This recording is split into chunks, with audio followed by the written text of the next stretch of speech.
Hello, everybody. Welcome on in today. It is so wonderful to have you here. Welcome in, Tatas, Rayhan Halal, Jack, Zaft, Daniel Pancake, Tiny Devil Games. Welcome in, everyone. All of you waiting in the shadows. Thank you for being here today. Appreciate you. How we doing on this fine morning? On this lovely morning, it is a brisk 3:47 a.m. where I am. I hope you're all doing well wherever you are, whatever part of the world that you're in. I hope you're making wonderful progress on your projects. If you have any updates, feel free to share them in the chat. As always, I'd love to hear how things are going for everyone. And in the meantime, I think we should just keep working on this on this little Autobattler, yeah.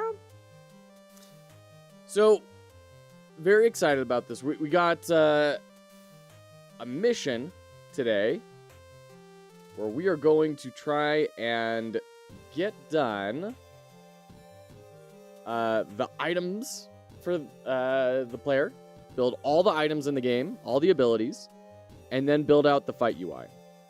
If we can get all that working, we're going to be doing pretty well. Okay. Whew. So, we've got a lot of work to do today. I need to jump off in a little less than 6 hours. And, gonna go get a haircut. We'll come back. And we'll jump into our show with Courtesy of Endo, which I'm deeply excited about. It's gonna be a lot of fun with V.me and Alias Gaming. It's gonna be a rad time. My update is I bought Frog Monster. It's kicking my butt. Pretty hard game. I have heard of Frog Monster. Frog Monster. Yeah. In fact, you may have been the one to tell me about it, Tatas. The voxel Metroidvania FPS. Yeah. Oh, this is a recommendation from Iron Pineapple. Interesting. Huh. Well, there you go. You told me about it. Yeah. Okay, cool. Right on. Very cool. Well, I can't wait to hear how that goes, Tatas.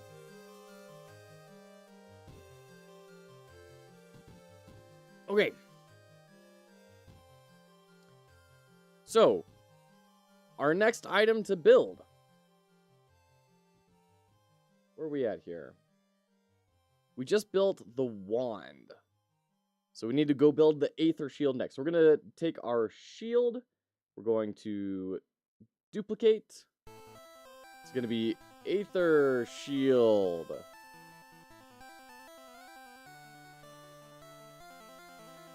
Aether Shield.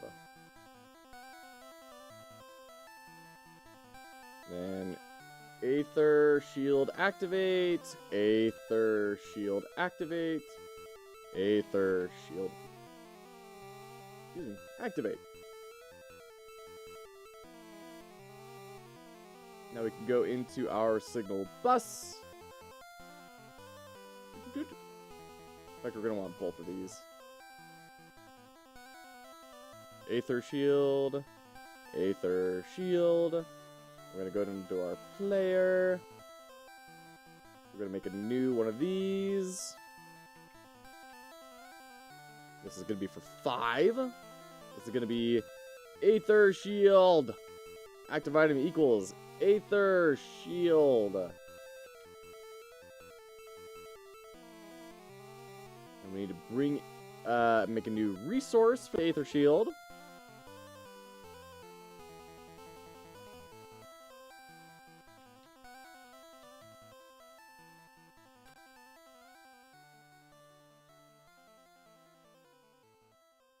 Drag you in.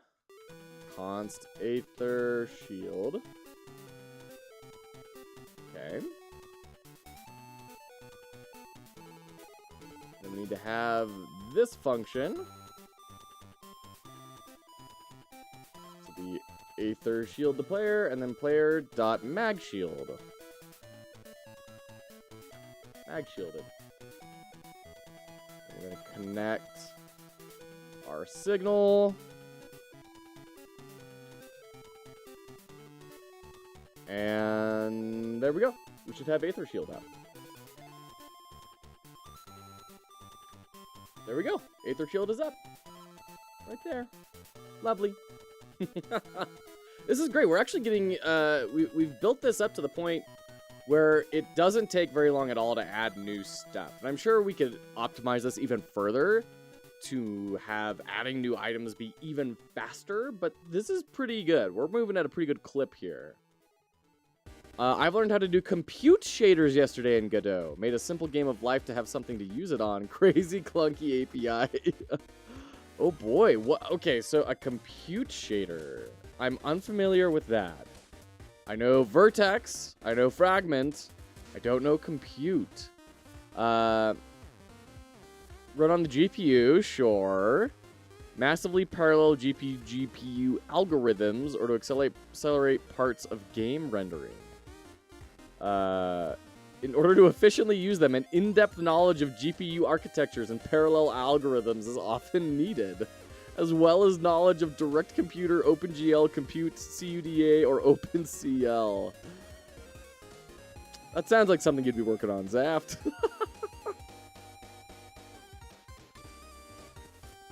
Also, typical documentation saying absolutely nothing about what a compute shader is.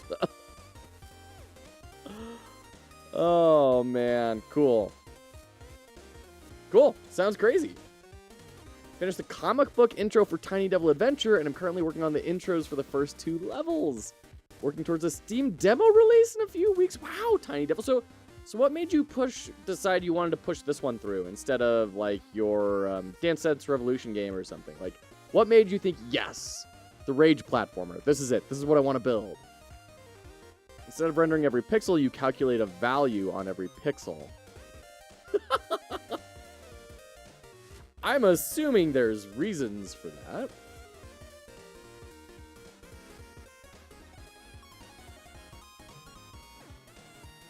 Okay. So that is the Aether Shield. Let's go back to... actually, hold on.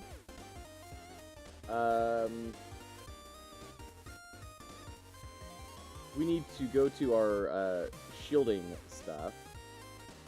And then say... if player.fizzShield. What am I doing with all of this? Different programming languages and different syntax. Player.reflect equals true. And player.fizzShield equals false. Player.magshield equals false. And then we'll just copy this over here. That's going to be our secret, like, ooh. We transform into reflect. Okay.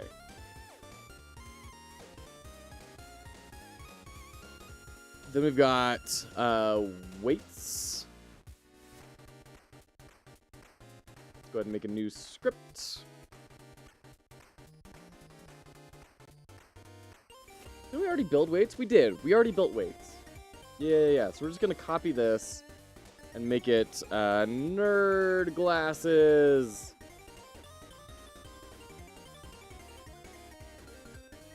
Nerd glasses. And then we're going to change this over here. Boop. And instead of strength player, it's going to be spirit player. There we go. Okay. Go over to our signal bus, and instead of strength,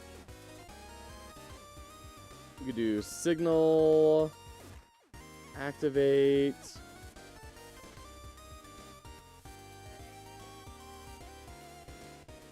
Time scales were a major factor. To make the rhythm game would have taken a ton of time, making so much music to keep it fresh throughout. This is more achievable. Yeah, no, I definitely understand that. For sure, Tiny Devil. But did you think about using AI? No, that's super cool. I'm really impressed that you're just like going for it and you're getting it built and released. That's super exciting, Tiny Devil.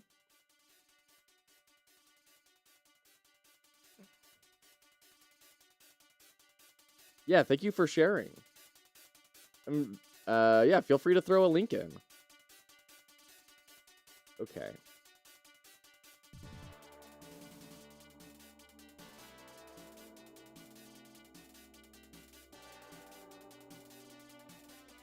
Strength player. There we go. That's what we need to copy. Okay. Spirit. There you go. Tiny Devil Adventure. Nice. Look at this. Oops, I'm not signed in anymore. Hold on.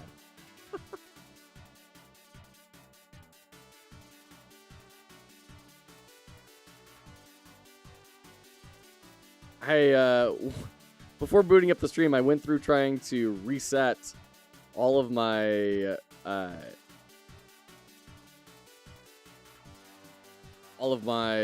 Chrome settings because the Dark Reader plugin that I put on ages ago broke everything and it was inverting all the colors, and I spent like an hour this morning trying to figure out what the heck do I do.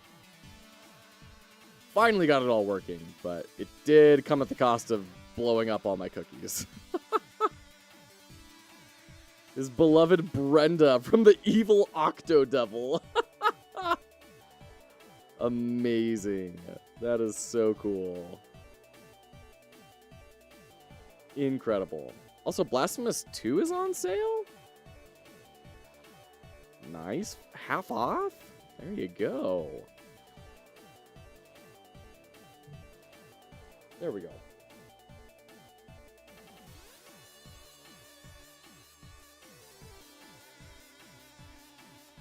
Hold on, let me check something real quick. Who's all watching Blasphemous 2 right now? Is that something we should be looking at? I would wager not, but I'm kind of curious. Blasphemous 2. Yeah, not really.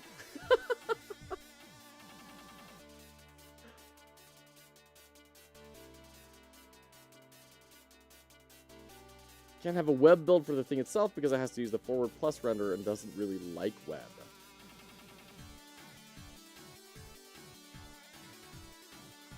So this is all a shader that you're running.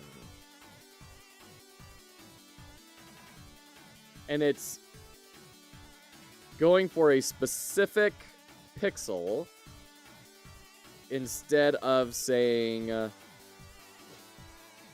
you know, the vertexes of this object or the fragments of this object. GPU is running all the calculations. Huh. Well, there you go. That's really interesting. I wish I understood why that was even more impressive. I've got a buddy, Dark Doombringer, who I think if he were here, he would be nerding out quite a lot about that and be like, ooh, super cool. But I believe it's super cool. I just don't know why it's super cool yet. And how it's different from like a vertex or a fragment shader. But that is super cool, Zap.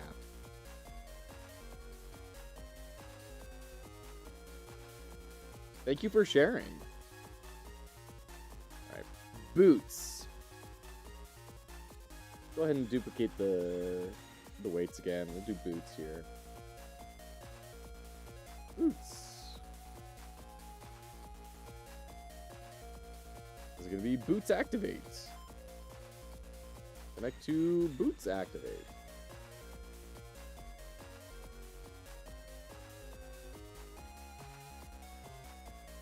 Boots activate, signal bus, haste player, emit.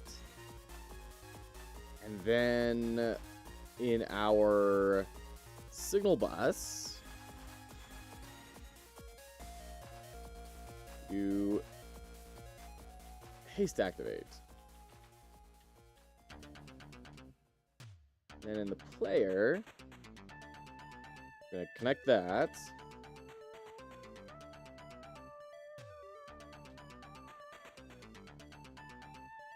That's not right. Not haste glasses. Let's fix that. There we go. Okay. Dot connect. Haste player.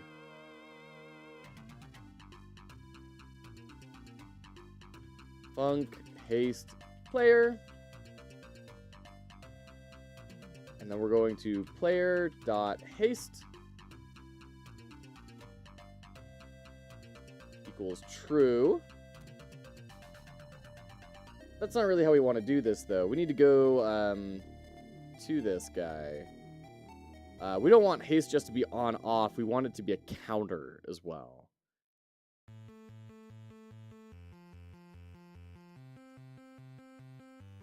So in player data, we need as well var haste count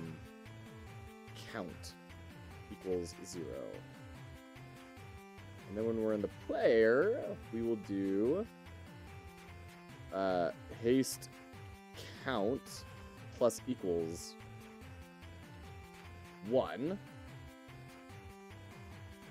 And then I need to Godot for clamp.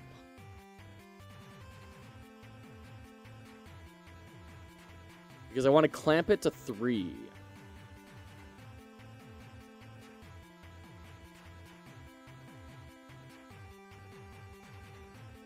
So it should be...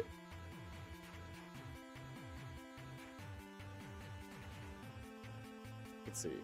Player.haste count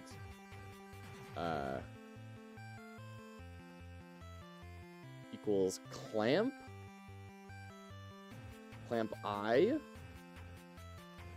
Value is player.haste count. The min is 0, and the max is 3. Can I just do that? And now we'll say, like, hey, we'll increment it by 1, and then we will take it down to 3 if we need to. Okay, let's try that.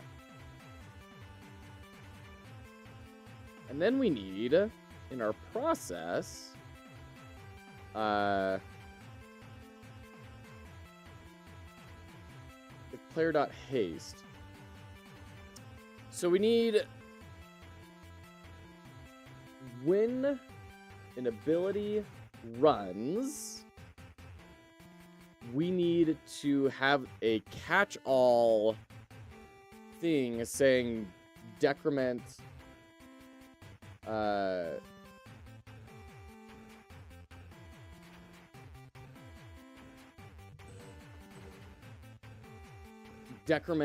haste counter.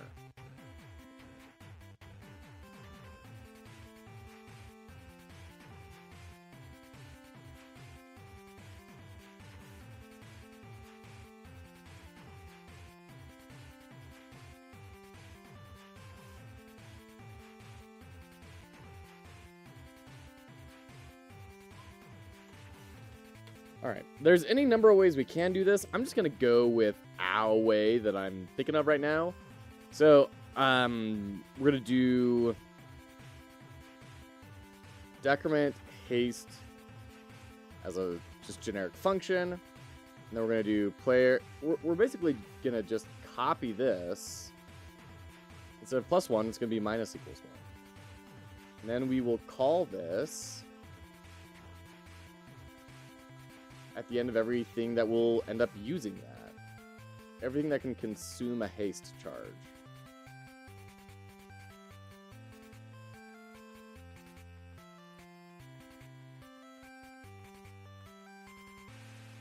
Okay.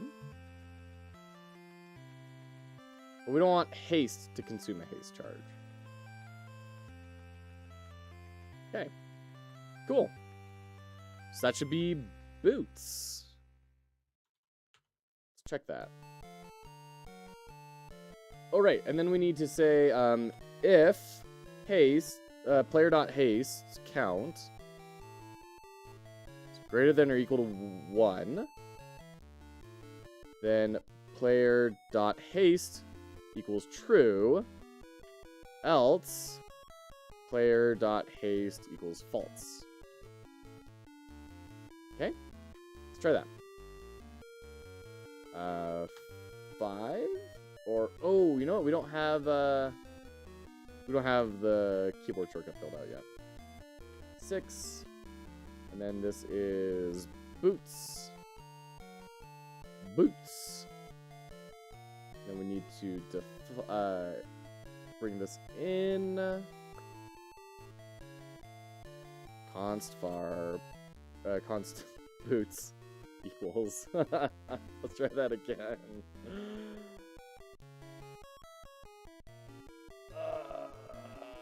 Okay.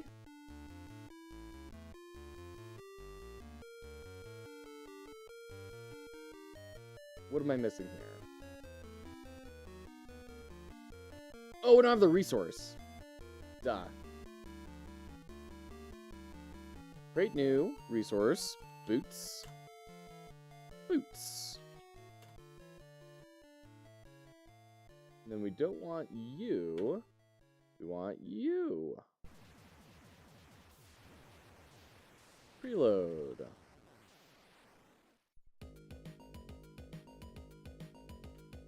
Alright, let's try that. Did we not make the signal either?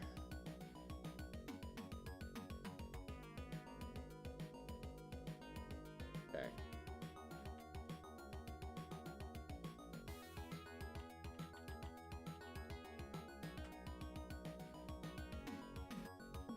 Okay, we got boots.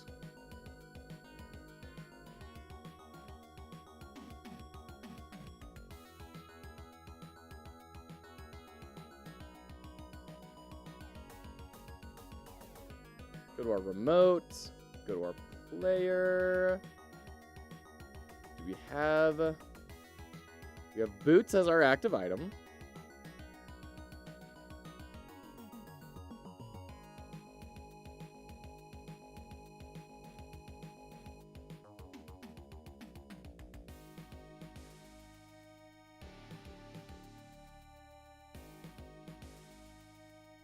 We need to do like a print debug player dot haste count and player dot haste. Hey, loading personality. How's it going? It's going very well. Thank you for asking. We are building out all of the items for our character here, and it's going well. Thanks. How are you doing, loading? Okay. So we're not getting to haste player.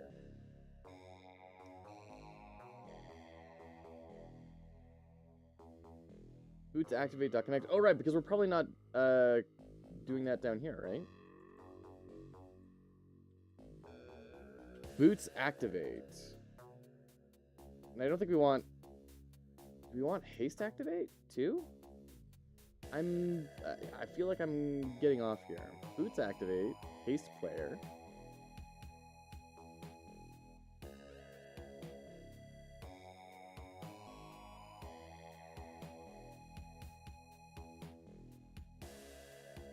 And are we doing our mag shield either?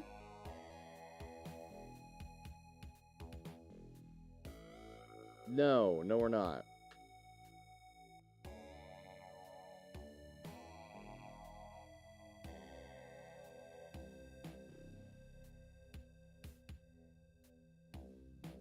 Okay. Weird. Doing good? I'm glad to hear it, loading personality. Glad to hear it. Mothman Centaur, hello! Welcome in. Good to see ya.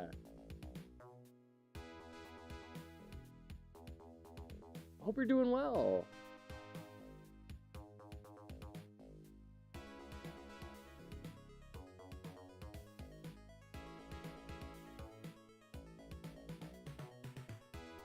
Okay, let's go back to our Aether Shield.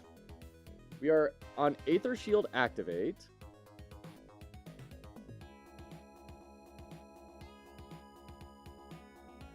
Rather, okay, so how is the shield hooked up? So we activate the shield, and then that goes to shield player.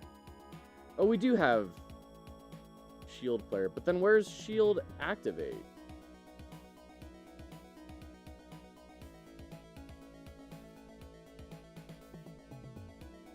Aha, here's our problem. Okay.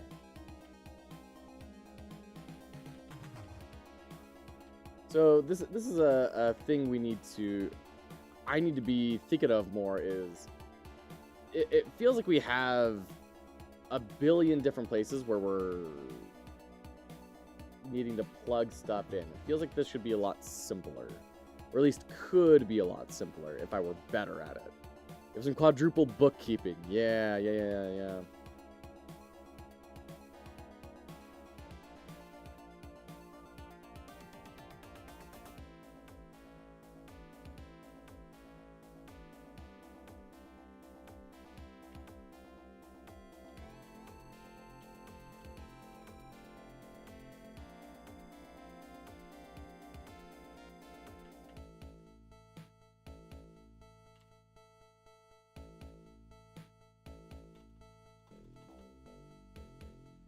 So it would be good sometime to kind of, maybe after the game jam, go back and look at how could I have organized this better to not require all of these, you know, all of these different places to be plugged in.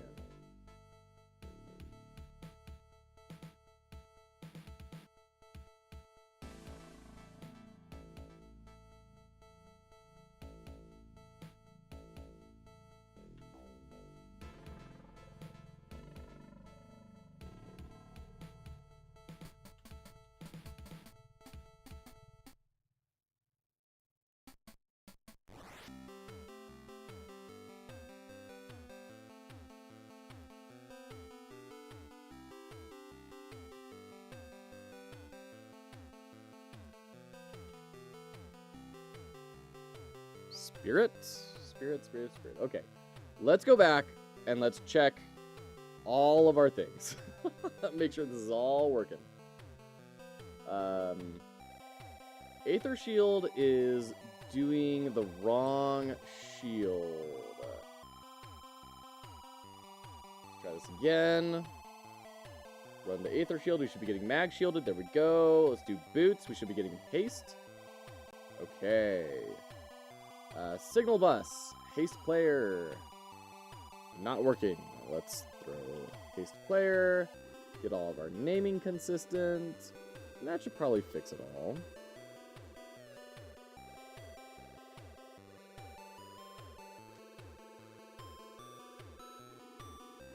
Six boots. Okay. So this is weird. Ah, we need to reset this. What am I doing? There we go. We weren't doing the check to see if haste should be turned on. There we go. Okay, we're capping out at 3.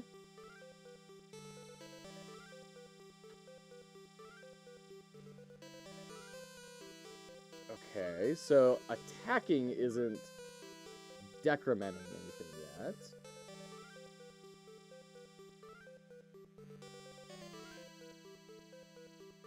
Here we go. This is where we need to do this. Not in our stuff here. Let's put it up here. This is where we're actually saying the ability has run. So that seems more reasonable to include it here. Okay. Decrement haste, decrement haste, decrement haste.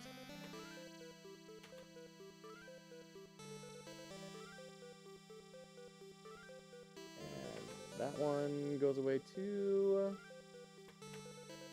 Okay. Try that again. Get our boots. Let's get our haste charges up. And then sword.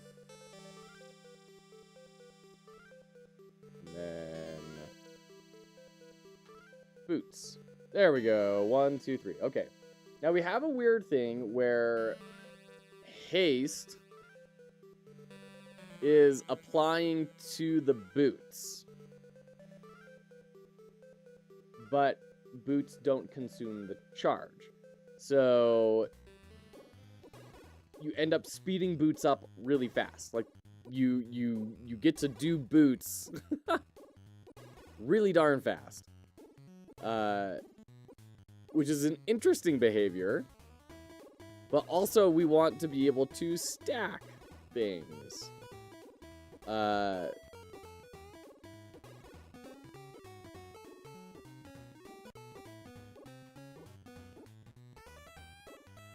Let's do, and active item is not equal to boots. That's kind of a hacky workaround, but it will at least, you know, not kind of be recursive in that regard.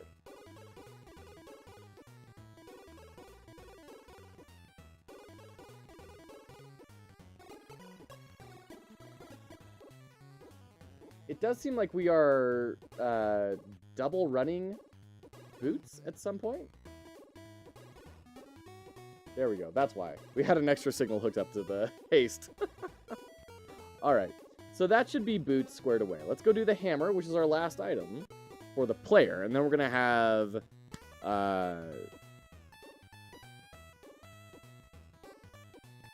we need to build the stun item as well.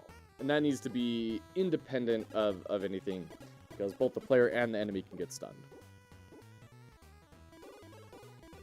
Okay.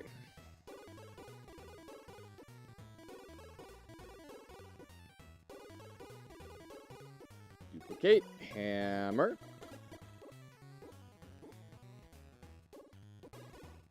We do hammer activate.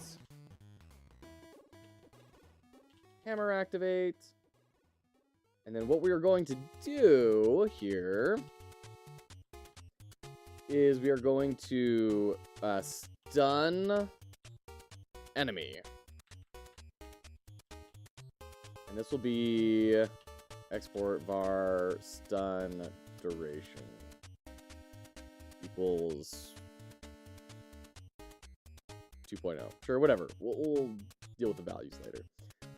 And we're going to emit stun duration. Okay.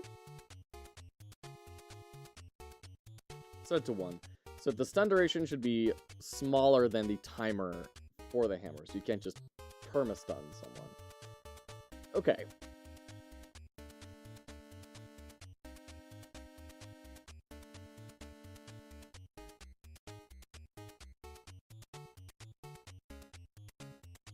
So we need a stun enemy signal.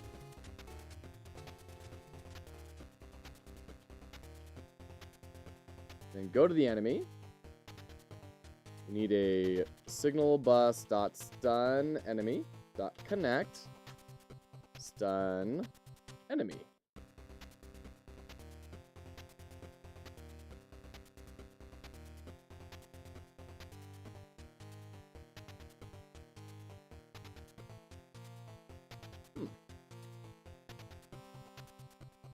Where are we doing interrupt enemy? Doing it in here. Ah, yeah. That's why. Okay.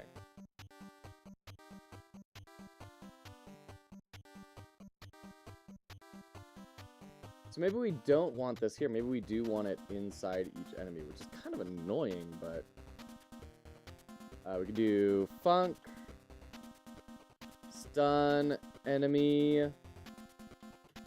And we'll say current move so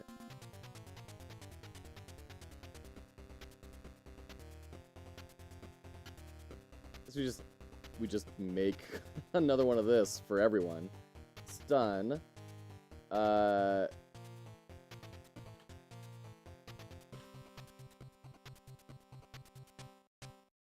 this is going to pass in stun duration. Current move equals current move dot stun, and then current move.stun dot timer total equals stun duration.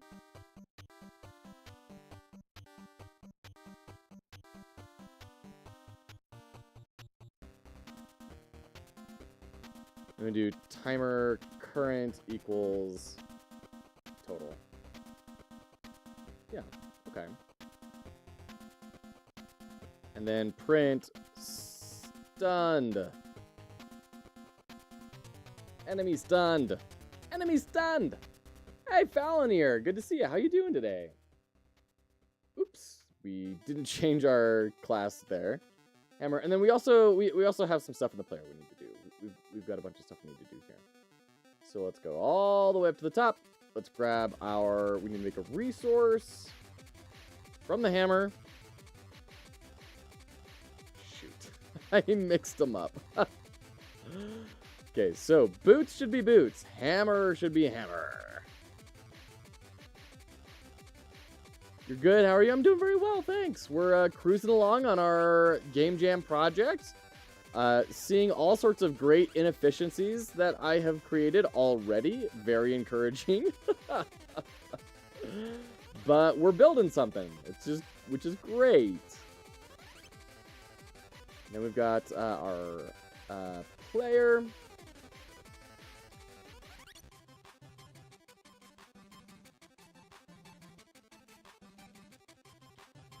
Oh, we need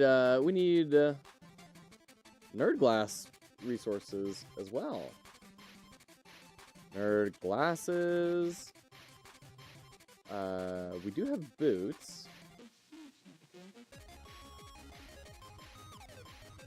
Nerd glasses.trace does not exist? Yes, it does. Oh, that's in scripts. That's why. Resources. There we go. And boots.trace.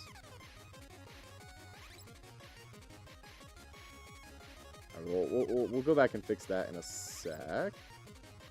How's Falonir Falonir Dude, it is 4:30 a.m. Falonir Fantasy. That should not be so hard to say. How's Falonir Fantasy going? Hammer equals. I feel that so much. Let's go back to our boots. What's going on in the boots? Why is that breaking now? Shouldn't be. Should be just fine. Okay, whatever. On the tail end of a rework. Moving to UI rework next. Hey, good times. Love me a good UI rework. May I ask what the goal of the UI rework is? Okay. We need to put in hammer. Signal bus dot hammer activate dot emit.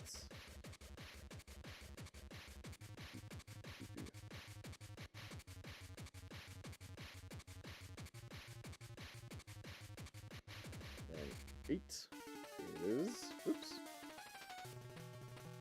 Oh, come on. Hammer.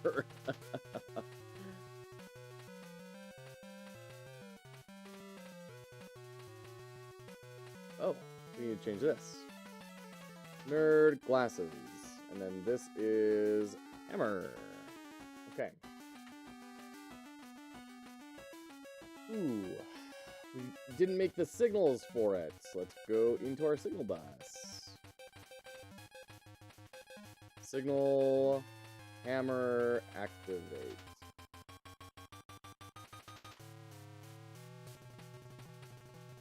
Okay. Let's get our nerd glasses, make sure our spirit is actually incrementing. Good. 1. Good, that did actually affect things. Let's go to our hammer.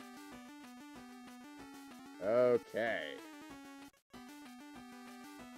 Invalid access, okay? Give a better JRPG feel and have something more cohesive. I want to redo the title scene and everything. Very cool, Falonir. Very cool. We, every time we do an analysis, we dive into talking about the title scene as the first thing that we discuss. I assume you are already aware of, but have you checked out GameUIDatabase.com? They're really good for checking out title screens and all that sort of stuff. Like I said, I'm sure you're probably already aware of it, but in case anyone in the chat is not aware of it, it's a really cool resource to get a lot of good ideas really quickly. Pull some inspiration from there as references. Very cool. Very cool. All right.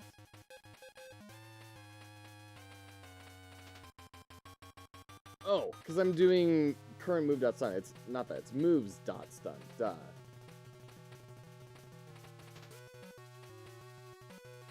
There we go. That should fix it. Got hammer. Enemy stunned. And we are not getting hit. Okay.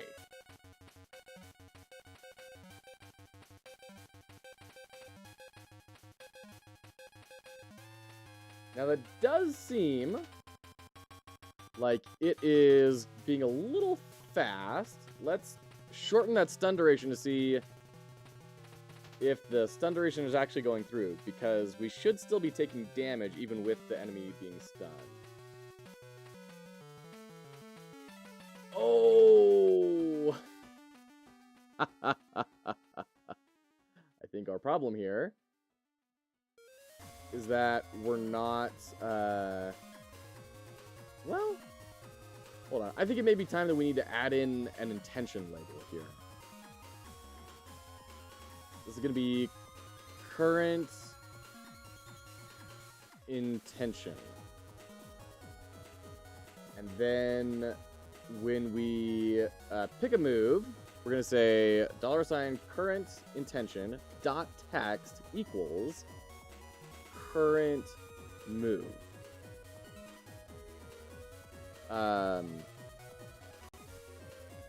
Dot key.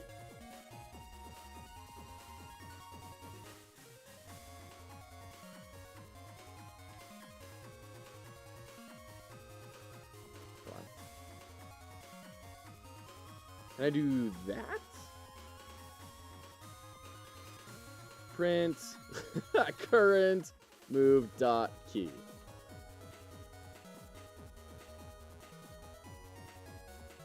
Yeah, I can't do that. Keys?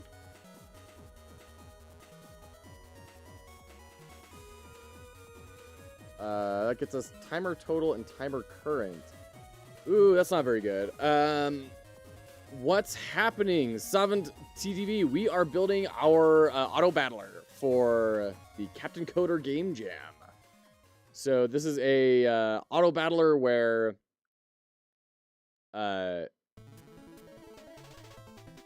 you only have one inventory slot. One inventory slot, that is the theme of the Game Jam. So you have a toolbar of different things you're going to be picking from that goes into your slots. They have their own cooldown or charge times. It'll charge up and then get used and take an effect. And meanwhile, the enemy is doing the same thing. So we're going to go back and forth on all that. There's a problem in your setup. There's no way to get the key name from the current move. That's what I was wondering, Zaft. Yeah. Do we need to add a name into our thing here? Which seems weird. I don't know why we can't just grab this. But, I guess that's not a thing. Prosto, hello, welcome in. Good morning. You don't battle Autobots in this game? That's a different game. That's a cool game, but it's a different game. Kind of have to duplicate the key inside the value sword. It's very dumb, but yes. Okay, all right. That is kind of dumb, but we can do that. That's fine. It's an easy fix. It's kind of annoying, but fine. Stick. So just copy this, paste, and then this is shield.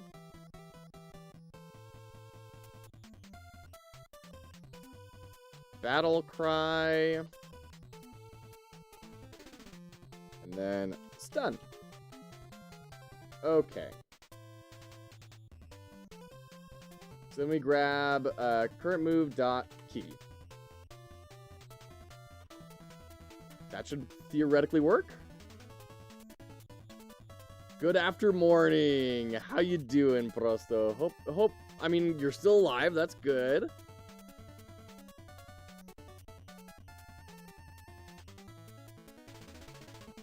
Oh, you know what? We need to bring this over here.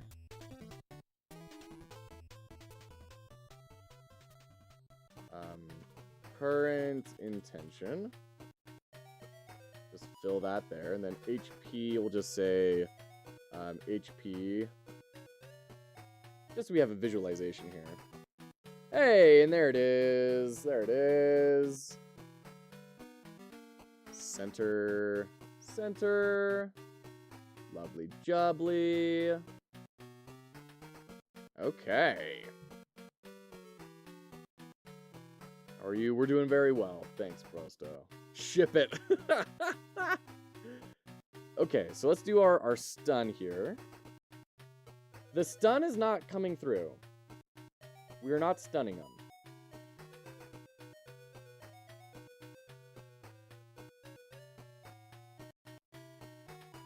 We are getting enemies stunned, but we're not updating. Oh, is it because of this? Let's try that. Yeah, there we go.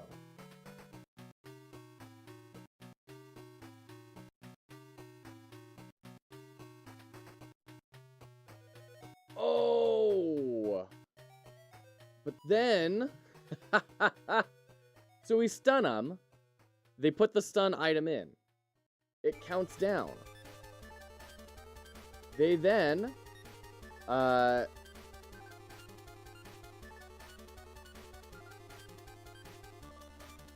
will do pick move. Pick move picks one of the random moves and then resets the timer on it.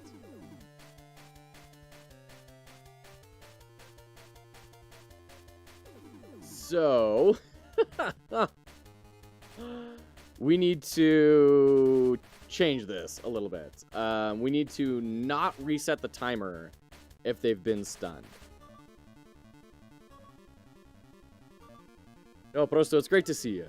Great to see you. Hope that things are going all right and moving in a direction you're happy with.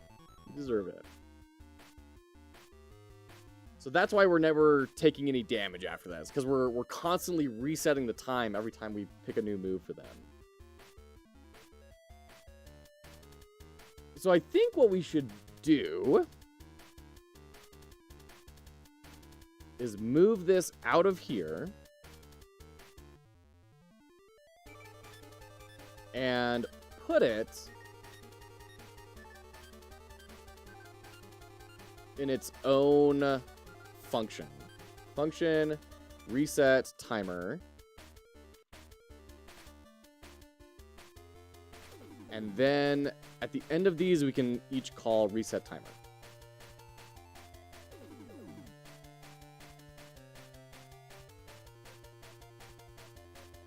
And then theoretically, we won't be resetting that timer until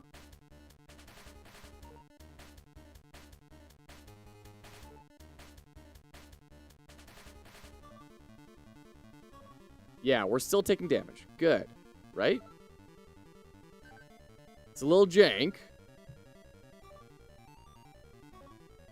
And then also we need to yeah, we're taking damage. Okay, good. So we're not resetting the timer, but there's also a weird behavioral thing where they're picking a new move.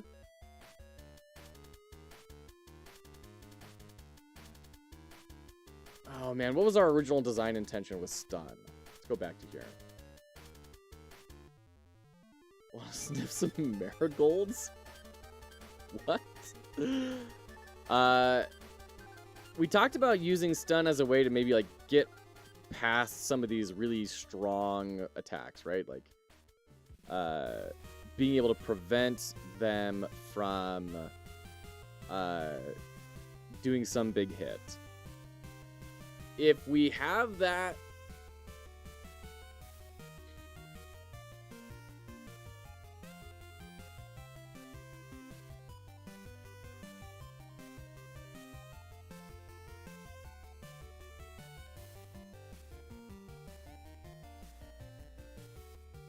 I think maybe the stun needs to take longer.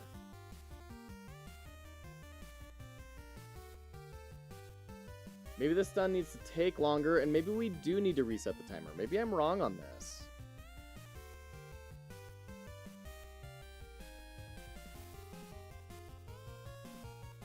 Because the intention was, we see that, oh shoot, they're going to lay down an egg trap. Let's do the stun so they don't activate that ability. And then while they're stunned, I, you know, throw up some buffs or something.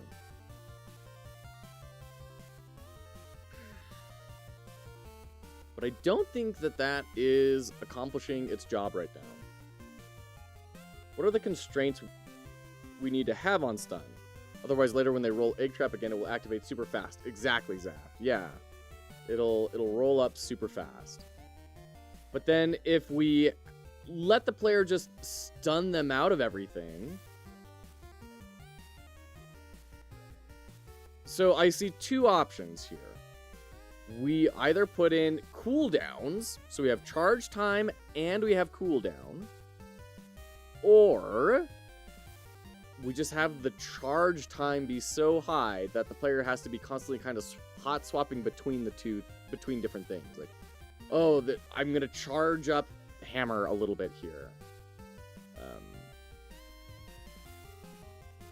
While they're, you know, throwing up their shield, I'm gonna charge up hammer and get ready with this other thing. Give enemy immunity to stun for one move after being stunned. Could do that. I'm not gonna lie, I don't love stun immunity. I feel like that gets implemented in games as a way to address a fundamentally bad design decision, which is, oh crap, we let people stun things too much. And you see it all the time, too. You see it in Star Renegades, you see it, all these anti-stall mechanics, right? Darkest Dungeon as well. I would rather address the underlying design problem than have an arbitrary, like, well, this worked one time, but it's not going to work again, unless we have a way to actually represent that in-world, right? How do you stun, for example, a stone golem? Easy, you don't fight the stone golem. What is a stun? It's a brain concussion? I mean, I guess so. It is a, you're knocked senseless for a little bit, right? It is a, you've been bashed so hard you need to take a moment to recover.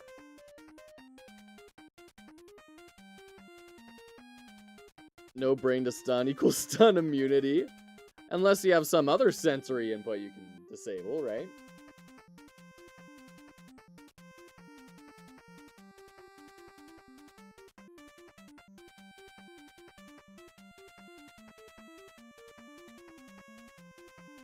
Okay.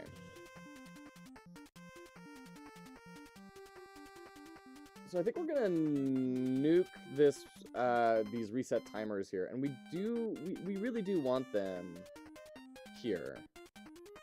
We do want to pick the move and then reset their timer, so that we can have that feeling of, oh yes, I interrupted that thing. But I think the hammer's charge time just needs to be like 7 seconds or something. Something outrageously long, right? Stagger, sure, I could see that. Yeah, I could see that. I think stun is a common vernacular that can be used to communicate the idea, but I do think stagger as well would make sense. Okay, and then the goblin at the start of the game needs to update its intention.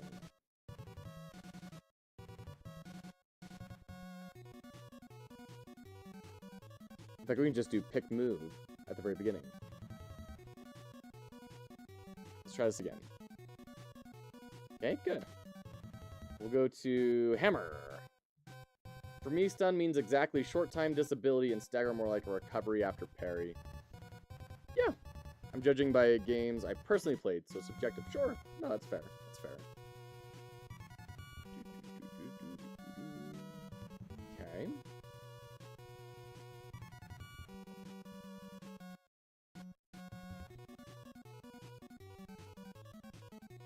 Feels like we're still stunning really fast.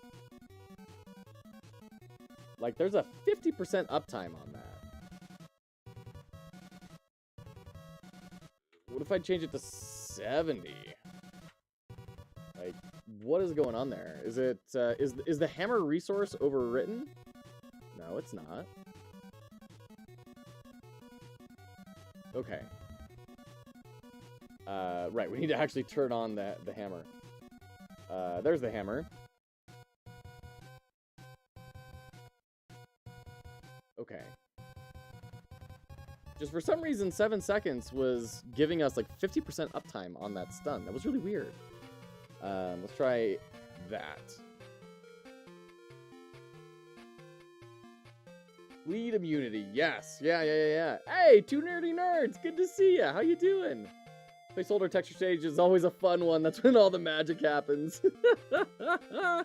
Absolutely, two nerdy nerds. Hope you're both doing well. Good to see you guys.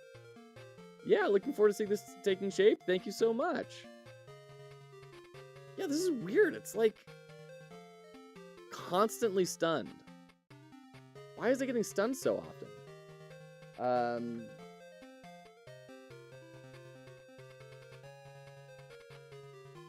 This is very bizarre. Zombie again would be immune to poison because poison works through blood and same with diseases. Sure, it's fair. You made a stunning game.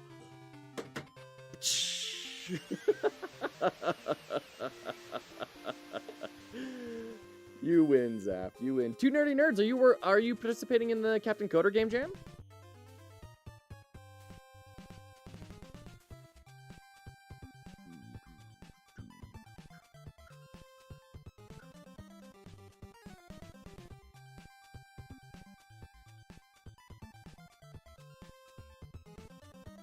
Yeah, I think we just need to,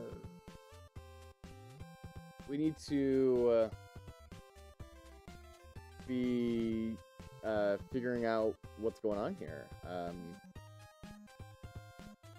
Let's print our active time. Print active item dot timer current. Because this is being super weird.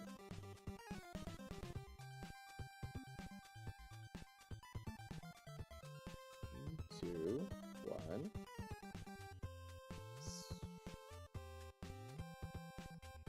Ah, look at that. It's getting reset to something really weird. That's weird. We're not unfortunately sticking to the plan to get our game out. That's awesome. Two nerdy nerds. Is this the cafe game? I think I have the Steam link. Two nerd. Two nerdy nerds. I don't have you in my spreadsheet. Can I get the Steam link for that, please? Super Cat Cafe. Let me see here. Super Cat Cafe. There it is. Sandwich Rush. Love it. All right, everyone. Go wish this Super Cat Cafe. It's got a pun right in the title. I love that capsule art. That's fantastic. Talking about bad game design, an overpowered item hidden not so good and not so far in game that about 5 times stronger than any legendary one that you could obtain was it. Sure, Posto, that sounds like you've got an example in mind. And if with certain buffs, it could, in 1 or 2, 3 hits, annihilate any boss. That's the story mode item. That's the, I just want to see what's in the game. I don't actually want to, like, fight it. Super Cat Cafe. I'm getting you guys in my spreadsheet so I can actually remember. Is this Godot?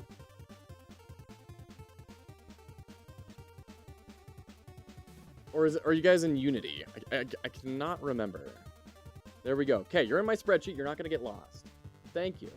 Thank you for reminding me. Godot 3.2. Oh, 3.2. Oh, wow. Okay. Oh, 4.2. Okay, I was like, wow, you guys are, you found a version and you're sticking with it. I respect that. 4.2, very cool.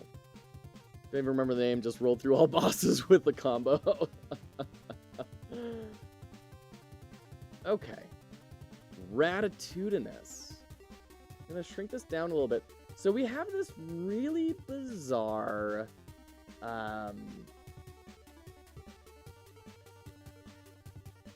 event where we are resetting our timer to something very, very small, which is strange.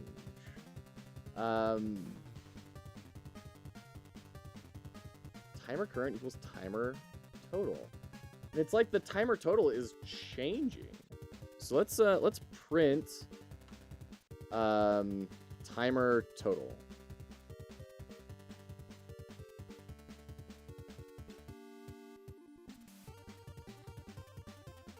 See what's going on here. Basically was like in that movie, you call that a punch? That's a punch. Well, you turned into One Punch Man? Okay. So let's scroll up, see what our debug log is here. Enemy stun, timer total is getting set to 2. Why is timer total getting set to 2? Ah. Timer total equals... Ah. What is this line supposed to do, Joe?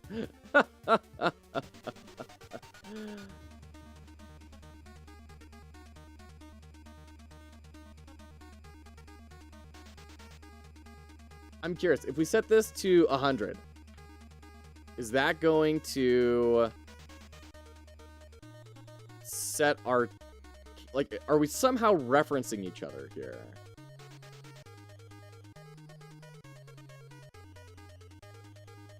No, we're not. Okay. So it's not... This is not the problem. Timer total equals... That's the only place we're setting timer total. That's bizarre.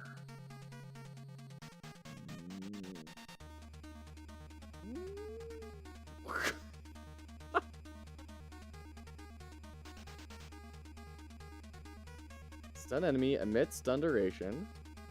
Setting our timer current equal to our timer total. And where are we even getting 2 from? Like, there's no 2 in here.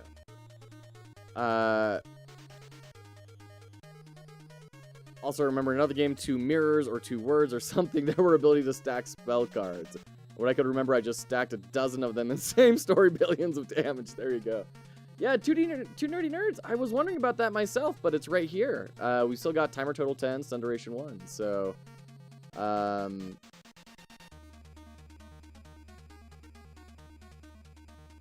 yeah, I don't know. This is weird. People don't test damage sometimes. You know, being a numbers-based designer is really important. Being able to run through all those. I worked with a volunteer when I was doing the board game, and he was so good at running through builds and just theory crafting and saying, okay, if we do this item, and this item, then we do 8 trillion damage. It's like, oh, well, that's not good. I didn't think about that. He had a knack for kind of writing algorithms and figuring out how that's all going.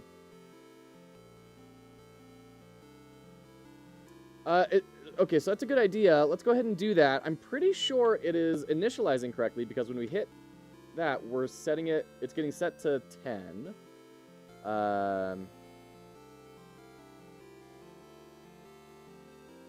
So it's at 10 when we first equip it. And then it completely changes for whatever reason to 2.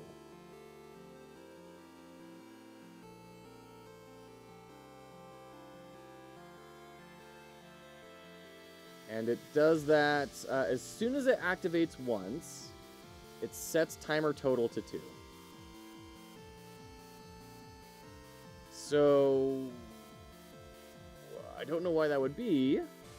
And here we go all the way back up until we hit our first activation where we equip the hammer, and now we're at 10. Isn't that weird? Isn't that very strange? And then, yeah, at the very beginning of the game, it says timer total 10. So. 2D Fighter, good to see ya.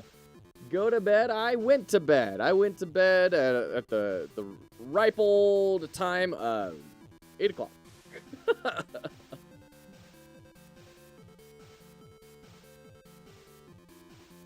Okay. So this is strange. Let's go to our, player. Are we setting anything? I mean, the hammer isn't even really doing anything in here. We're just setting our active item to the hammer. We're printing hammer. And then we are, when the timer runs out, if our active item is hammer, we're emitting the hammer signal. Which, hammer activate. Go to hammer. Which then stuns the enemy. For the stun duration. Print timer total. Timer current equals timer total. What happens if I just say 10? I mean, that should fix it, right? It's going to be a hard-coded fix, but...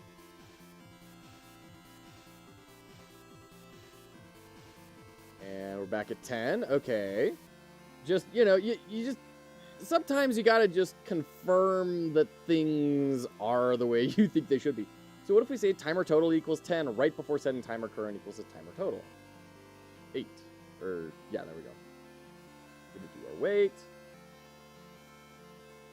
3, 2, 1. Okay, so that's working.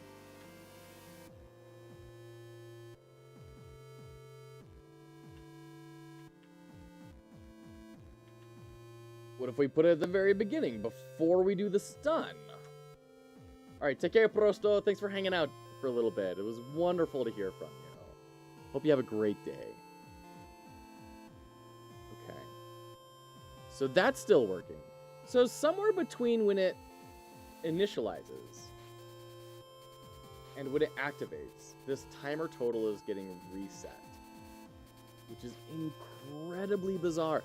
I mean, I'm going to do something dumb and say, what if I just assign it to itself right here?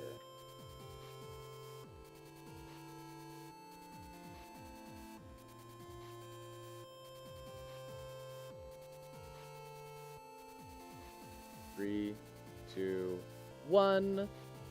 Ah! Ah! Ah! You see that? Enemy stunned. So we run out our timer. And then we set timer to... Okay, hold on. I need to triple check this. Pre-timer total. And then let's go to our player. Let's get rid of our print in here. 8. Did a search for timer total find any more instances where you might be modifying it? No, it didn't. That was the first thing that I tried, I think. Ah, pre-timer total 2. Pre-timer total 2.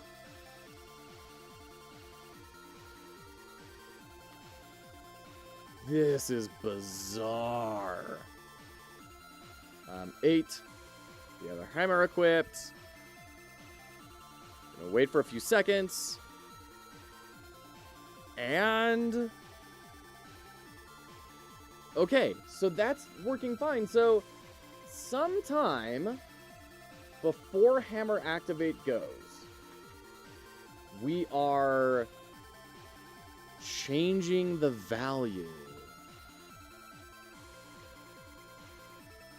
This is strange.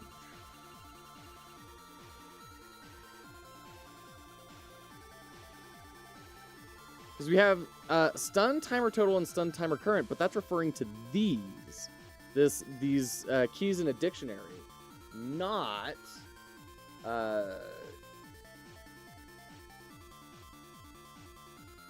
oh, nerdy nerds, that's a good idea. Let's try that. That's a very good idea. Const. Let's try that. That way we'll error when it gets reassigned. Yeah. That's a great idea. Great idea, 2 nerdy nerds. Thank you. And wait a few seconds.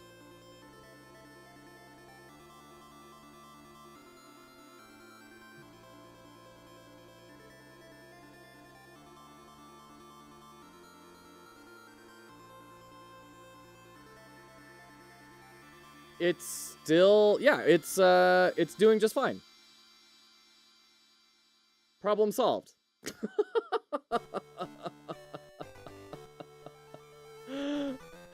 Right, Zaft? I guess one of your mappings that's pointing to the right thing? I mean, yeah, I just...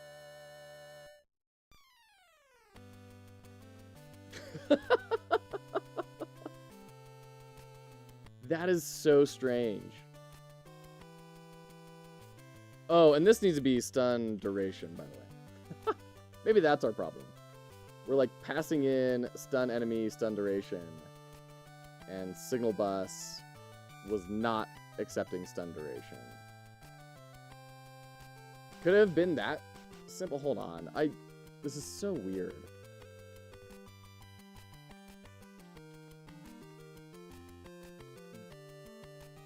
How is that possible?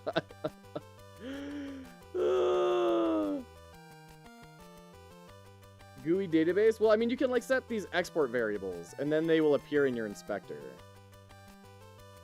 Okay, so that did not fix it. Saying, hey, we're going to be passing in the stun duration is not fixing it. Proceed to never export a variable ever again. Thank you. Oh my goodness. Oh my goodness. I'd be curious to hear what everyone else has to say in chat, but for me, Tatas, the hardest thing by far is, well...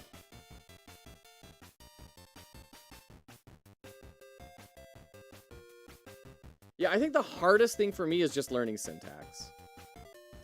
It's not even necessarily like, how do you conceptually edit and manipulate data? It's, what is the specific syntax? When do you need a semicolon? When do you need a colon? When do you need braces or brackets and everything? People,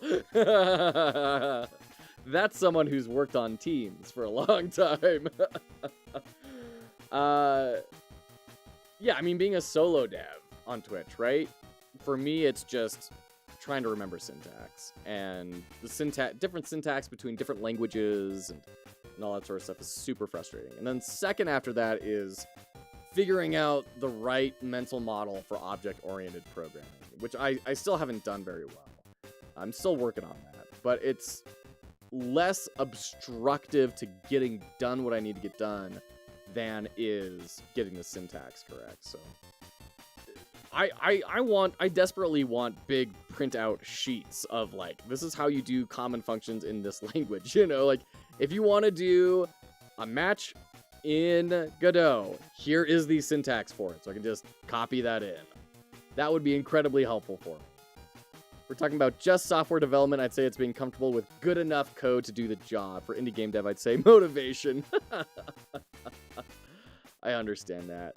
I'm struggling a lot with good enough code. Cheat sheets, yeah, 2D Fighter, for real. I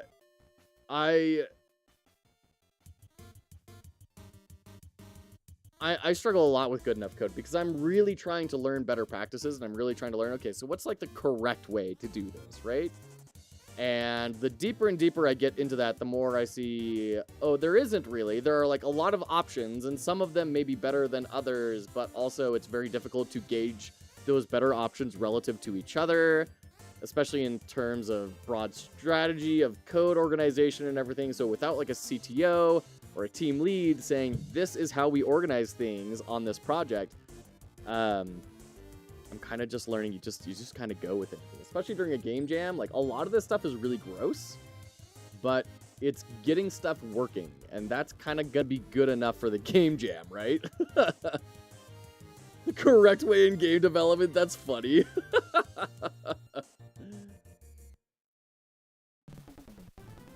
Okay. Can the player get stunned? Do we have anything that will stun the player? I don't think so. I don't think we have stunning on the player. Which is cool, because that's going to mean we don't have to disable the toolbar and everything.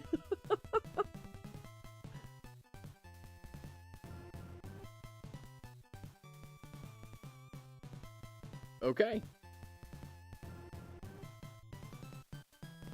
There you go. Nothing is going to stun the player. I'm looking at our documentation here, and I'm not seeing anything that says stun the player. Great. Our game has tons of spaghetti code, but at the same time, we would not be this far along if we didn't just decide to do whatever worked, regardless of how comfortable I was with it. Yeah. So we had Sundown on stream last week, doing an interview with him about what it was like launching the Feathered Serpent, and that was one of the things he discussed, was just, you know, Feathered Serpent is a giant rat's nest of if statements, and, like, that's okay, because it works.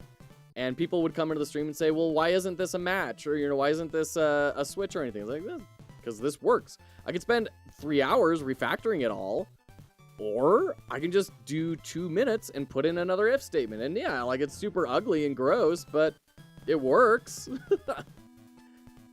Same boat. There's only so much I can do in Unreal. I'm trying to shoot for the theme, but at the moment, it's just about learning something new. There you go, 2D5. There you go. Yeah.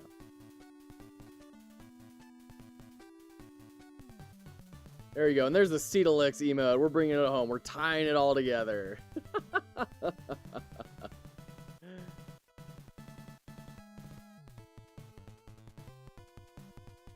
Cool. Okay. I tried learning GameMaker for like a week, but I'm really thinking about starting to learn Godot. I have no idea how to code or do pixel art or any art. Never use Photoshop even. Okay, so if you want to learn pixel art, there's some great resources. There's stuff. There's a program called Asprite, A-S-E-P-R-I-T-E, that is kind of like the industry standard for doing pixel art. But there's also some free options like Pixel Studio Pro. 2D Fighter has that on his phone. He did a workshop on the stream once showing us how to do that on the phone. It was crazy. All of the art that he's done is on the phone.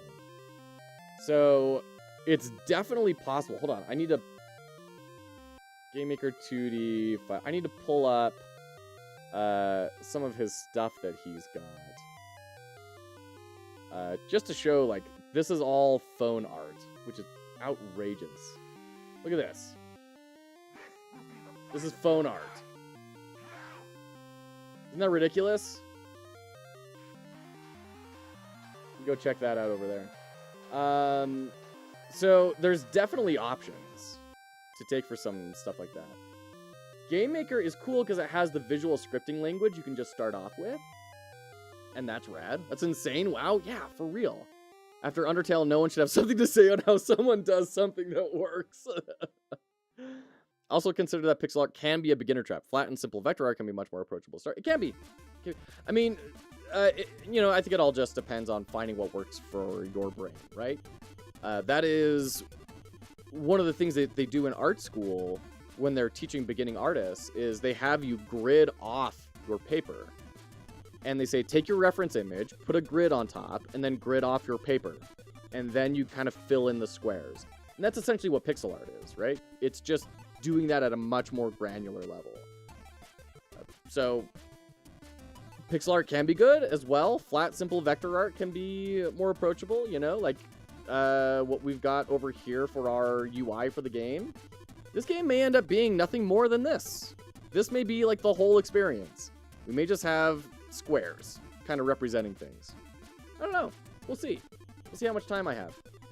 But, you know, this is fun, especially for a game jam. Just get started, right? Just build something really, really small. And this thing that I'm building is maybe the smallest project I have built, with one exception. I think I built one project that was smaller than this. And even this is way too big. if I were just barely starting, I would build, you know, like an incremental game where it's literally just click a button, see score go up. And that's it. That's all I would do. I wouldn't do any randomness. I wouldn't do, like, just build one mechanic. Build one thing. So, GameMaker can be good for that because it's got visual scripting languages. And you may want to just tool around with that until you kind of start to see how do computers think in general, right? How does a computer kind of process logic? And then once you kind of start getting comfortable with that, then yeah, maybe you jump off to Godot and start doing some coding. And then you take a couple steps back from what you were building in the visual languages, and you go back to, okay, I'm just going to build one feature. I'm going to say, I want to make jumping. I'm going to make a jump. Oh, now I'm going to make a move left and right. And then you make a new project. And you say, I'm going to make an enemy move across the screen, right? And that's it. And you just do it very granular. And you just learn new things. That's what I'm trying to do here. Like, I've wanted to build an Autobattler for a very long time. And this is only kind of an Autobattler. But it's kind of getting me a step closer to there, which is kind of fun. I watched a video from Zizako why he doesn't use Sprite and what programs he uses instead. Photopea, Krita, Blockbench, and Blender. Sure, yeah, absolutely. There is no perfect tool. There's no perfect mental model. It's all about what works for the individual. What are your needs, and is that tool going to give you what you need in order to accomplish what you want? Pixel art has longevity. It definitely can. Video really convinced me Photopea is better than Sprite. Sure. Like fine aged wine. Better is always relative. Yep, absolutely. How do you have circles? What do you mean, Jack? This is in Figma. This is not Godot. This is Figma. I'm starting to think small scope games are impossible to make, or maybe I just really suck at it. Complexity just finds its way in every time. Yeah, it's hard, I think, for me, because I totally hear you two nerdy nerds. Every single time I make a game, I am desperately trying to get better at de-scoping, and every single time I've been like, but what if there are relics? What if you find something that totally changes how the game plays? It's the model. Yeah, this is just the UI design. Love Autobattlers and love incremental games. There you go. You do placeholder circles with gradient textures. Yeah, Zach, you were telling us about that yesterday. I need to check that out. Don't be like me. Jump into Unreal. Trust me, just give it a week and try it out. Oh, shoot. There you go. I know you've been having a really good time in Unreal 2D Fighter. And they have, weirdly enough, a visual scripting language. Blows my mind that Unreal, supposedly like the most complicated engine, has the visual scripting in it. I don't know. I need to play around with that sometime and see how that goes. Want to make small scale, take a look at arcade games and look at mini games. Yeah, like WarioWare type sort of stuff, right? Don't build WarioWare. Just build one minigame from WarioWare. Yeah, and arcade games are another great example because they're usually one set of mechanics that you build once, and then the rest of it is like encounter and level design. And you just put things in different orders, and it creates different puzzles. Visual scripting has a place if you have a large team with artists. Interesting. Every time I go to an Unreal dev stream, they're using the visual scripting. I agree. It's so surprising. Yeah. And I was just talking to like a senior director of development at a really, really big studio that everyone has heard of. And he was saying, like, nah, don't learn Unity, man. Learn C++. I'm like, okay, so, like, learn Unreal? But does anybody code C++ in Unreal, or are they just using the visual scripting? Unity is the most complicated now. You think so, 2D Fighter? Unreal blueprints are very flexible, but become much harder to manage than code if you have a complex code base. I would imagine that to be the case, Tiny Devil, for sure. Small scale game equals make like a little Flash game for a demo maybe, and start from there expanding your vision considering the feedback you got. Frankly, if I were to start over again, I would abandon all hope of like making a game and releasing it on Steam for my first while. And I would like put in a self-imposed limit of I am going to compete in like 12 game jams. And then at the end of those 12 game jams, then I can start considering a full project. Because what we've been talking about and what I see over and over and over again and what I have experienced is that you start thinking, I want to make this really cool game, and you get in, and it's going to be way more complex than you think it is. And you're going to be slow at building it. And it's going to be incredibly hard. So, and Sundown was saying the same thing about Feathered Serpent. That was his first game that he built. Granted, he has a bunch of other projects from, you know, when he was young, but this was his first, like, commercially released project. And he said in that interview, I learned my lesson. I'm going to make much smaller games from here on out. For small scope games, you could do a lot worse than looking at old arcade games. Yeah. And like score attacks, right? Score attack games are really good for that sort of a thing. If the main compelling point of your game is getting a higher score, that's probably a good indicator that you're doing something a little bit more simple, because it's not going to stem as much inherently. Like if you're looking at those old arcade games especially, you're not going to be looking at building a deck of cards and assembling a card with different data sources and creating a graphic for it. You know, all sorts of things that can get really out of hand really quick if you're not an experienced developer, right? So, people always say, like, build Pong for your first game, then build Asteroids. And yeah, that's fair.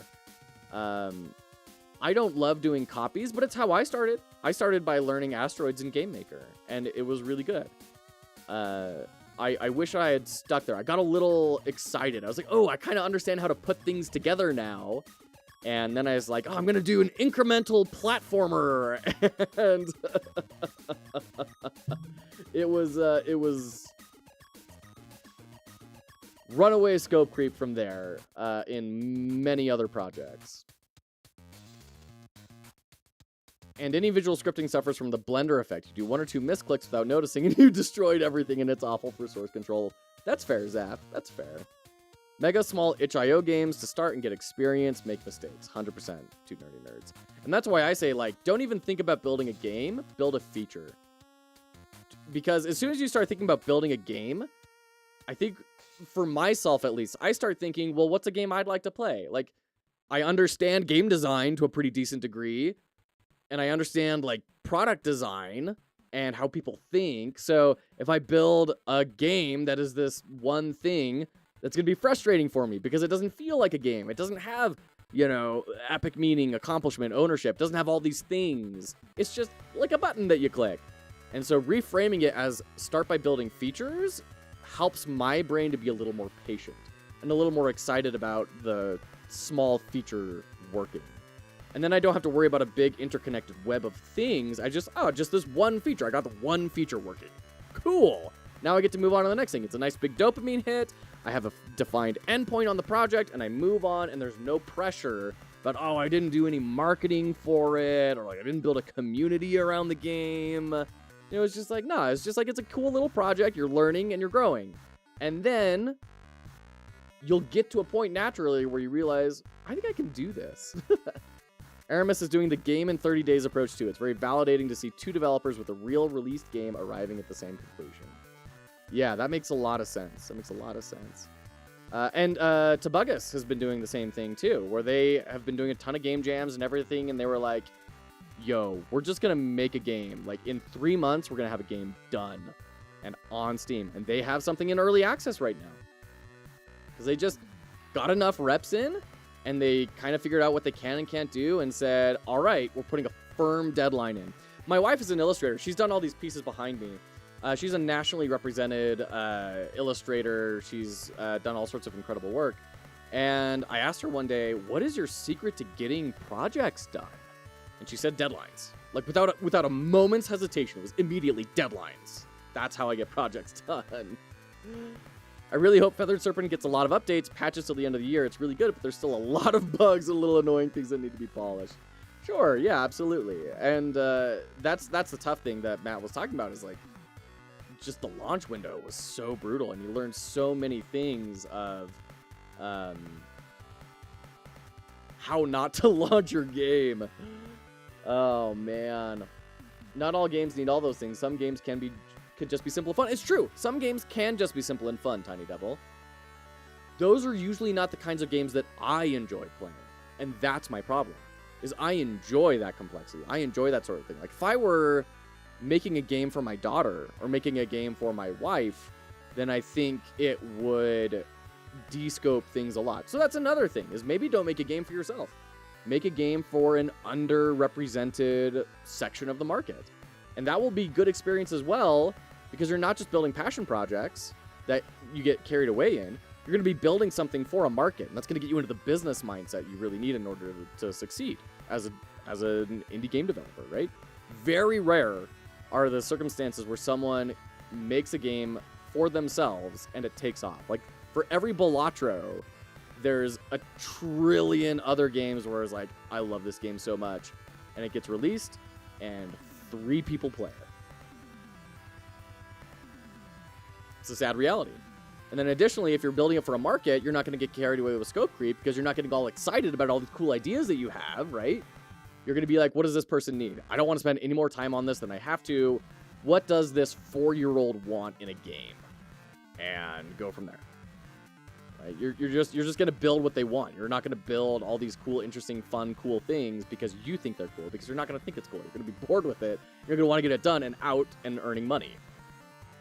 Great point. Yeah, Stairs at October Steam Next Fest deadline approaching.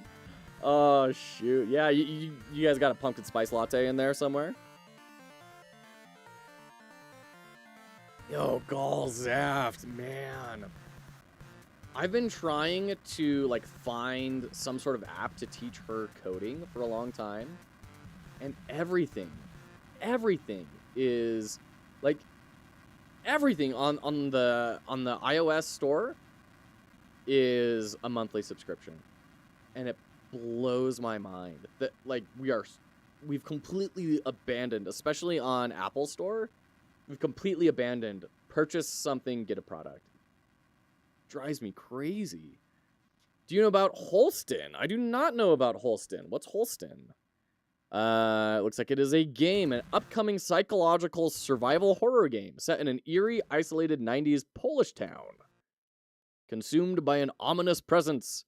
You've come looking for answers, but everyone seems possessed by something foul. Explore the... Whoa! What? What is this perspective shift? Wait, oh, hold on. So you draw your gun, and it moves from the top down into the over-the-shoulder third person? That's interesting. I'm curious how that's going to work, if that's going to be a gimmick, or if it will reinforce the feeling of, like, claustrophobic and tunnel vision and everything. Wow, they're doing a lot to play around with the camera. Huh. Very interesting. Very curious how that's going to work out. I was approached on Facebook to make a passion project to make our own Bloody Roar. I told them I'll need 3 more people if they want to make it a thing. There you go. That's Tiny Devil Adventure. Made for a specific, although limited market. I do enjoy more basic platformers, but it's not my dream game. There you go, Tiny Devil. Yep. This is one of the saddest points of my career. The whole App Store moving away from the web. Yeah, Zaft. Yeah, I hear ya. Everything costs with Apple, yeah. Looks perfect for your daughter. No microtransactions. It's really cool. It does look really cool. Like I said, I could see all those camera shenanigans being kind of an annoying gimmick. I could also see them really reinforcing the horror aspect. I'm really curious how it ends up shaking out in the core experience. Yeah, really curious about that. In the words of Future Trunks, androids. I have had more success on the Android store, to be fair, on the Google Android store, of finding things that are just like a one-time purchase. We've got, stuff like Dawncaster, we've got Night of the Full Moon, we've got Bloons, Tower Defense 6, Vampire Survivors, Peglin, Kingdom 2 Crowns, Brotato, Ratropolis, Slice and Dice, You Must Build a Boat. Like, all of these are really good one-time purchases. I saw this game on TikTok. I really love when TikTok drops me with upcoming indie games. That's awesome. Slice and Dice is a legend. Yeah, Slice and Dice is great. Slice and Dice is super cool. Okay, we need to get the freeze effect working. I specifically wrote a note to myself yesterday. Don't forget freeze. So let's go get freeze built out. Freeze is like a status effect, which is weird. So we need to have a way to... This is not so much building an item as it is modifying the way our items currently work to add some data on top of it. What's the deadline on this game jam? So the Learn You a Game Jam is that right? 8 days? Yeah, we have 8 days left. I am submitting on Saturday. That's my own deadline. I'm going to submit on the 29th. A little bit early. So that way we have a few days ahead before the Fox Hollow Jam starts on July 6th. So some time to work through our analysis submissions people have been submitting, to play a lot of the submissions from the Learn You a Game Jam, all that sort of stuff. So I'm giving myself a bit of a breather room to take care of some other things. So. Art software, music software, DJ software, video editing software, Android, baby. There you go.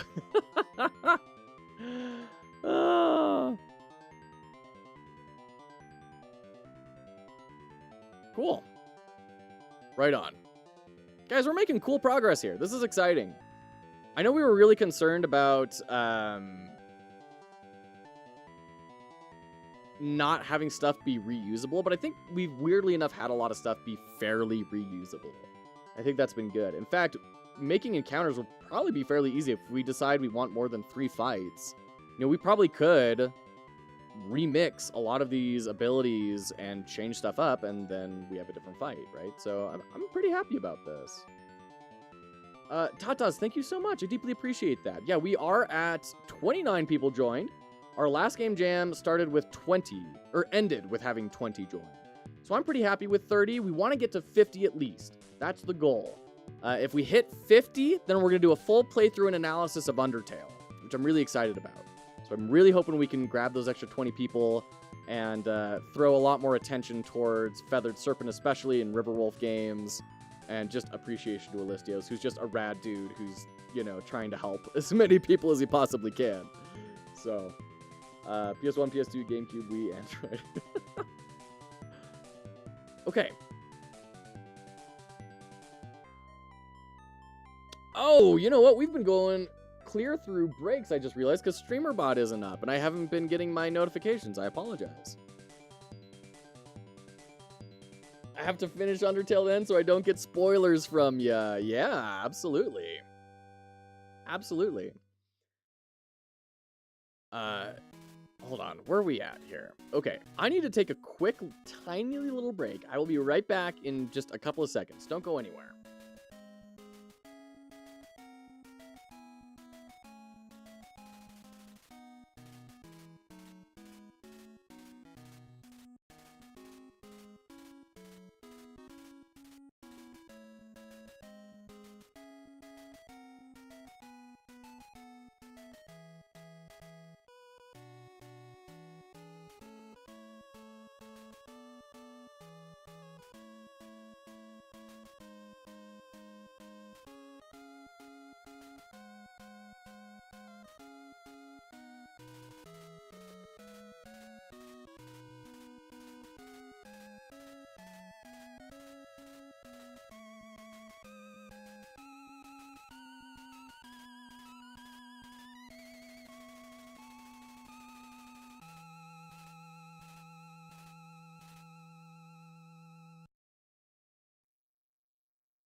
All right, welcome back. Welcome back. Thanks for your patience there. Undertale, the right way to do it the wrong way. Absolutely. Toby Fox, the absolute legend. Okay. So, what we need in order to pull off freezing, I think, is let me think about this. We need to have another layer on top of things. So we need to have an extra timer that needs to run down before the real timer can go. And it needs to attach to the ability. So what is the best way to architect this?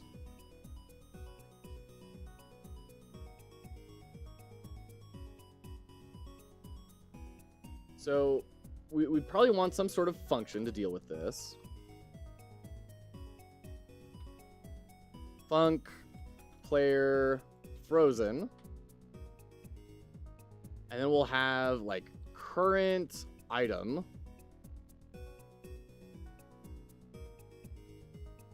Or active item. Dot.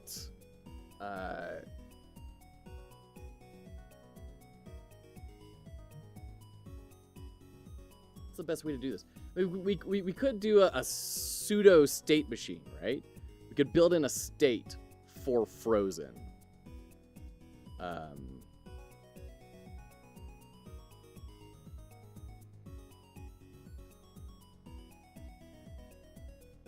Dot frozen equals true. I would love to not have to add in that state into every single item. But we can do that if we need to. I mean, we'd just be copying and pasting stuff in. I'm just trying to think, is there a way we can do it without having to modify the item?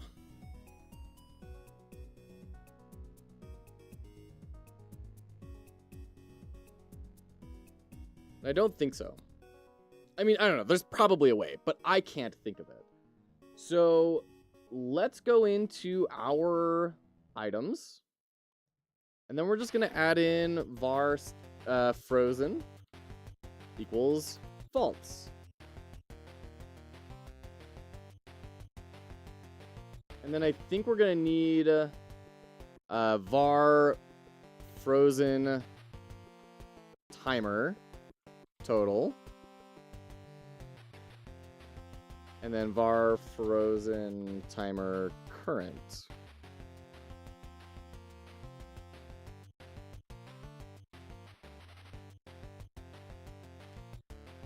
We could probably turn frozen timer total into some sort of a global.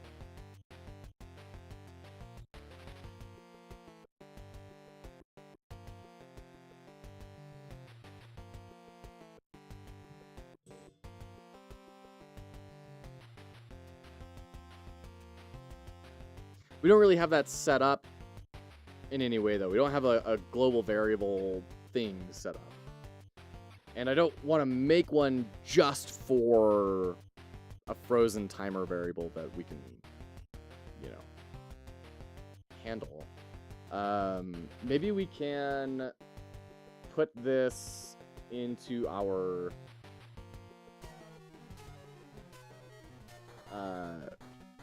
player. Nah, you know what? Let's just do it the gross way. It's not gonna be fun. It's not gonna be pretty, but it'll probably work, right? So, when you need a break, could you go over the overall idea for the game? Oh yeah, absolutely, absolutely, two nerdy nerds. We can do that right now. So the overall idea for the game is the theme is only one inventory slot, right? So you are going to be playing the hero going out into the world. You have one thing you can equip at a time. We're going to do a series of 3 different fights, and you have a toolbar of different items you can do. So you can have like your shield and your hammer and your boots, right? All that sort of stuff. You will change which item you have equipped based on you know, keyboard shortcut, just 1, 2, 3, 4, 5, and that will swap out different things, and that will be on a charge timer, and when that charge timer wraps up, then its ability activates. So if we take it back to the engine here, we'll boot it up. I have my sword equipped right now, and this is a goblin. He has his shield up. We're both going through our timers right now, just kind of auto-fighting each other. And I can swap to going to my wand. And now I will do magic damage to him. All that sort of stuff. So, that's the basic idea of the game.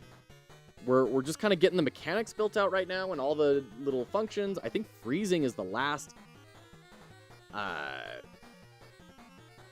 thing that we haven't built out yet, to be honest, as far as the mechanics go, except for the one special attack the final boss is going to do. But other than that, yeah, I think we're going to be kind of sitting pretty as far as functionality goes. And then it'll just be building the UI for the rest of the day, which will be great. Making it look a lot better than this.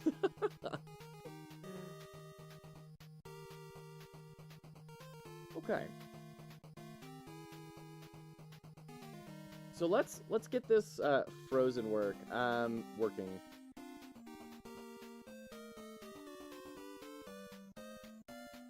Oops.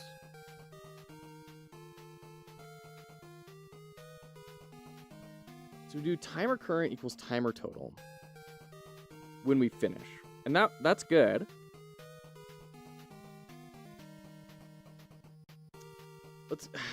In our player, I think what we might need to do is, in our process, we need to add another if here, right? Of if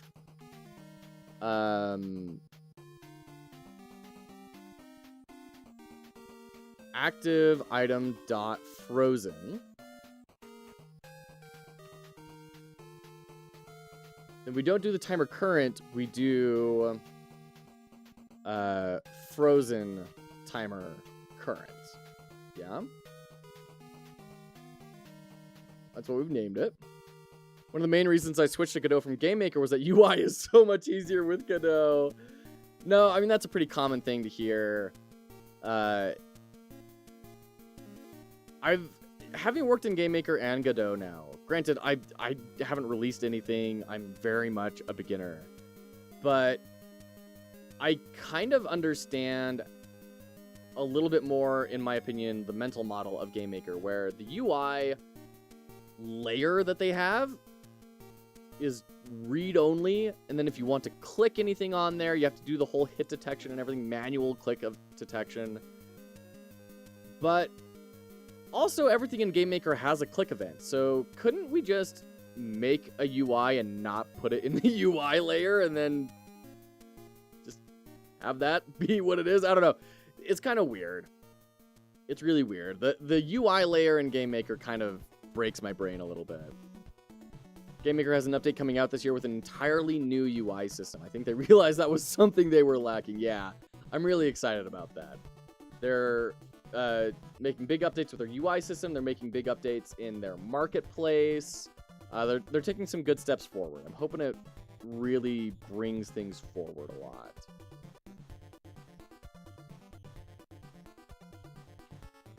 Else, just normal.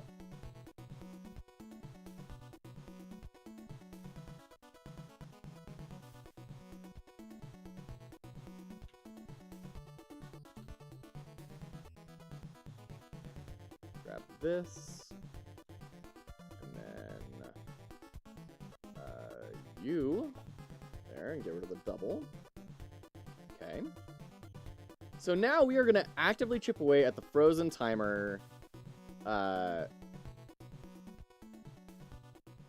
until it's gone. So now we can do if active item dot frozen and if, well, and active item dot frozen timer current is less than or equal to 0, then active item dot frozen equals false. Okay. So that should handle that, right? If it's frozen, only do the frozen counter, and then if the frozen counter runs out and we're still frozen, set frozen equal to false. And then we're setting activeItem.frozen equals true. And we are reinitializing activeItem.frozen timer current equals activeItem.frozen timer total. Okay. I left GameMaker for a week and they wouldn't want to update. They wanted you back, 2D Fighter. They wanted you back. You're named after them, for heaven's sake. Alright. Whoops. I accidentally windowsed everything. Hold on. We bring everything back up. There we go.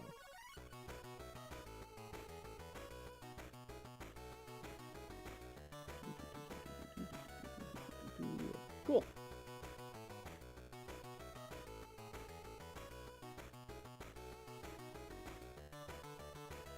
Now we need to copy all this into all of our other things. So we gotta go put it in the hammer. Gotta put it in the nerd glasses. Gotta put it in the shield. And in the sword. And in the wand. And in the weights. Okay.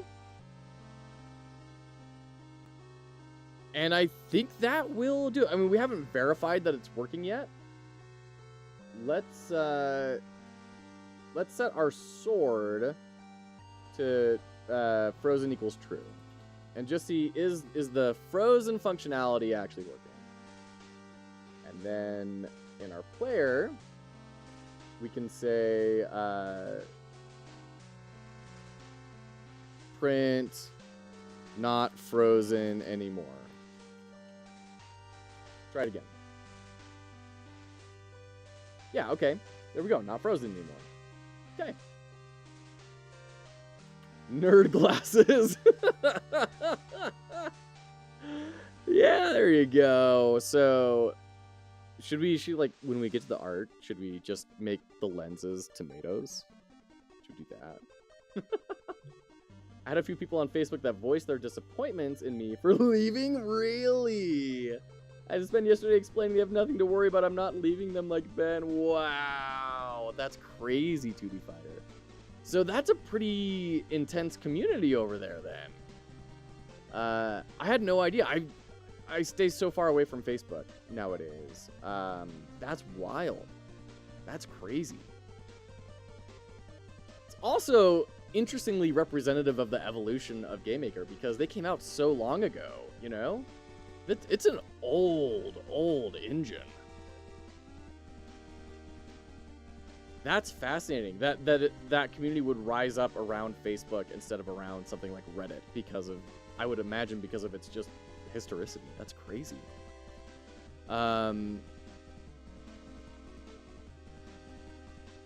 So hold on. What if we do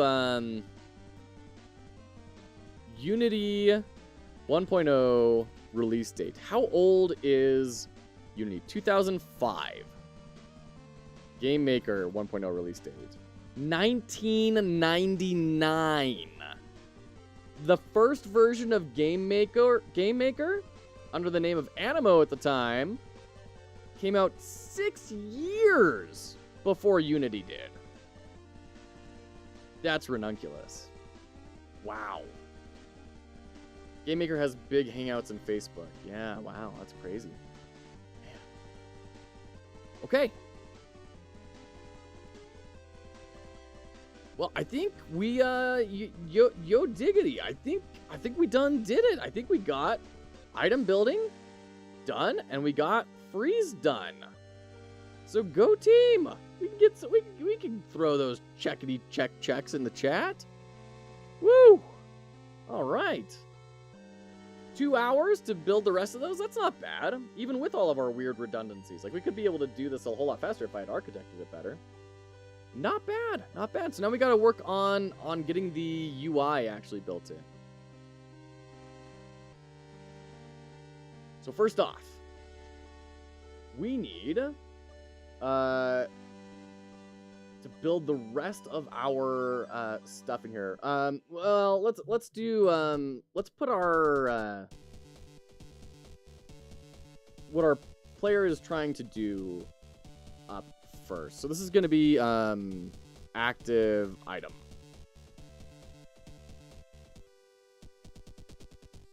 And then we're going to add in sprite 2D. And you will be a placeholder texture. Just a simple square. You'll go like right here. Oh, actually, hold on. Let's do the gradient thing. Gradient texture 2D. Ooh.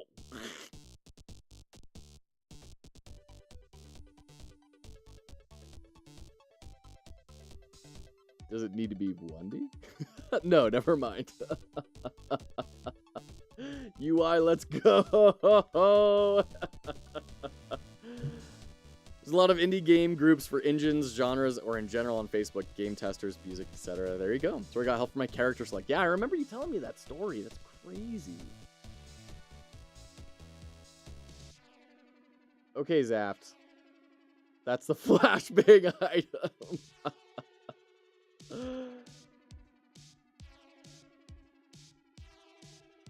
How do we do fill radial? Fill? Ah, radial. Okay.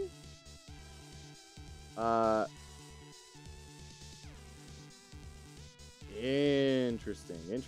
Okay, so drag the 2 points on the top of the square. Oh, look at that. Okay. And then we just change this to be 0 alpha, I would imagine. And then we add this in, black, and then just drag this all the way over.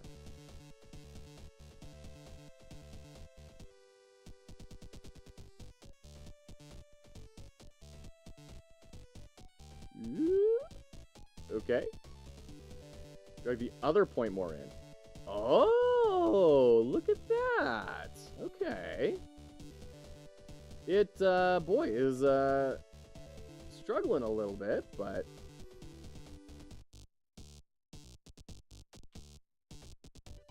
If we just change this to be black. And then drag it in. It won't be perfect, but it's for placeholder purposes. Yeah, this is interesting. There you go. Look at that. Ah. Well, there you go.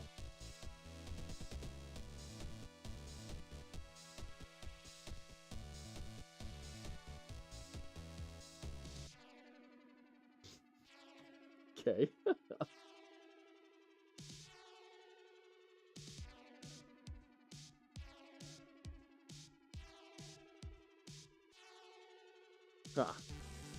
There you go.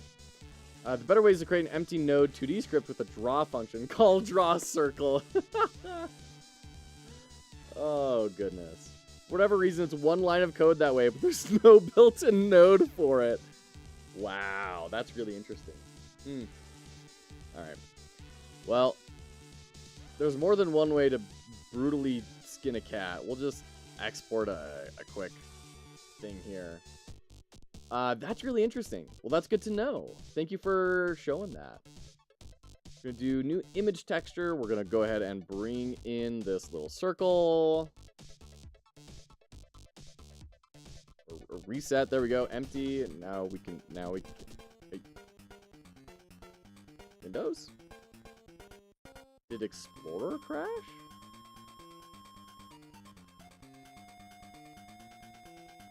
That was weird. Okay.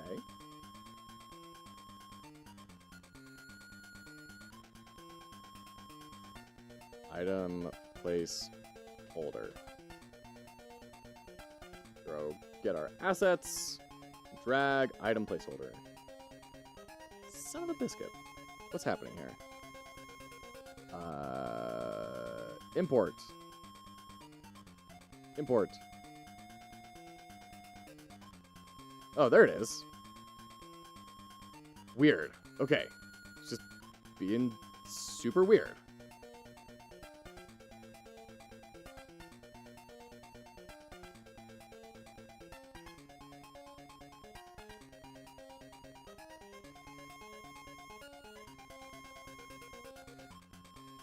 There we go.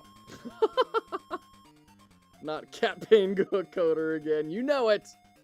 You know it. Biker mice from Mars. Biker mice from Mars. That sounds really familiar. Oh, man. Whoa. This is taking me back. Yeah, I remember this. I remember this when I was, yeah, the metal-faced dude. Oh, my goodness. And this logo. Wow. So that's a blast from the past. 2D Fighter, what on earth made you talk about biker mice from Mars? Where did that come from? Oh. Such a great game, too, on the SNES. Oh, really? I missed that one, I think.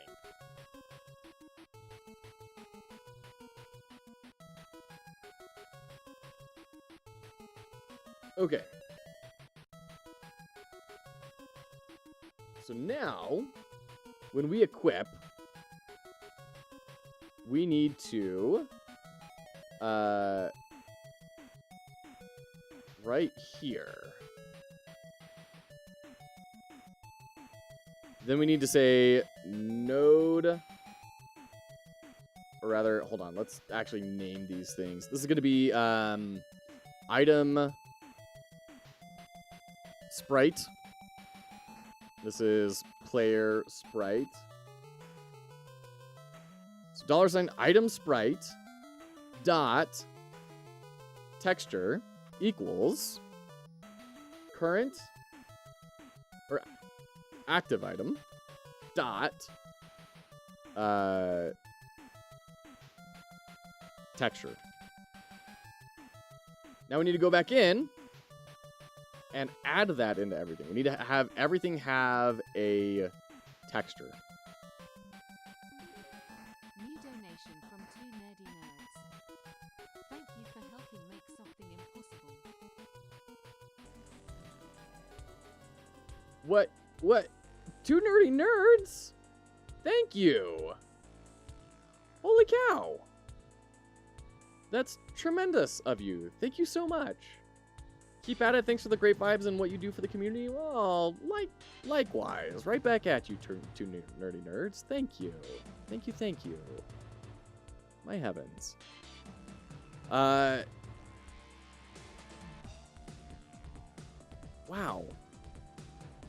That means a lot. So, we are definitely in a bit of a crunch right now of the next month, saying, can we make this work?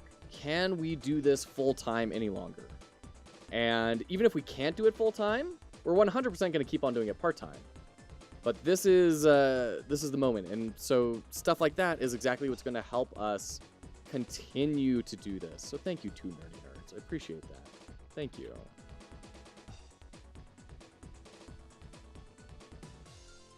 Okay. Oops. Hold on. I need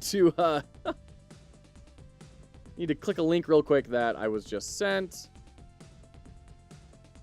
There we go. Maybe? There we go. There we go. Okay. My heavens. Thank you. I wish that would have displayed your message. Okay.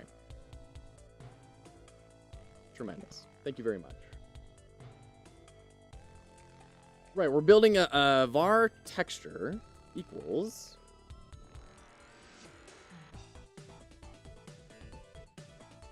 this, right? Do we need to put it in a load? Yeah.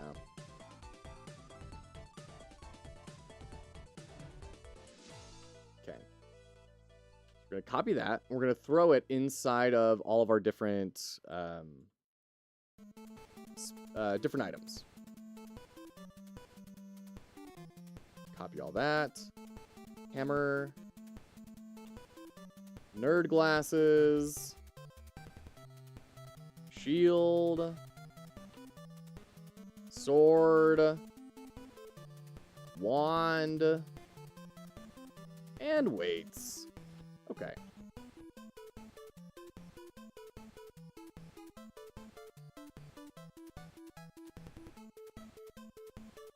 Okay.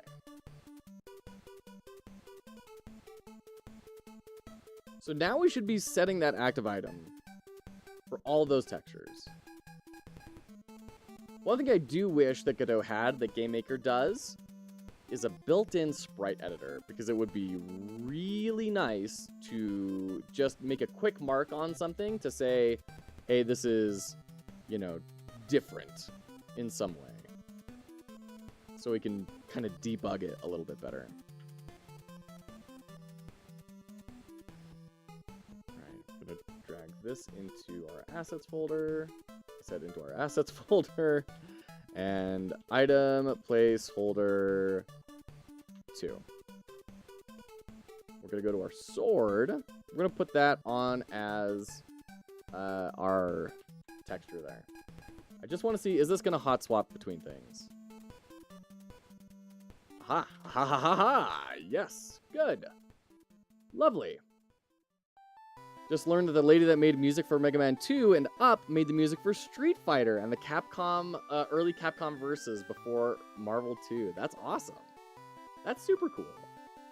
I love hearing that. Thank you. Now we do need to set that texture at the very beginning. We also need to set our label here. So this is going to be item label. $ item label dot text equals active item.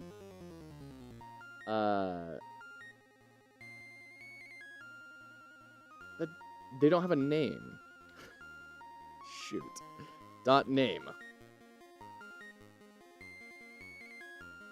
Yeah, shoot. Okay. Name. Well, this can be a const. Name equals Aether Shield.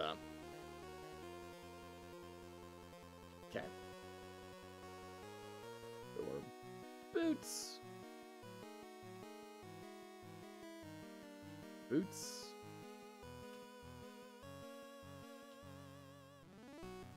Hammer. This song made me think of that. Nice. Very cool. Yeah, we are doing a OC Remix for today. We've been doing it for a little bit. I like OC Remix. It's nice. Makes me feel at home. Shield, and then sword. Oh, that's... needs to go down there. There we go. Wand.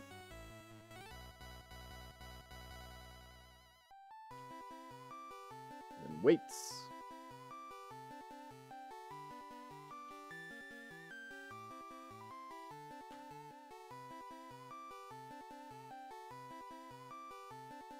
Active item dot. Right. It needs to be named, doesn't it? Do you remember when we had chiptone ringtones to our favorite song when you were so cool in school? I never had a cool enough phone to do that sort of thing.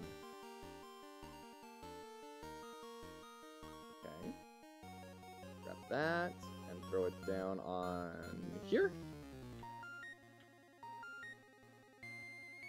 There we go. Look at that. Look at that. We're like doing real developer things. Look at that. Great. Awesome.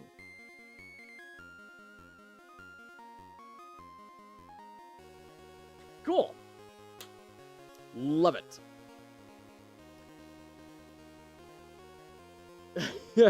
Thanks, two nerdy nerds. Oh, shoot. Okay. So we got all that. We got that UI updating. And I know that this is gross, and there should be like a UI object that is doing all of this.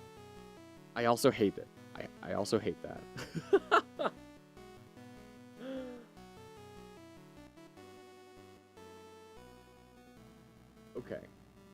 So now we need to go to our let's actually make a new we'll call this the toolbar. And we will link in all of our items. So we're going to link in sword. We're going to link in Aether Shield. Ooh. Wait, you can only have these 4? Oh, because we don't have scenes for any of these yet. Ah, okay. Okay. Let's go ahead and... I don't want to duplicate because that's going to, like, create a different thing of it. Let us know when we can buy the demo. Just saying 50-cent candy shop chiptune was hot. Which I assume will be today also. This radio looks like it. Yeah, there you go. There you go. We're making progress. Remember chirping? I'm unfamiliar with chirping. Don't duplicate. Resist the temptation. Yeah. Got a boost and was chipping random people just cause.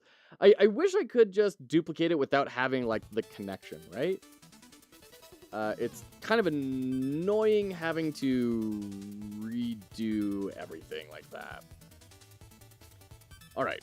So this will be Aether Shield. We're going to add in a sprite, 2D. And we're going to make a new boots. 1, 2. No, I can't, like, shortcut any of that. All right, great. Boots. What am I doing? Sprite. Jeez. We're going to rename this to be boots.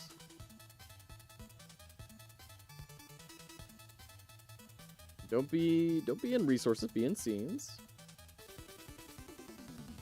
Aether Shield and toolbar. So now we can start linking these in, right? Yeah. Okay, good. We're in the right track. New 2D scene. This will be hammer. Sprite. Hammer. New 2D scene. And this is going to be nerd glasses. Sprite. And then we're going to do the shield.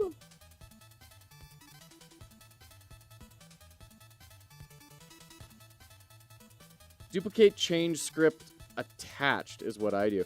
So, is that the only connection that it has, Manson? Does it just maintain the script connection, but it doesn't have any other ties to anything?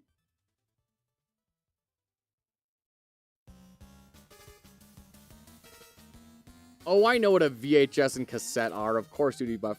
No, I was like, I didn't have a phone until I was, 16, 17. So and then when I did, it was just like for family calls. I didn't get to like do any social stuff with it.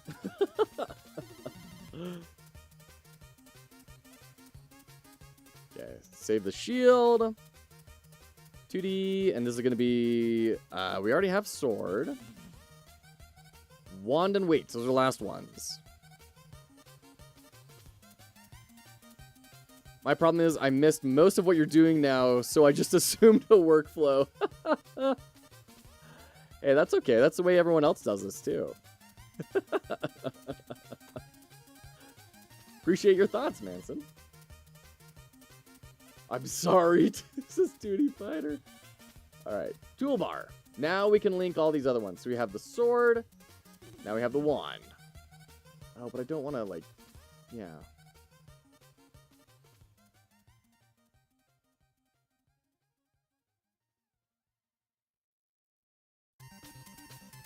Placeholder texture 2D.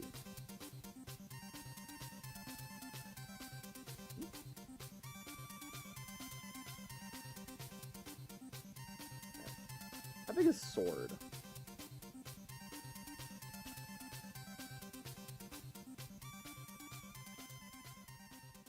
Okay. 24 by 24. Okay. Transform. Reset. There we go. Set that there. And then, can I just grab this and copy it in? Yes, I can. Okay, great. So that's our better solution there. Why don't we bring that up back to its origin of 0, 0 as well? We'll copy that. Delete the sprite here. Paste it in. Copy. Hammer, delete the sprite. Paste it in. Son of a biscuit. They're all going to have this. Why? Did you at least play Snake? Yeah, well, I did, but it was on my calculator, not on my phone. Man, calculator games. Those were the ride back in the day. Get your TI-87 and then just load up all the crazy stuff. Yeah. People who don't duplicate Nevis. You never had a fancy calculator, huh? All right, toolbar. So now we can add this all in. Can I do multiples? Can I do like shield and this? Yes, good. And boots. We're gonna need all of those. Okay. Shield, you're next. And then Aether Shield, you're next. And then Weights, you're next. And then Nerd Glasses, you're next. And then Hammer, you're next. And then Boots, you're in between. There we go. Okay. So now if we hit play, we should see... Ooh. Right, because we just brought in the sword. We need to add in the toolbar. There we go. Great. Brilliant. Absolutely incredible. Wish we was friends. You could have come over and played games. Oh, that's amazing, 2D Fighter. That would have been awesome. Okay.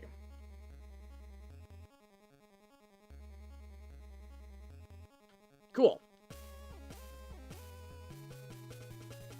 Okay.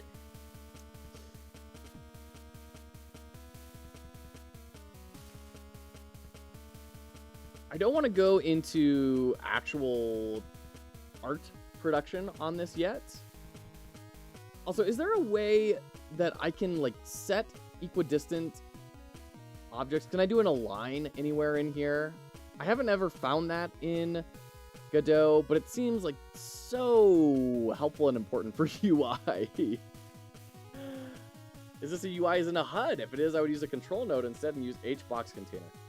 Oh, HBox container. See, Manson, you're thinking ahead of me. I think you're right. So we'll change this to be a control. In fact, can we just change it to an HBox?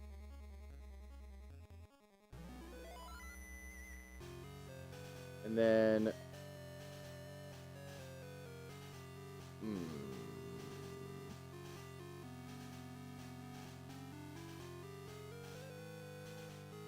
Toolbar. Horizontal alignment. Vertical. Center? Nah.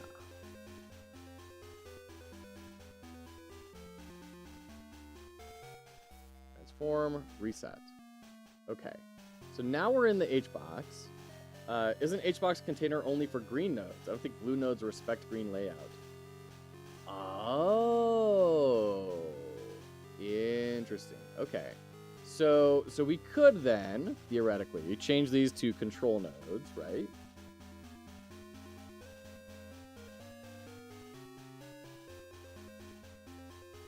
This is kind of going a little bit ridiculous just jumping into this, but the upside of it working is really high. Also, all the child-to-be control nodes, they get affected by their HBox container parent. Perfect. Thank you. All right, that's 2 corroborations here. Thank you. Change type, control. I need to get into that habit of if it's a UI thing, it needs to be a control node. Oops. Change type, control. Okay. And then save all these and toolbar. Hey, look at that. Okay. Kind of scoot it up a little bit. Now, how do I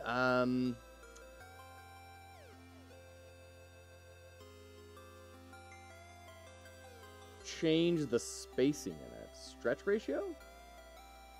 No? 3D game in-game is red nodes. 2D in-game nodes are all purple. HUD items are green nodes. There you go. There you go. You have to change all the scripts to extend control instead of node 2D. I don't think they have scripts. Yeah, these don't have any scripts attached to them, Zap. Right? There are these sword scripts and everything, but they're resources. So they're not attached to the nodes at all.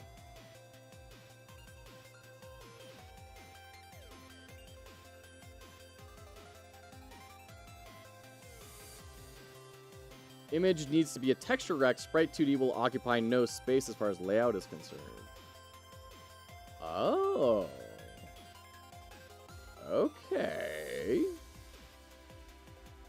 Need to be a texture rect. Man. Okay. I'm also saying increase HBox width. What if we do this? Yeah. Texture rect instead of sprites. Okay, cool. Let's do that. We can do that. That's fine. Texture rect. Looks like it's even going to keep the placeholder and everything. That's nice. Bring that back up. Okay.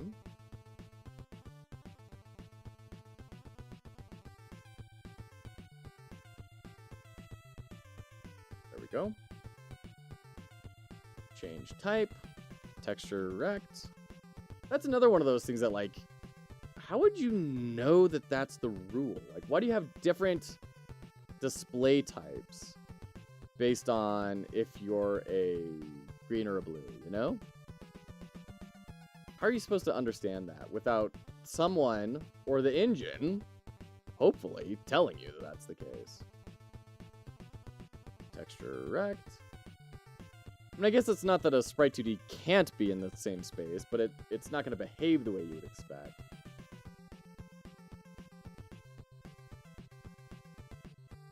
Okay. So we've got all of these set up as texture rects. Oops.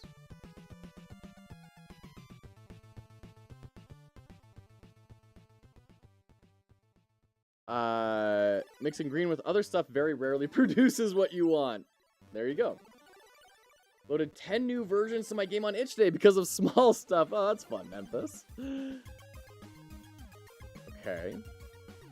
Very in-depth experience with layout calculation and other platforms from me, at least. I have no idea how one would guess this. There you go. Okay, so it looks like we're still not getting... well, I mean, I guess we don't know if... Like, I don't think that this is, yeah. 1, 2, 3, 4, 5, 6... although, each of these blocks is probably not 1 pixel, is it? No. It's, what? 18 pixels? 1, 2, 3, 4, 5, 6, and a bit. We have 3, 4, 5, 6, 7, 8 items. So it's not quite being represented correctly.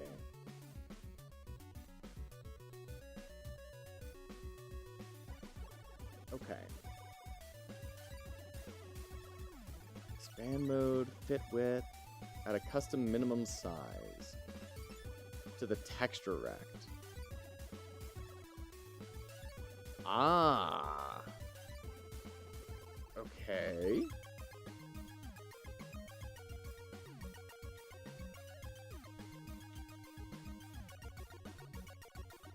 24 by 24.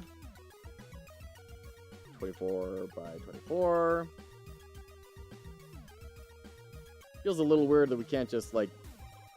Oh, but right! This is no longer a Sprite 2D. So the thing that I did before of setting the dimensions is no longer set. Now it's this other thing. Alright, alright.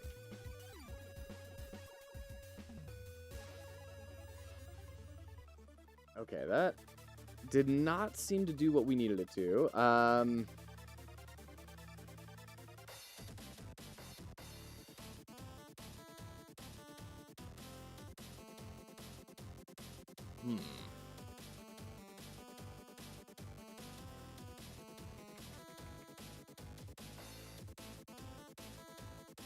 You have a control in between. That's always fun.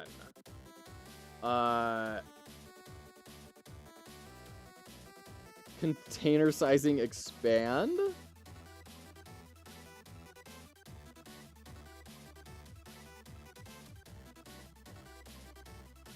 Above video link might help. I'm not seeing an above video link, Manson. Maybe it got caught by YouTube. Let me check here.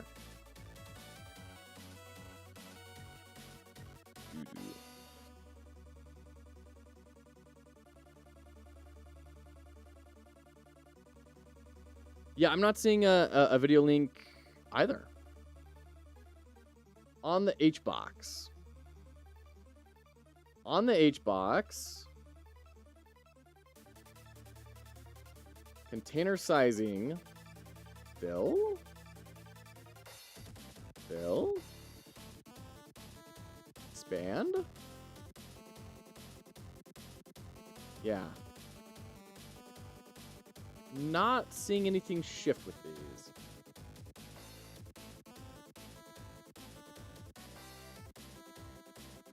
No, it doesn't have a control parent. Use the appropriate layout properties depending on where you are going to put it. Does it need to have a control parent in order to function? So if the texture rect was a direct child of the HBox, this would be working. But since there's a control in between, that's... we'll have to mess with the control as well. Okay.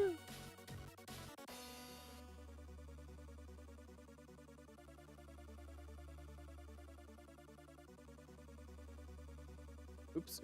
Oh, geez. Misclicks. Okay.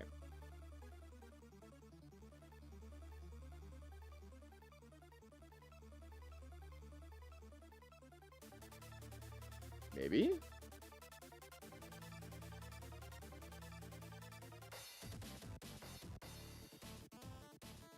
Interesting. What happens if we do this one, too? Container sizing, expand. Oh, okay. Stuff is happening.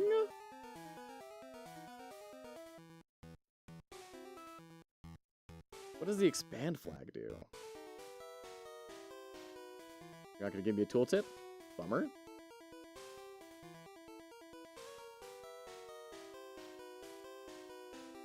Let's go ahead and throw this on everything, and we'll just kind of see what we end up with, which is a great way to build a game. If you've never built a game before, definitely just start clicking on buttons until stuff happens. You'll end up with a great product every time. Okay, why the crap did that work?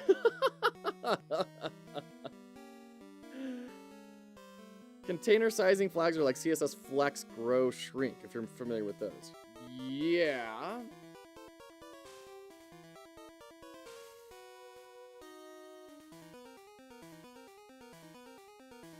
I guess it's just weird that, like, you can't just apply it to the parent container. Like, say, display flex, and then, you know, it deals with it.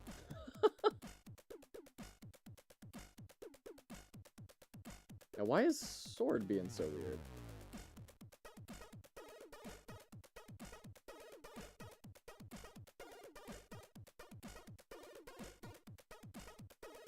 Wand. Where's wand? Did we just miss you? Expand. Yeah, there we go. Okay. So now we need to reorder everything. Shield. Aether shield. Boots are at the bottom. Hammers at the very bottom. And then weights are before nerd glasses. Okay. Cool. There's no selector. It kills me. There you go. Okay. Well, hey, that's working. This is the YouTube URL of what I was pertaining to. Okay. Let's check that out. Yeah, it's weird. It's not giving me, like, any sort of, hey, this has been caught by chat, moderated chat or something. It's just being dumb.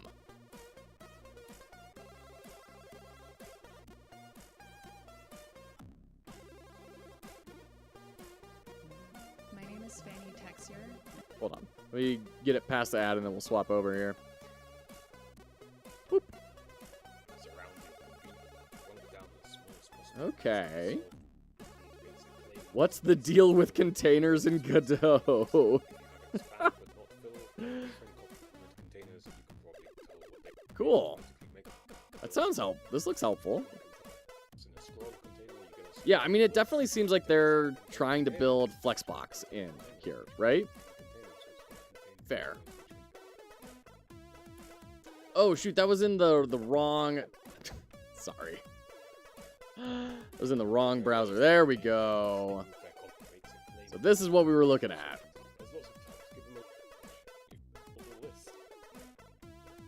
Did they show, like... That's interesting. Were they using the control grid stuff to do bullet hell patterns? That's kind of interesting. Huh. Well, there you go. Really cool. That's another thing I want to learn to do someday is, like, how do you actually build the bullet hell patterns and everything? That would be another fun game jam experiment someday. Okay. Now, in our fight scene, our toolbar is in the wrong space. Throw it down there, though, and there we have our toolbar. Hurrah! Great. Hey, K-Hidao, welcome in. Good to have ya. Hope you're doing well. Okay, so now we need, when,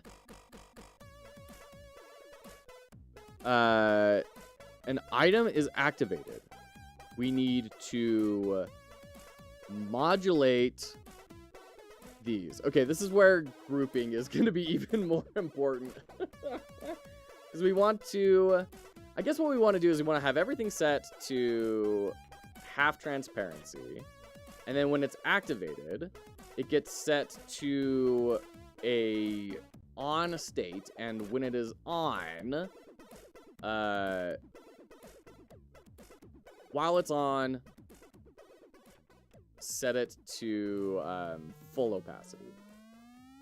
Going to work soon, though. Oh! K-Hidao! You started your job this week, right? That's tremendously exciting. Congratulations.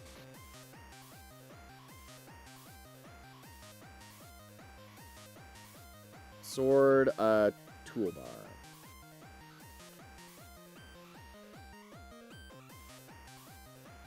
So we can say var state or active equals false. And do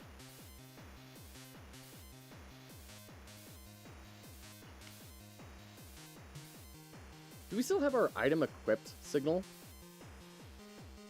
We do. Are we calling it still?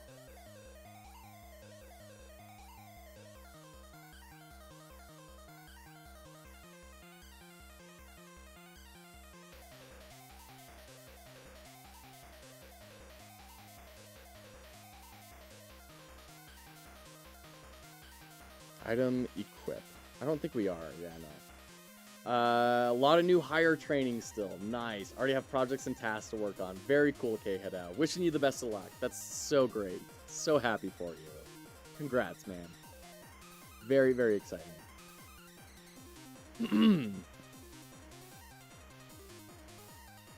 So I'm trying to think, what is a way that I can kind of just have a flag set where I don't have to go in to a script and say, hook up every single signal for every item equipped to every item.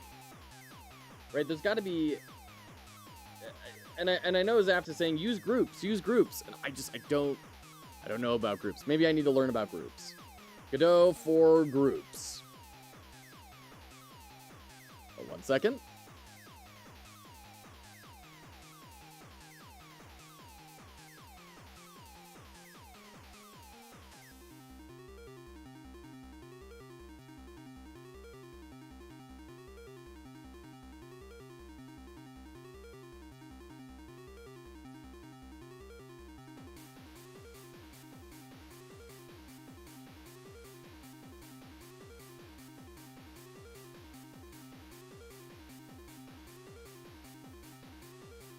All right, I gotta go change this kid's diaper and get him all saddled up. I'll be right back.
Okay, so my son is at this kind of frustrating point in his life where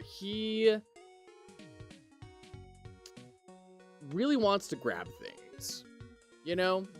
You give him a bottle and he's like, ah, I got it. But he sucks at grabbing things. And so 9 times out of 10, instead of just holding the bottle and drinking from it, he'll like grab it and then like throw it across the room.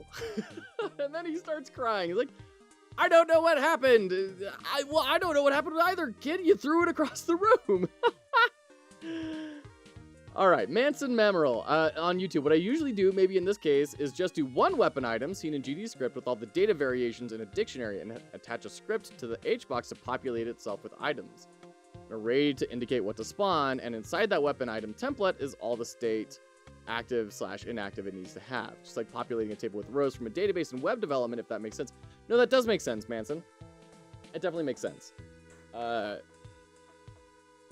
I'm still trying to feel out how to have parenting relationships and everything in Godot. It feels like every time I've tried to have some sort of parent thing, it just breaks everything or has all these weird extra carry-on additions that I wasn't expecting. So that's something I need to pick up, is how to appropriately do stuff like that in a way that doesn't kind of bother us. All right, one second.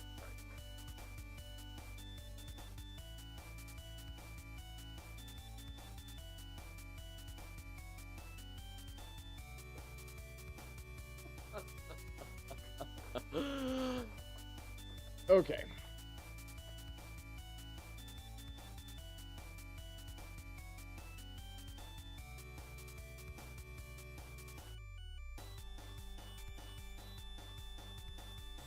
Okay. Have you heard of the signal up, call down phrase yet? Yes, yes, absolutely I have. Absolutely. And that's what I'm trying to do, of like, on equip, sending out this generic item has been equipped signal, right? I would like to avoid having some sort of, you know, connection in every single node. It feels like we should be able to just like loop through all the nodes, right? So like, for example, if we go to node and we go to groups, can we just add, you know, toolbar item?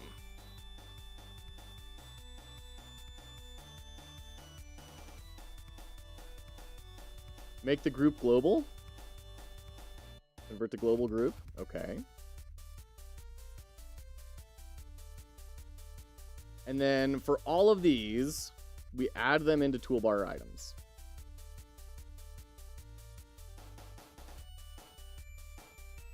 Right?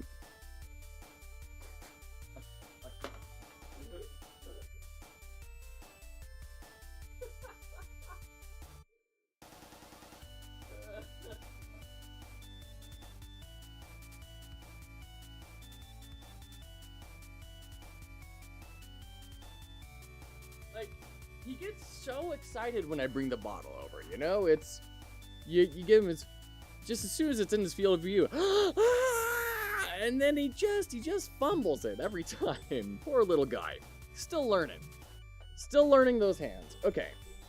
So, we have all of these things in this group, right?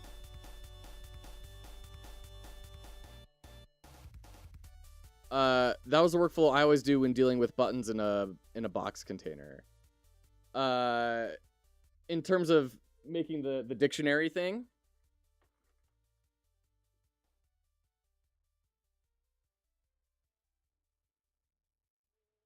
Oh goodness.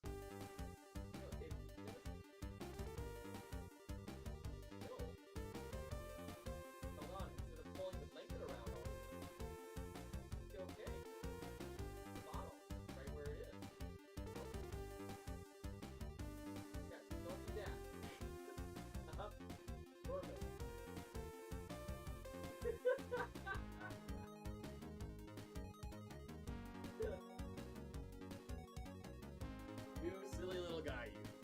Okay.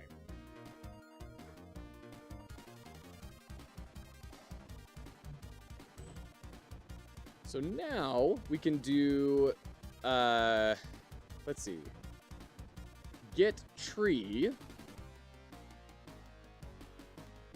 In the fictional example below, use scenetree.callGroup to alert all enemies that the player was spotted. Variable array of nodes equals getTree.getNodes in group. Yeah, by the way, this is what I'm looking at here. Array of nodes equals getTree.getNodes in group. Okay. So we could then, I know this is not good practice. I understand. I'm gonna do it anyways. Variable toolbar icons equals get group. Oops.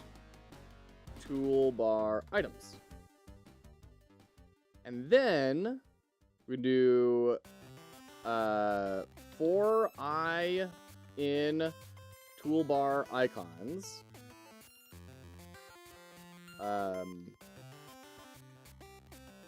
Toolbar icons at I dot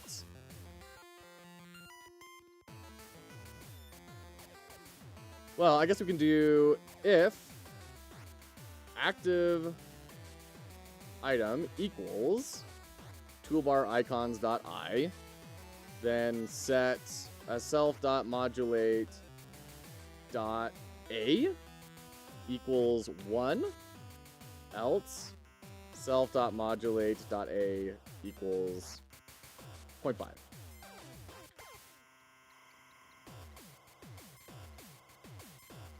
Yeah.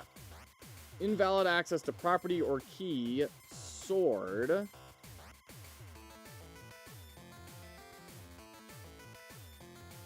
On a base object of type array. Okay.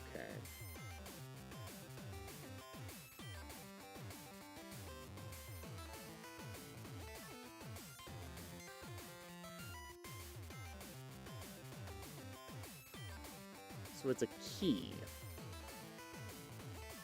So we need active item dot name. I don't think that's gonna work. Godot screen not being captured. Shoot, sorry. Thanks, Manson. Yeah.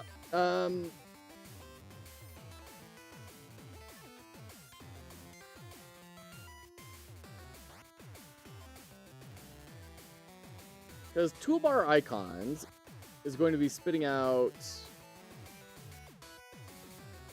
What form is this taking? Print. Toolbar icons. Let's just kind of see what data we're getting. Okay, toolbar icons is getting this series of control nodes.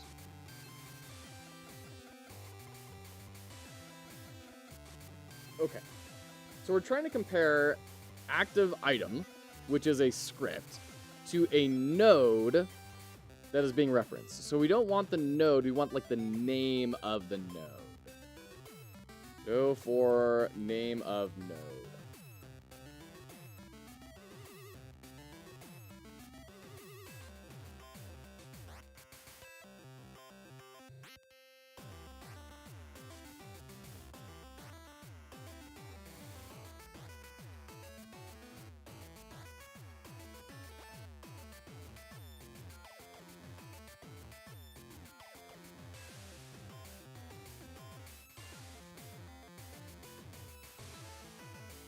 Node name GD script. Oh wait, no, that's not it.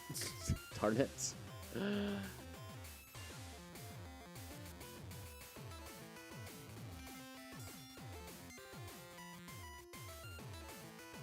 So, every time I look this up, I have people saying like, "You don't need the name. Here's this other way to solve your problem." But that's not helpful. Dot name? Okay, thank you. Like that's all I was looking for. Why did that need to be so hard? Okay. And we have the name is capsed, and then the name of the thing is capsed, so that should probably work, right? No. Son of a biscuit.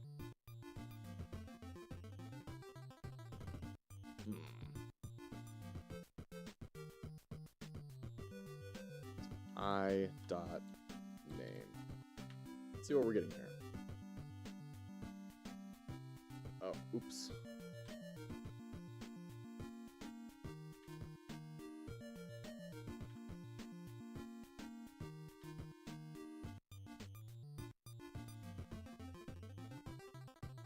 Okay.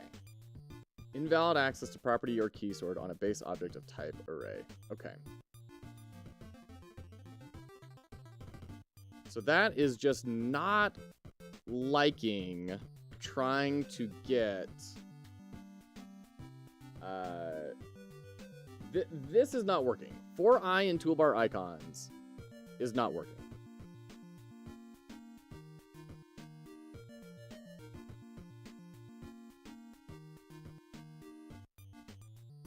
So the exclamation point is not a part of that. That's these prints up above that are not a part of the thing.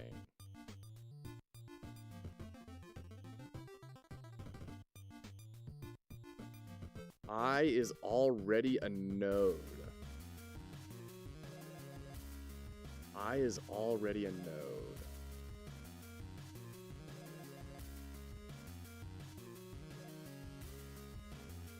Oh wait, hold on. Doesn't this need to be dot size? Just do print I, you will get it? What? What are for loops in Godot? I do not understand this notation. Yes, son of a biscuit. So is name already toolbar icons at I, essentially? Yes, son of a biscuit.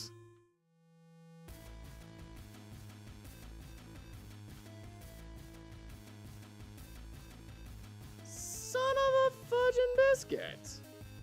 What is all this? What is all this?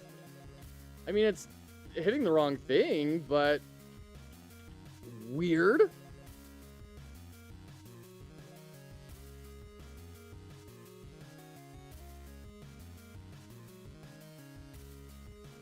Okay.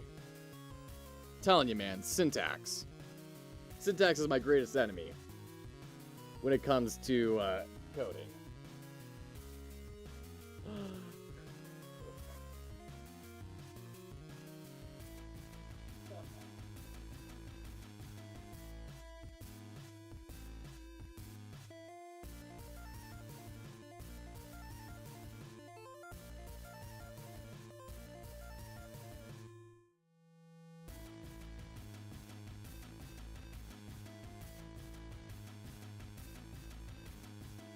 Oh man, you know, it doesn't matter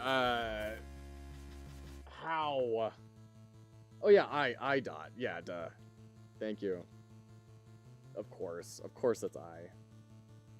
Doesn't matter what kind of a day you're having. When you walk over to your little baby and they see you and they just go, ah, then you know it's just a good day all of a sudden. 1, 2, 3, 4, 5, 6, 7, 8. Okay, that's weird. I'm with you 100% that it is objective and demonstrably what you just did. Bad to have that many ways to do something as trivial as a for loop.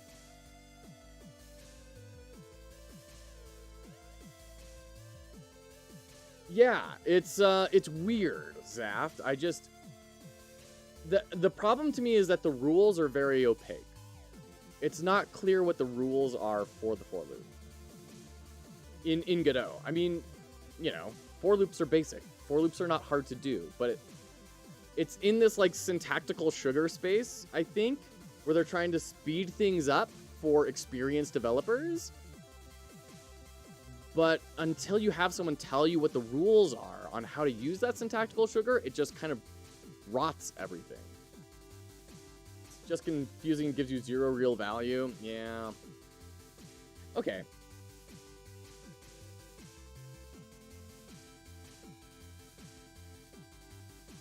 Well, let's go ahead and change these around a little bit. Wand should be...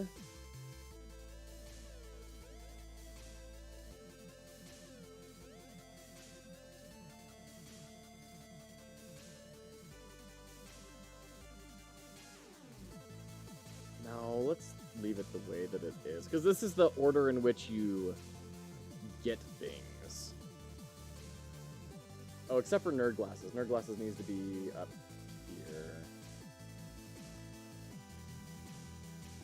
So that should be 6. This should be 7. That'll fix that. My tip is remembering loops as 4 item in collection. Hope it helps. Yeah, Manson. I mean, the weird thing about it is just, I don't know. I haven't worked in a language where you do 4x in y, right? For me, for loops have always been variable I equals 0.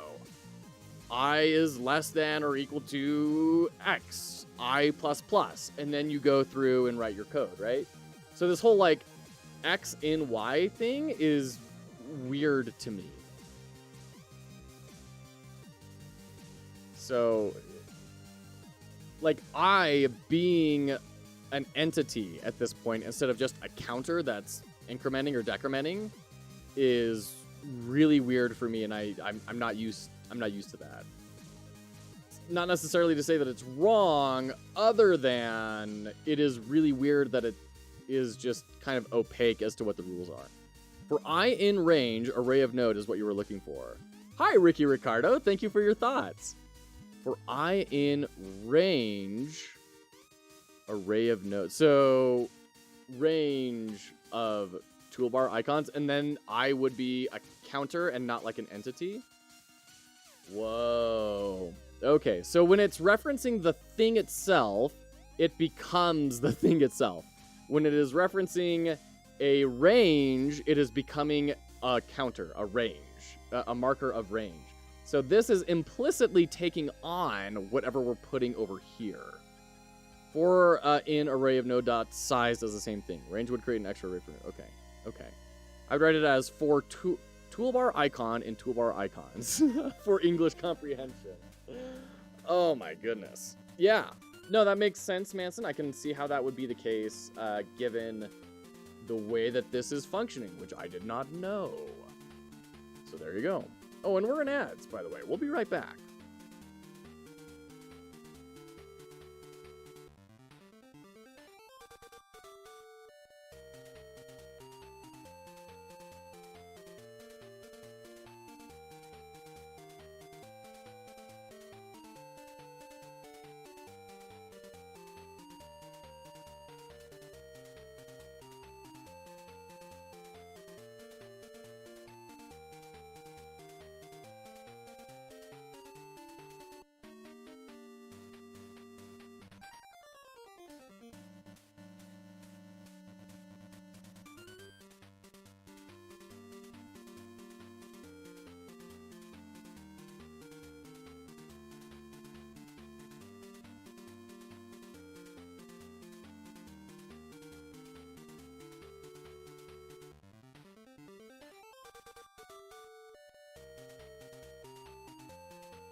Okay, welcome back.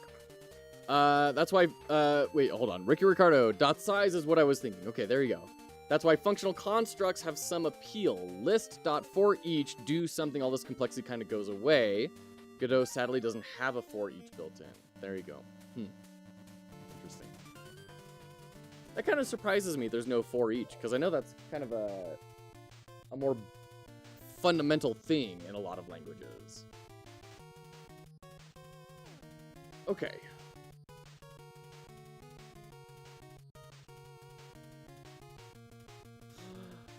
So we have this. First off, the order of the icons is not accurate. So we need. Oh, and that's not a part of the group. Well, there you go. That's that problem. Okay, so we need sword. There we go. Sword, and then shield, and then weights. And then it's wand, aether shield, nerd glasses, and then boots and hammer. That should work. I miss it. You can use any as a for each as long as your function doesn't return true, but that's super obscure. Wow. Yeah. Okay, so 1, 2, 3, 4, 5. Oh, missing 5. Aether shield. That's weird. Aether shield is in the group. Why is Aether shield not going? 6 nerd glasses not going. 7, 8. Oh, it's not going because their name is different. Oh, shoot. Okay. Ah, shoot. Okay, so I need to do this better. So we can't just compare the raw name against the node name. We need... because the node name, if we're following good labeling, is not going to necessarily be the same.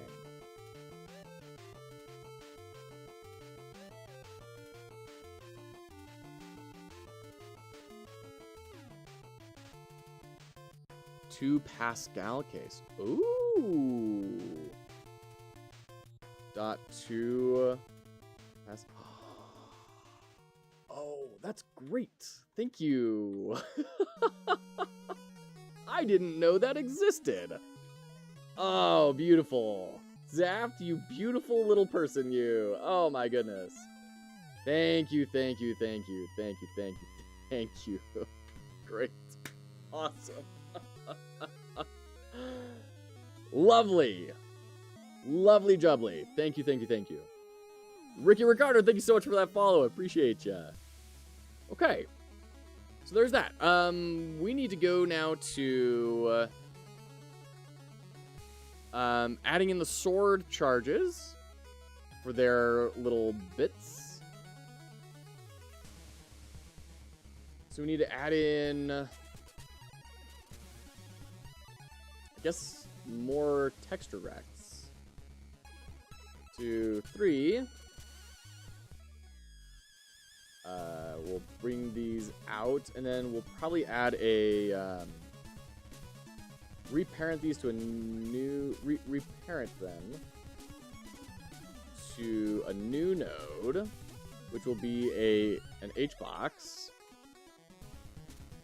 And that H box will be right above, I guess. Placeholder texture, and placeholder texture.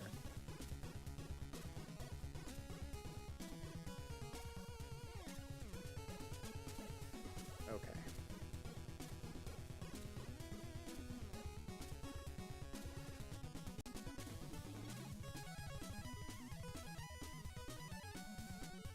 Make it 10 wide, 10 tall.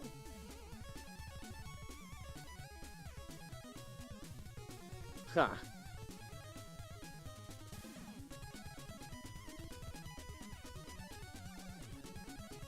Whoops. There we go. Bring that down there. And then we're going to change your custom size to be 10. And then your custom size to be 10. What? Maybe 8? 6. That'll give us 6, 12, 18. And then some room on each side for padding. Okay. Isn't this 24 wide? Yeah, 24. 6, 12, 18?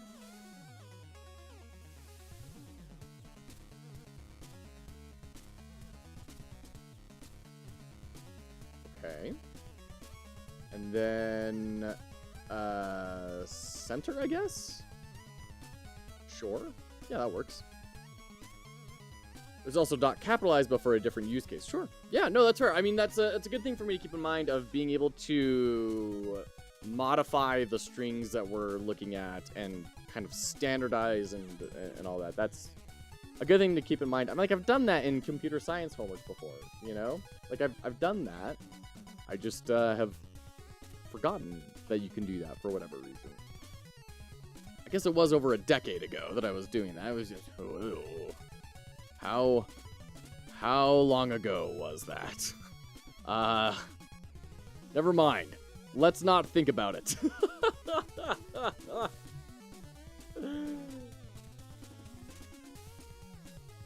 Okay. So now we need to,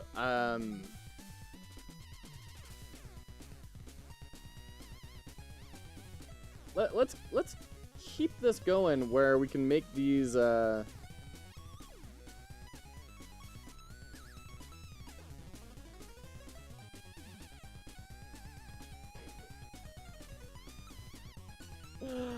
goodness. I don't know. What's a good way we can do this? Let's I don't know if you guys can hear that, but oh boy, is my guy having a good time. So at least 2 days ago, it was longer than lunch last time. That was at least how far it was.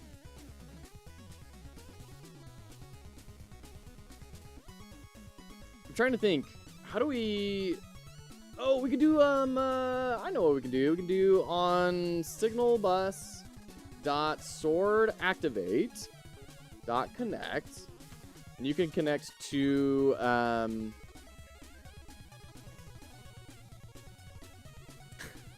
charge tracking. And then, we do func charge tracking. And this is just saying, because every third hit of your sword is going to do extra damage. So you need to know where you're at on that. That's what we're trying to create here. Is just say, first hit, second hit, now your third hit is about to hit, go. Okay.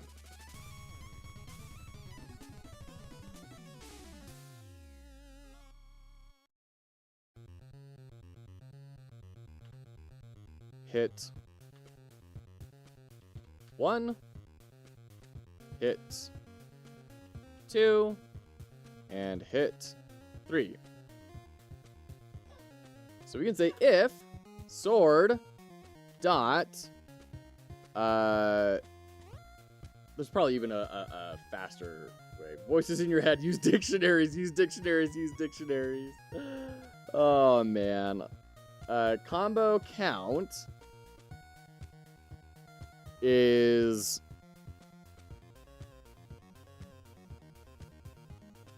there's got to be a better way to do this, but I'm thinking of a dumb way, but it's the one that just fits in my brain right now. If it's equal to 1, hit 1 dot modulate dot a equals 1.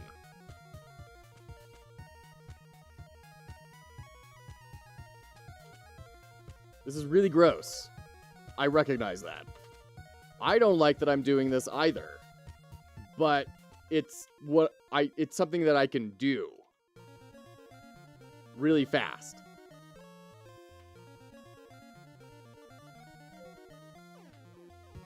So 1. Dang it. Invalid access to property key modulate on a base object of type null. Shoot. The image actually changes. Well, yeah, so the goal, we come back to here, is we'll have some sort of tracker here, right? And these will start off this way, and then when you're at the first hit, that is there, and then that is there, and then that is there, right? And then it'll all reset back to semi-transparent.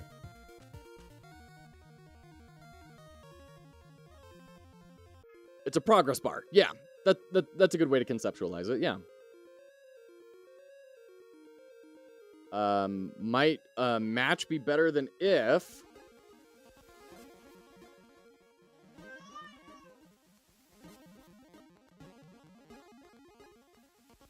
It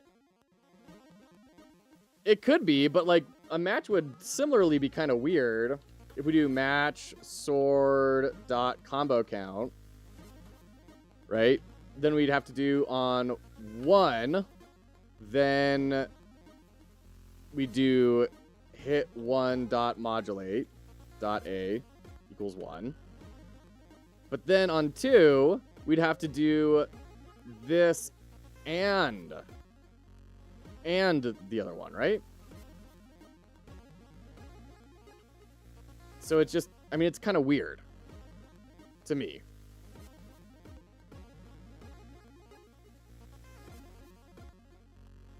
Oh yeah, you're dead right. You're dead right. Totally right, Zaft. Thank you. There we go. This is what happens when you start coding at 3 a.m. All right. Oops. 1.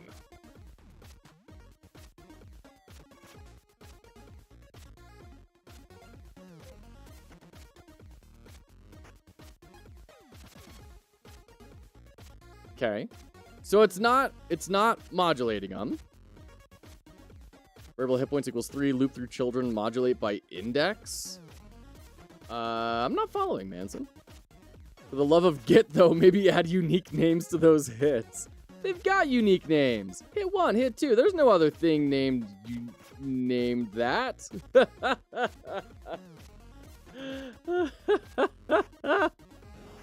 Look how unique this name is. There's no other hit 1 in there. What, you're saying do that? And then add in the unique name.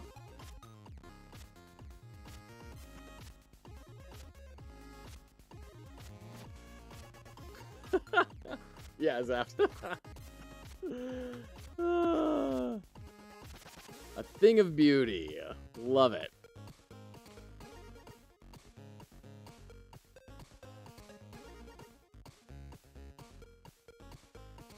Oh, but duh, they're not. All right. Sword. You guys. You need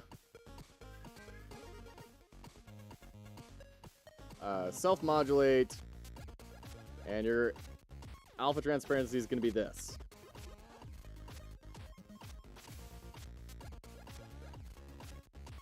No. Still not triggering.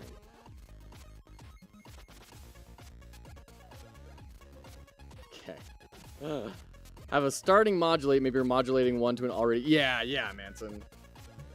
Should be hit 1, hit 2, hit twice.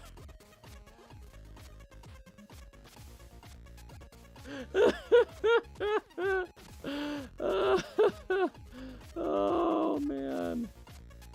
Funny. Funny. All right. I mean, I can see that we're going to need to do this anyways, I guess. Dot A equals 0.5. And then mod hit 3 dot modulate dot A equals 0.5. Well, no. What am I doing? If sword dot combo count equals 0, then just set everything to 0.5.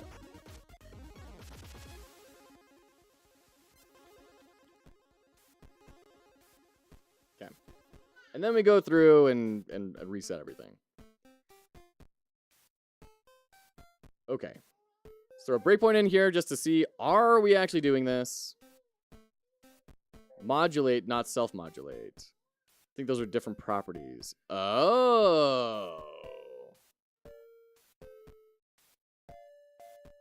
Okay. Oops, got that 1 in there. Dot self dot.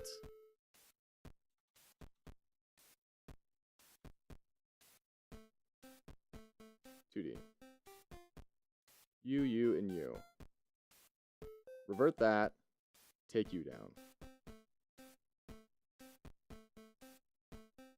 Same with you. Okay. Hat, hit. We're writing a children's book over here. Hit, smack, thump. Okay, hey, look at that. Look at that. Look at us go. Nice. Modulate will also modulate children. Self-modulate only modulates itself. Okay, that's what I was thinking. Like, I know modulate has more things about it, right?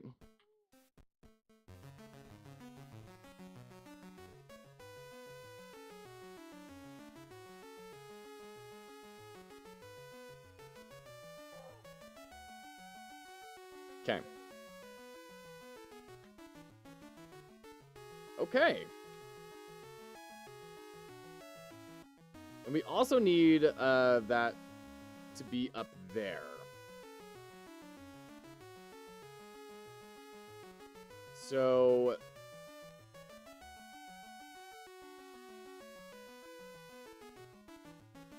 active item dot texture.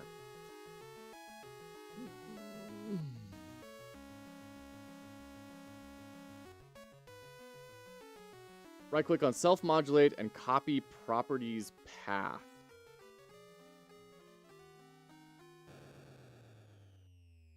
If we go to sword, copy property path.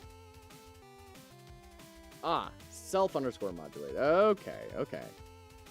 And, you know, I don't know that that's really going to be a make or break thing here, but might as well, right? Just realized I have no idea what you're doing, what you're making. By the way, Rubik's Cube, hello! How many U-Hauls could a U-Haul haul if a U-Haul could U-Haul U-Hauls? Roughly 7. There you go.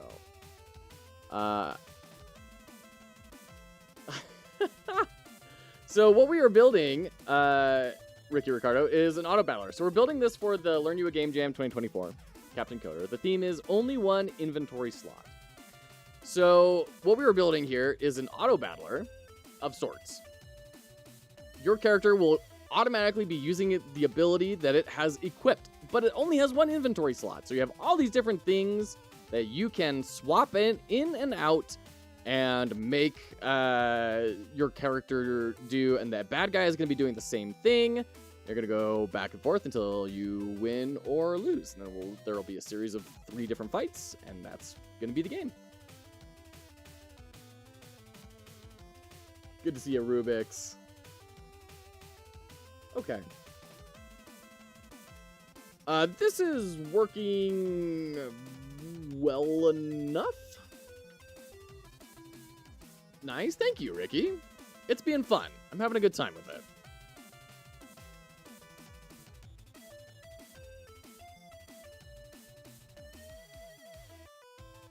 Oh, you know what? We have our I was thinking, why is this being so weird? It's because we have these still modulated and self-modulate. So that's another thing that I'm learning today is modulate and self-modulate are different things. Okay, but the self-modulate is... Oh, there we go. There we go. Okay, so we just need to set that initial state. Okay. Try it again. Yeah, there we go. There we go. What I usually do is use the loop method and use index to modulate. So if I add 10 charges, nothing breaks and scales well. No, that makes perfect sense, Manson. Snowy's, good to see ya. Welcome on in. Use the loop method and use index to modulate. So if I add... Yeah, the loop method is not something I'm aware of. I mean, conceptually, I can kind of understand what you're getting at. But I've never done that in Godot. And this is, I mean, you could probably do, this is, I was thinking also we could use groups for this, but then my brain broke a little bit and I said, this is just faster. What does the square with the 3 little squares represent? I don't do coding.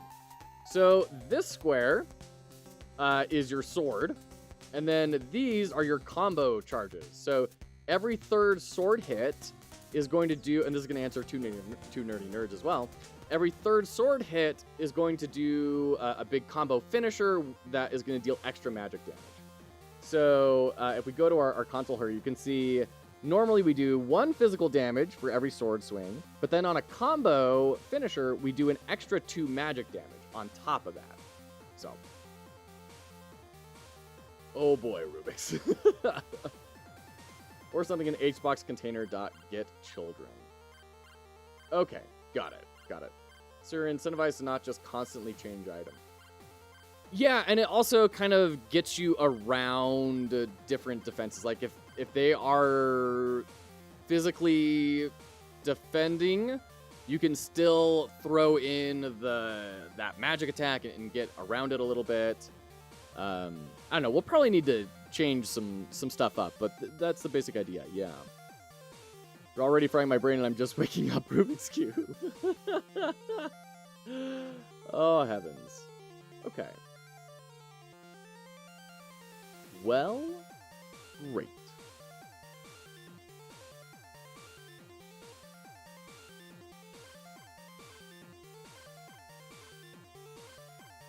So this is all gross. We'll definitely need to go in and tune this all up.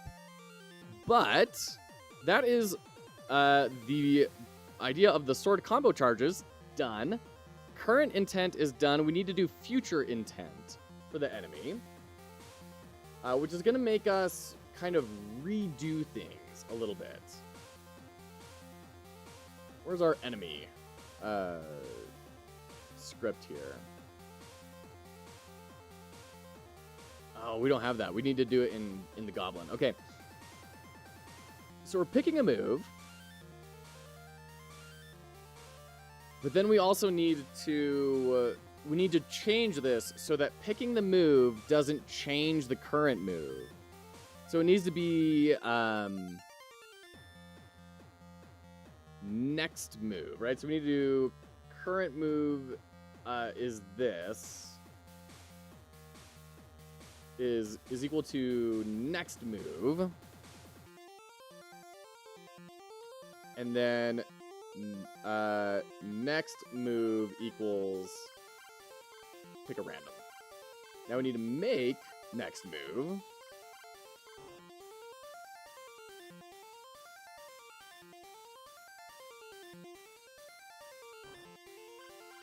Okay. Now we need to make a new label, which will be next intention. We're going to bring that and put it up here. We're going to kind of reduce its transparency a little bit to kind of show this is what it's going to be. Next intention. We're going to center. And just in case we aren't on this one. Okay, good, we are.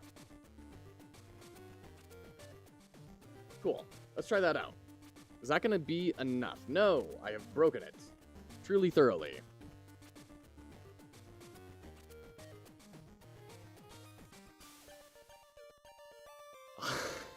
Rubik's.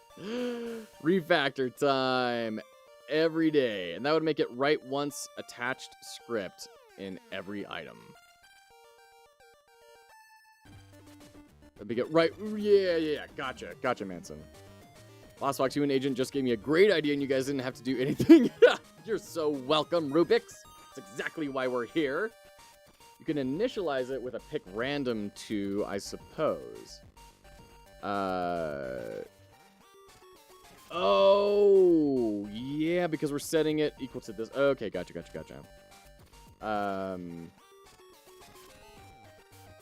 So yeah, we do need to initialize this with a pick random. Yep, I totally see what you're saying. Okay, take care, Tiny Devil. Thanks for hanging out. Appreciate ya. Then we need to set our next intention dot text equals next move.key. Let's try that. Yay! Look at that! Nice! Love it! It would be really cool if we could get that kind of tweening down in a way. Have some sort of animation to indicate that.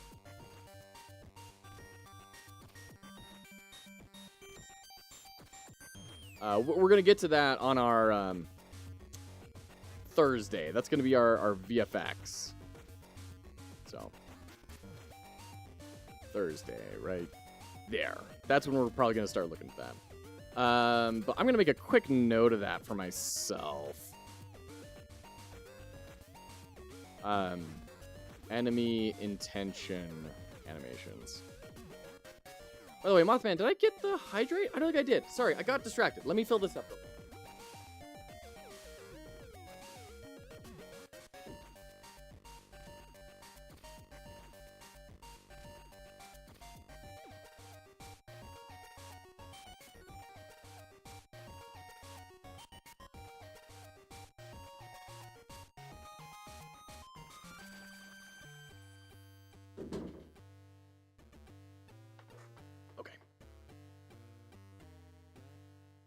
Amazing way you can contribute when you just respond to someone. I'm going to put at least 2 NPCs in my game that are just there, and they'll be loaded with dad jokes for one and the other tongue twisters. Amazing.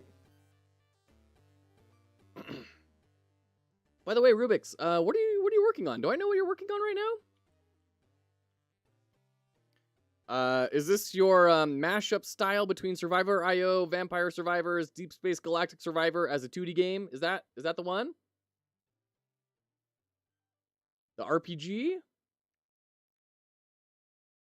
Does it have a name yet? Oh, and we have ads starting right now. That being said, we'll be right back. Don't go anywhere.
Okay, welcome back.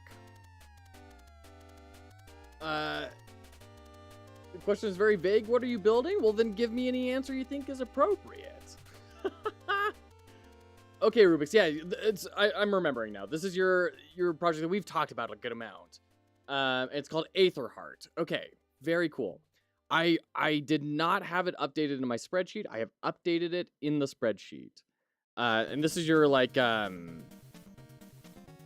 going out from towns and kind of expanding the reach, right?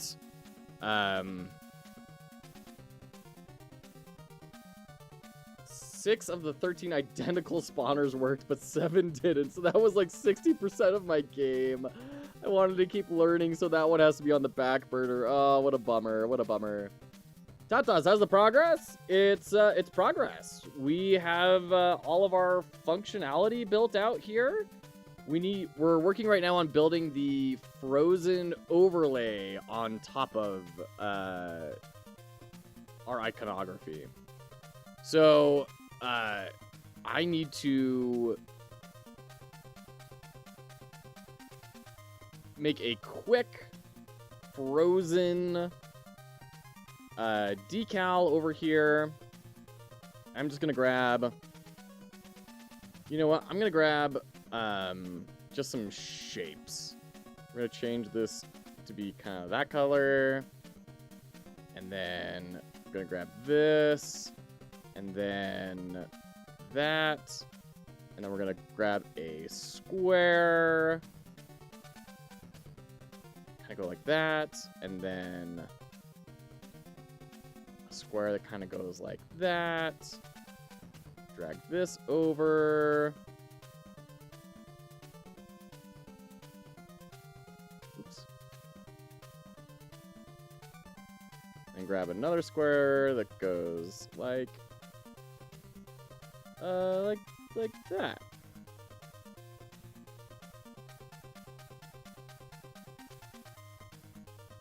Just kind of blocking out the shapes here a little bit. I think we're gonna need some more kind of organicness to this.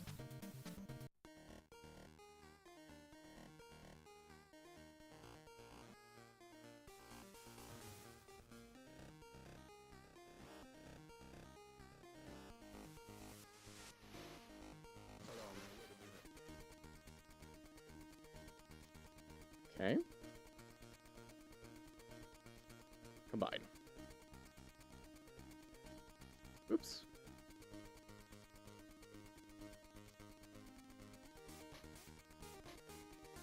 Missed that one too. Combine. I mean, it's not super pretty, but it will get the idea across, right? If you had this over the top of your item bar there, I think that's gonna read. Freeze. Export. Freeze. Not bad for a minute. Learn you a game jam. That's right, Captain Enosa. How you doing? How you doing, friend? Bring this into our assets. Son of a biscuit. Always forget that's the rule on that. Okay, so now we have freeze.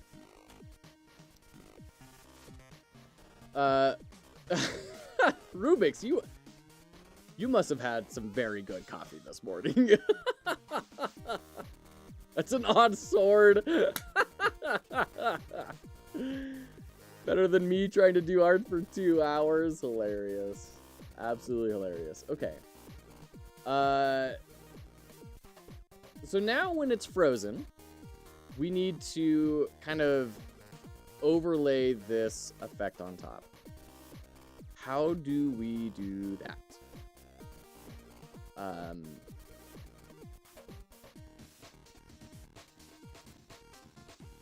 So when the player gets frozen, we set active item.frozen equals true. I guess we could have a frozen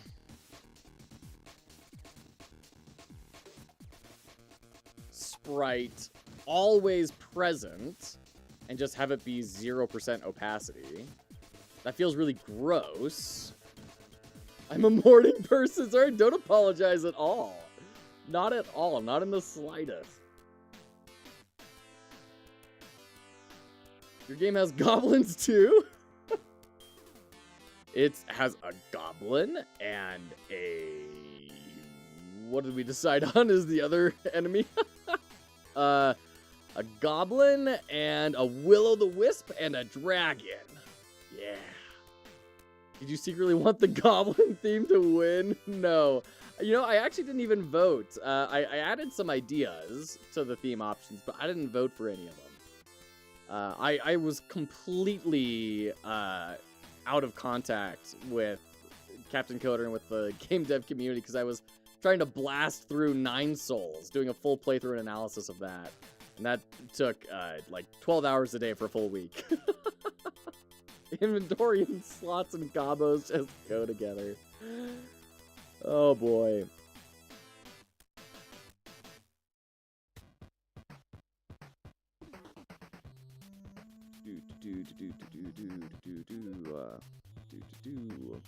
So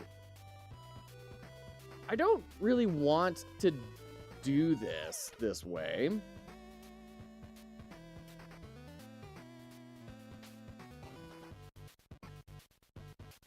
I'd love to be able to just overlay the image on top when it's there and remove it when it's not there. Why do I want to do it that way? I guess it just feels tidier. But I guess it doesn't have to be. Alright. Well, I convinced myself.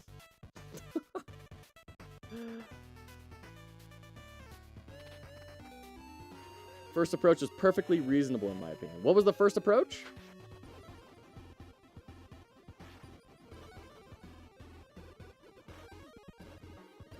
It was still good. Just always have it there. Yeah. So here's the struggle though. Right now, we are loading in to this top spot a sprite.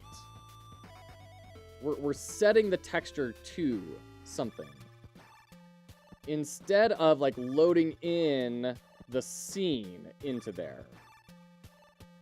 So this, and I guess it feels really messy. Can we just change out the scene that's there?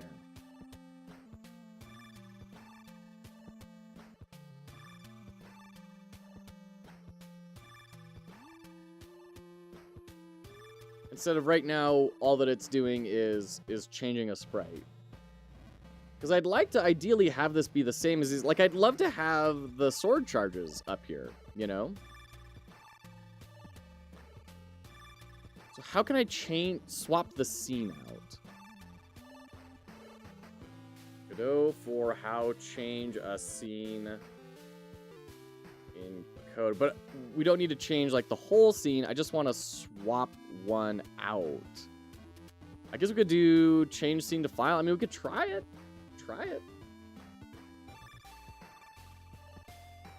So instead of saying item sprite.texture equals active item.texture, we say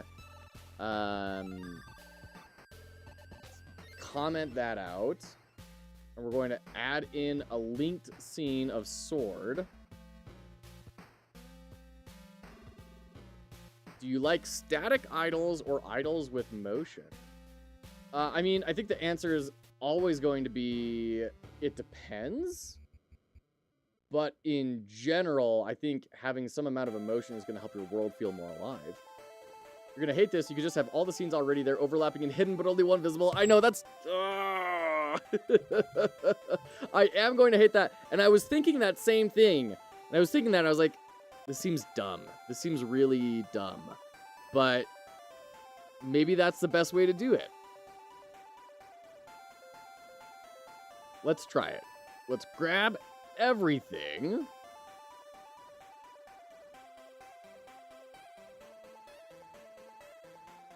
And the Aether Shield. Bring all those in. And all of you are going to... you're all in the same spot. That's good. And then all of you are going to be off. Right? And then, in the script, I just set their visibility, right? That makes sense. Oops. I think we can get rid of all these prints as well. Guess I don't have to select the line, do I? I could just go there. Not dumb at all unless you had tens of items, then it would be dumb. Okay. I agree, I would do the same, Manson. Alright, alright. This is my constant struggle and back and forth of like, when do you do it the quote-unquote right way? Where it's tidy, it's clean, and when do you just be like, you know what, it works? And the more that I'm doing this, the more that I'm seeing... It's pretty much always just, if it works, you just do it. And if people don't like that, then that's their problem.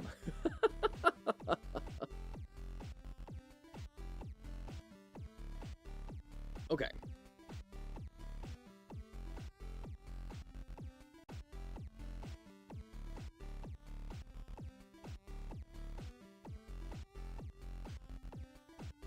Actually, wait a minute, hold on. Aren't we already... We're already modulating things, so...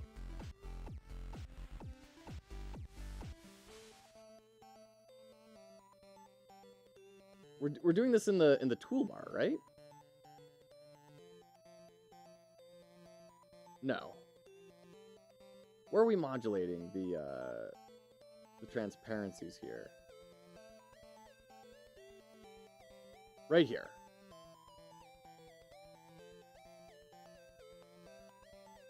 These are still a part of that same group.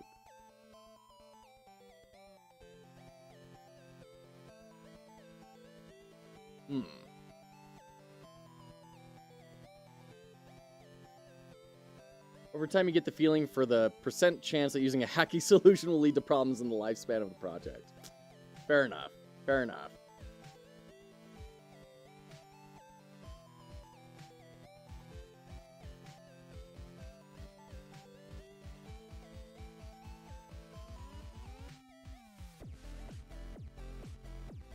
So we need the toolbar to go to half transparency, but then we need the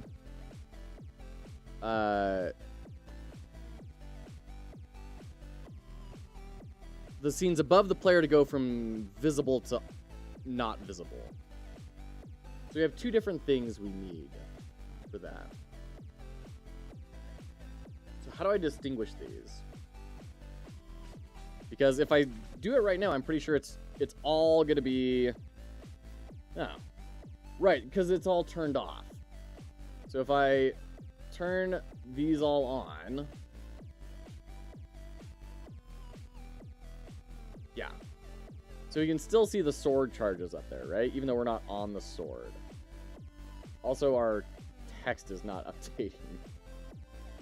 There we go. There we go.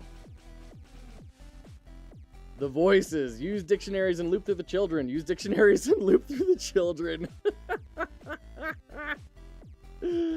Oh, Manson. Crack me up.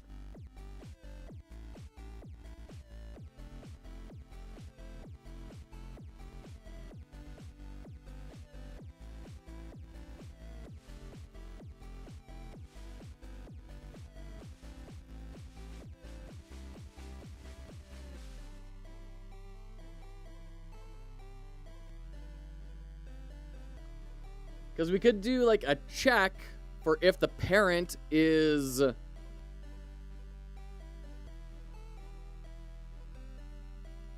If I's parent is player, then turn it off and on. You can just export two Boolean vars. Hide when not active, modulate when not active.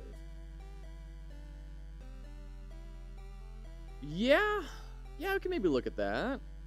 Vevin, hello, welcome in. How are you doing? Good to see ya.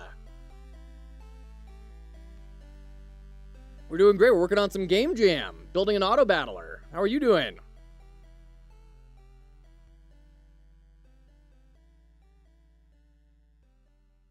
Hide when not active and modulate when not active. But then the problem still stays, how do we set those, right? Yeah, so the basic idea we have here is You have your items down here on your toolbar. We have our sword equipped right now. It's every 2 seconds doing a damage to the bad guy. This is what they're currently going to do. That's what they're going to be doing next.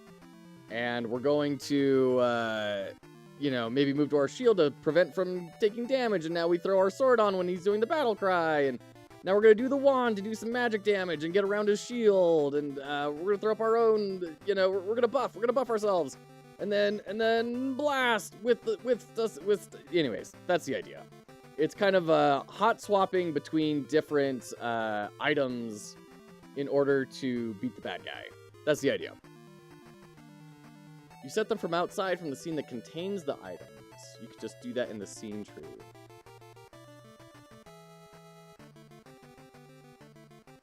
Current layout reminds me of Slay the Spire. Yeah, I can see that.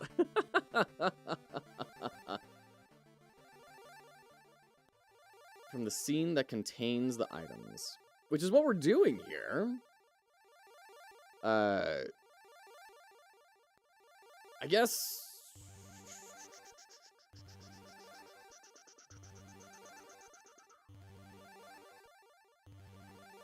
You like the concept? Thanks, Captain Nosa. Are you doing the Captain Coder Game Jam too, Captain Nosa?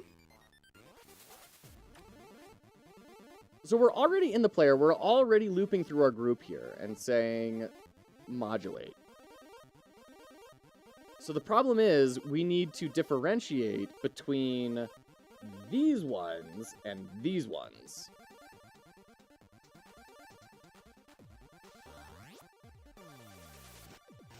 Between what's above the player and what's on the toolbar. And I don't really want to have different versions of each of those, right? Hey, Endo! Morning! Good to see ya! Excited about later today. By the way, for those of you who don't know, courtesy of Endo is hosting a delightful little, I don't know, game show?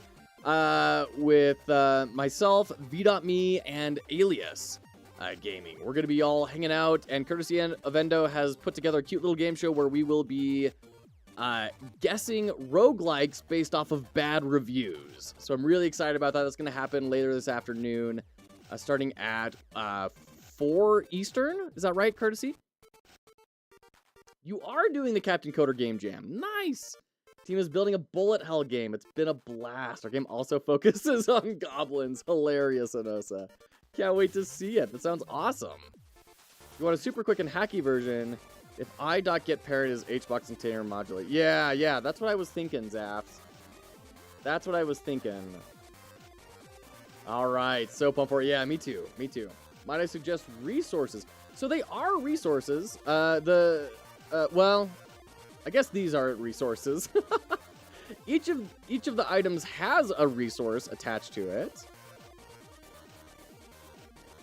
But it's just a little bit different. So I think we go with the super quick and hacky version just to maintain momentum. Even though it's gonna not be fun. So if... Oops. I.get_parent?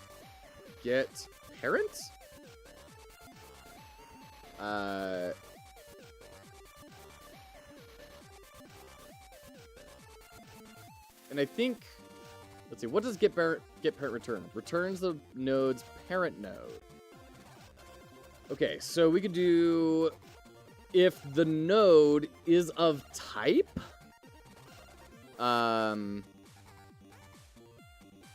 HBox container.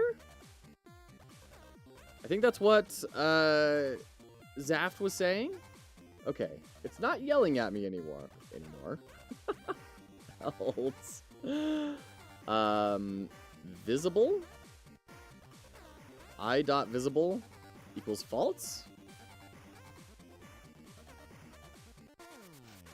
Let's try and copy that in here.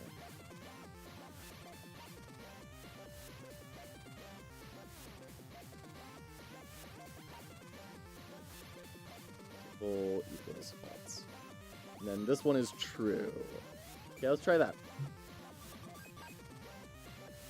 Hey, nice! It's working! Beautiful! Look at that all working! Just perfectly.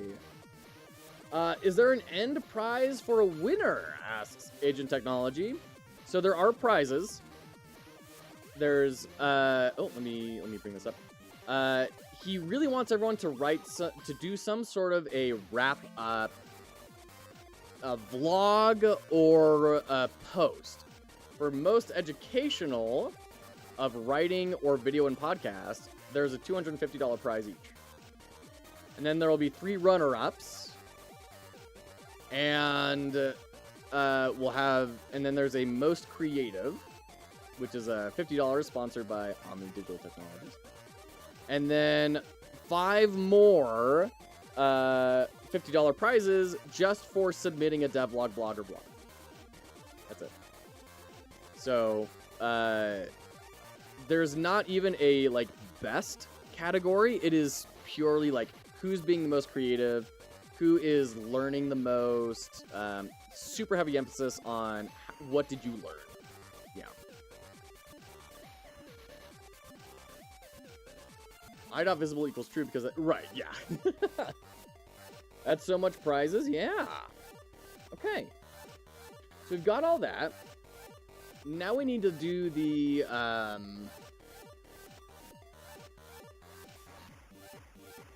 frost sprite, which is what we started off needing to do in the first place. So we're gonna add a new, I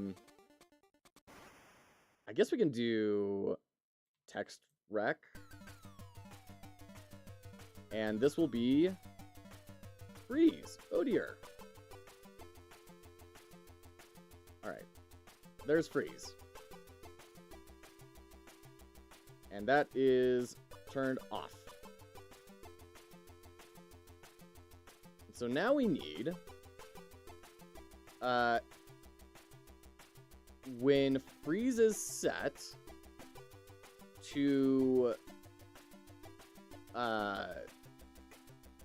change that visibility to true. And when freeze is no longer set, turn it off.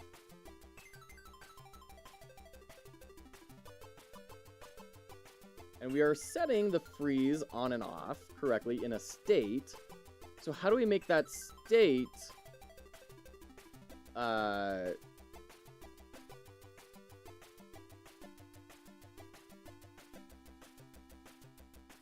correspond to this? Because the state is being kept in the resource, not in here.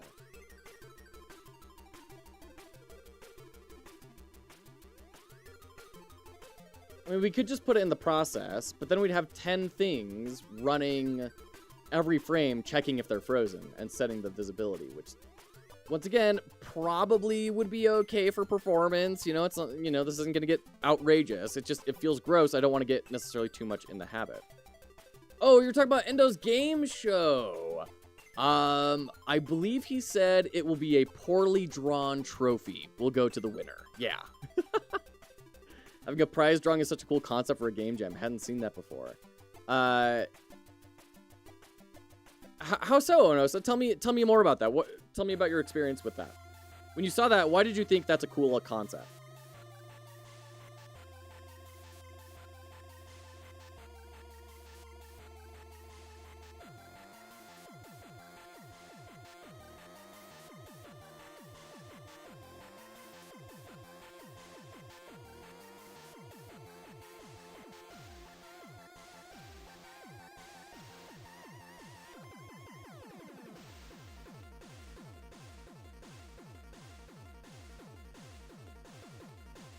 Do we have a signal for freezing?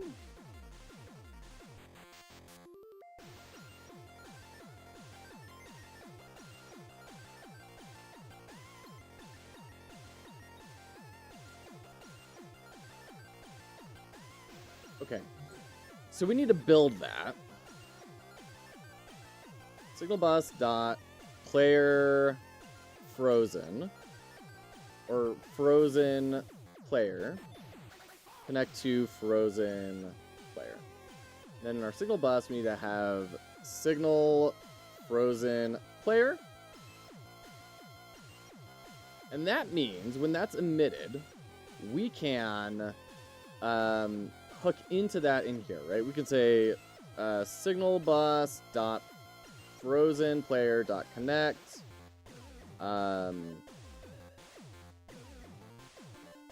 Freeze display. Then function freeze display. And then we set freeze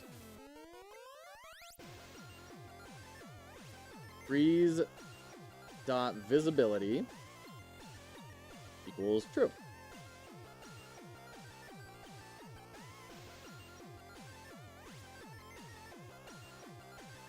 But that's only if sword dot frozen then set it to true. So when we send out the freeze the player signal, check if you are frozen. If you are, set freeze to true. I would agree with the check in the process per frame for now. Change it come Thursday when the mind is more clear. Oh. Yeah, I mean that's fair. We're making such good time today, you know? This is one of the last things we need to do for the whole day, and so we'll be able to, like, get ahead of things pretty well. I'm like a puppy. I'm easily motivated by treats. I do not think I could win first, second, or third in a game jam. I'm new to game dev. But knowing there's a chance I could win something just for participating is extremely motivating to me. Even if the prize was like a $5 gift card to Arby's, I'd be super motivated to complete the game jam and do my very best. Thank you, Captain Enosa. That's very interesting for me. Thank you.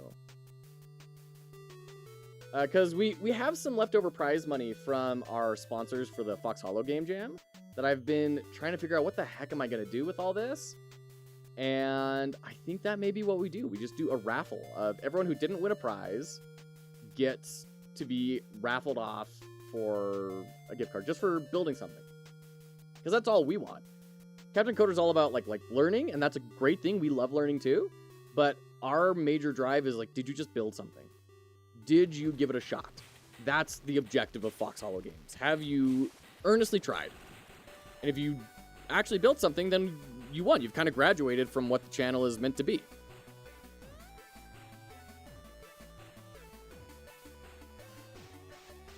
All right, we're in ads. We'll be right back.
Okay, welcome back. Oops, wrong scene.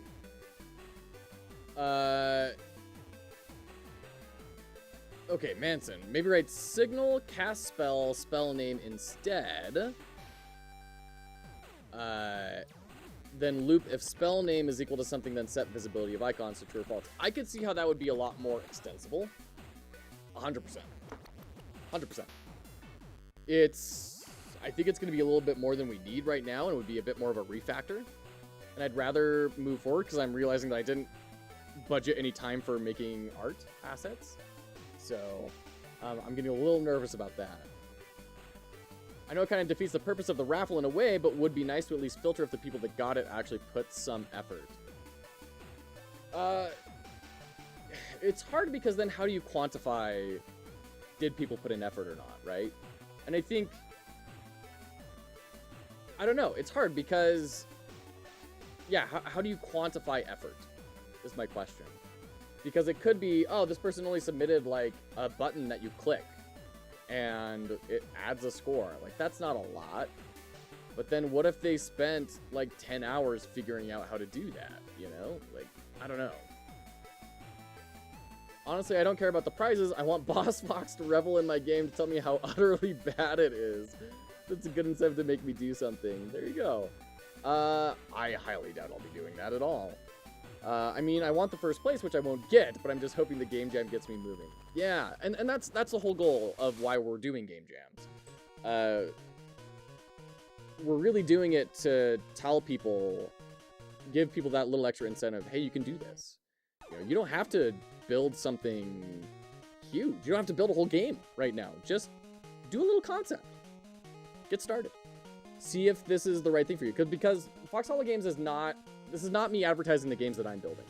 This is us trying to build a space that helps people get into the game industry. And I know a lot of people, myself included, have never even conceptualized working in the game industry because it is so competitive. And so it's like, well, I mean, why even bother, right? I was talking to someone who said, there's always going to be someone who's better than me at this. And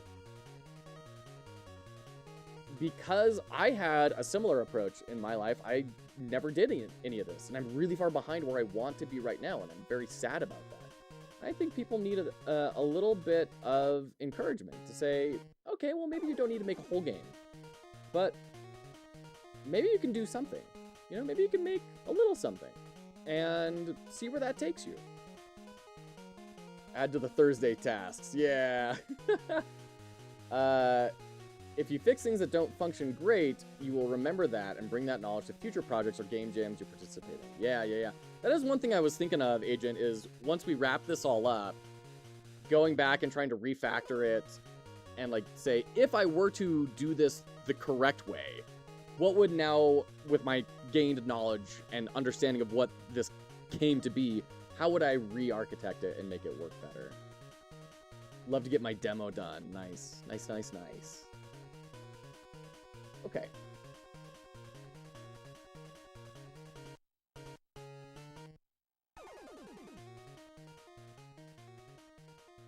Oh, hey. I don't need to do this in here because we have these in groups. I can get rid of that. Hold on. Wait a minute. I don't need to do this here.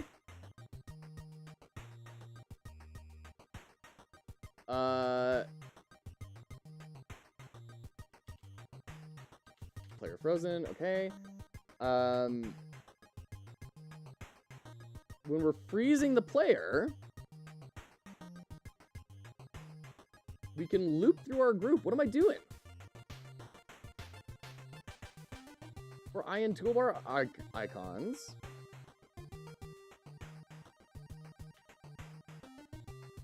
If I dot frozen set visible to true. Else I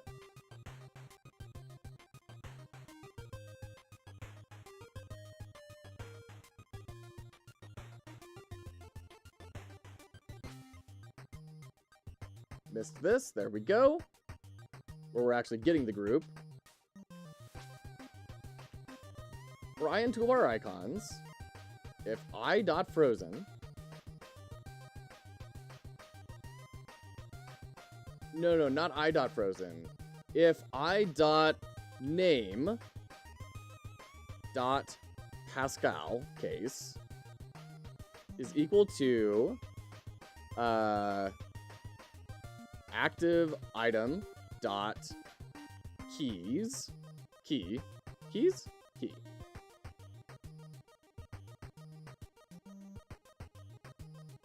dot name. Right. Yeah, that because this is a custom property we built. Equals active name dot Pascal case. Then we are going to set I.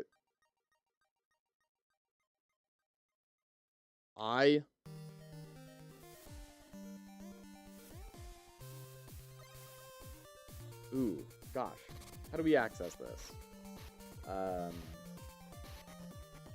Still need the name check. No? Yeah, there we go.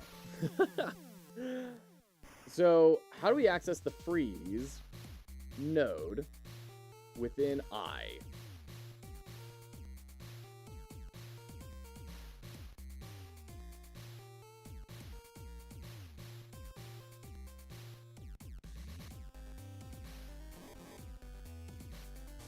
Is it a child? It is a child. It's a child of the thing. So, I mean, we can't do like I dot freeze dot visible, right? That's not gonna work. Because it would need to be like a path. But then if we put the $sign up here, then it's gonna be looking for a node called I.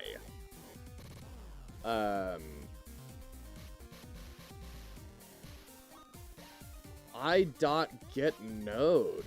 Oh, and we have get child, children, child count. Ooh, look at all these cool things.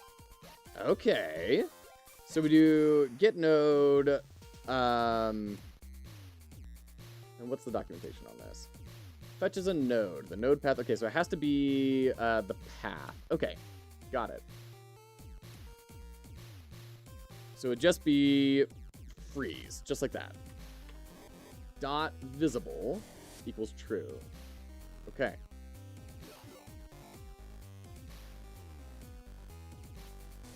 And then I don't think we even need this else. And then when we set freeze to false, are we not removing freeze?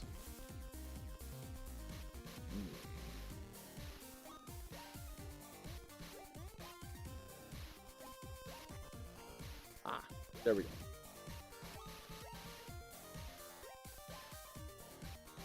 So now we need to go back down here. And ooh, yeah, this is getting gross. Once again, there should be better ways to do this.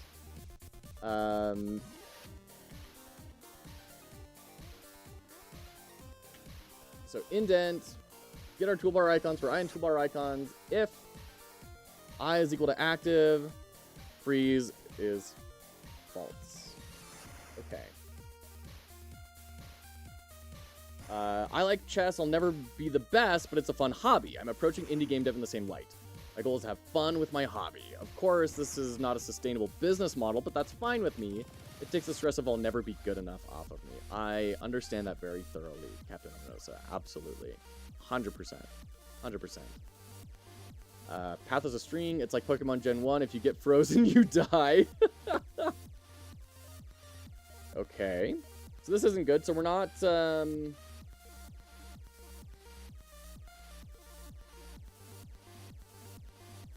So sword should start with that on.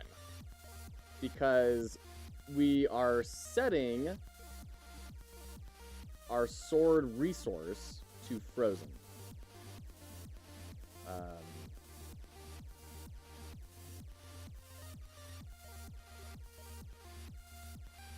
Yeah, frozen is true. So the player... Oh, because we're not calling player frozen. Okay, so let's take it off of the sword. Let's take frozen off of sword, put it on false, then go back to the player, and then say just in our ready function here, we'll just say signal bus dot frozen player dot emit. There we go. Look at that. Look at that little cutie. And then it disappears. Look at that. Look at it's on both places, and then it goes away, and now it's all done. Love it. Love to see it. Okay. Frabjust. That is working exactly as intended. Great. Oh, feels good. We're making so much good progress. This is so great. So great. Jimmy, Frabjust. Yes, Mothman. Absolutely. Let's get our dopamine hit in, shall we? We did freeze overlay. And we did future intent as well. Although I do need to modify these to have icons with them as well. So this is like kind of done. Joe is secretly working on Slay the Spire too. You know it. Absolutely. Let's get those checks in the chat. Yeah! Yeah! Alright. Cool. Secret card battler. I just woke up. Endo, you know, anytime you're here, we instantly start building card battlers. Okay. This is all working. It all works. It's so great, Mothman. Thank you so much for the giant check mark. I feel great. Okay.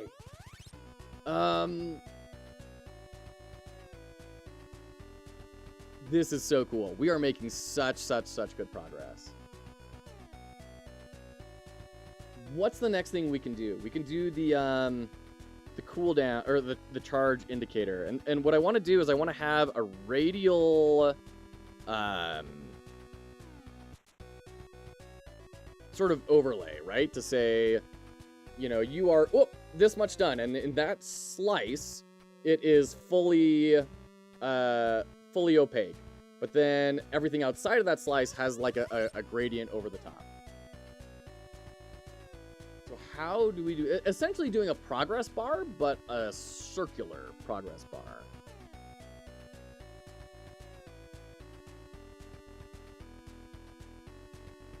Which I don't think you can do.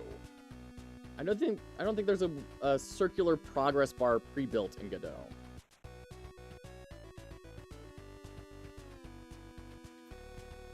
I know Unity has a built-in function for that. I don't know if Godot does. Interesting. Hey, there's the man himself, Captain Coder. How you doing today? Doing very well, thanks. We're just making progress. We've been getting all of our items built out, and we just got a freeze built in. We need to put icons on the enemy stuff, but we're getting the next 2 moves predicted. It's great. We're making all sorts of progress. Hope you're doing well, Captain. Thanks for organizing this great jam. I'm having a great time. Rounded progress for texture progress bar. Oh, but that's for rounding the corners on the progress bar. That's not what we're wanting. Radial progress indicator. Godot asset lever. It's a plugin. Almost forgot I had to work today. Are you off of summer break now? Because you were on summer break, right? For your teaching position. And now that's over? They're kicking you back in on a Tuesday? For real?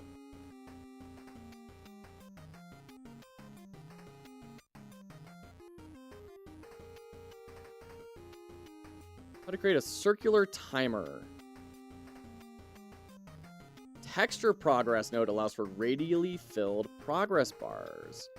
Ooh, okay. That's such a short summer break for real. Here we go. Clockwise? Okay. Radial fill. Fill degrees, 360 degrees, center offset, textures. Can we do a gradient texture, I guess? And we'll do the thing that Zaft taught us. Radial. And then we drag these in. And then drag you in.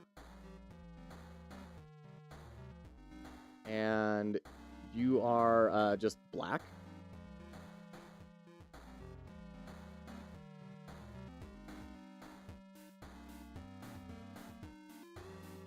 Hmm.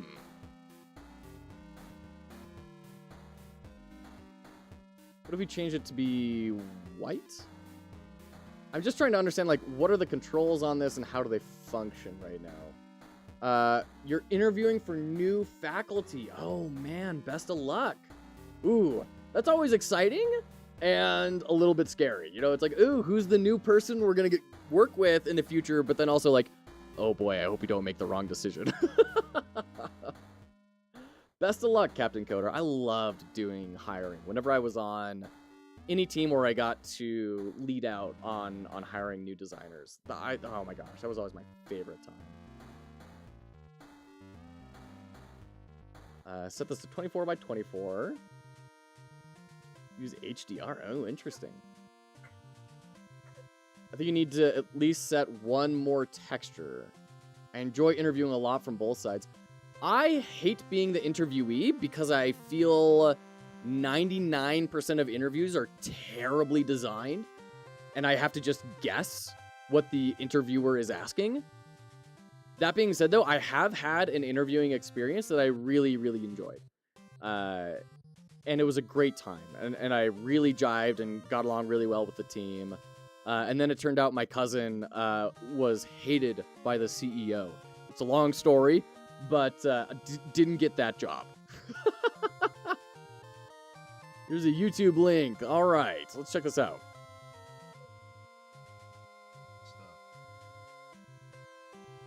In this video, I will All right. show you how to use a texture progress bar node to create a circular progress bar that looks like this.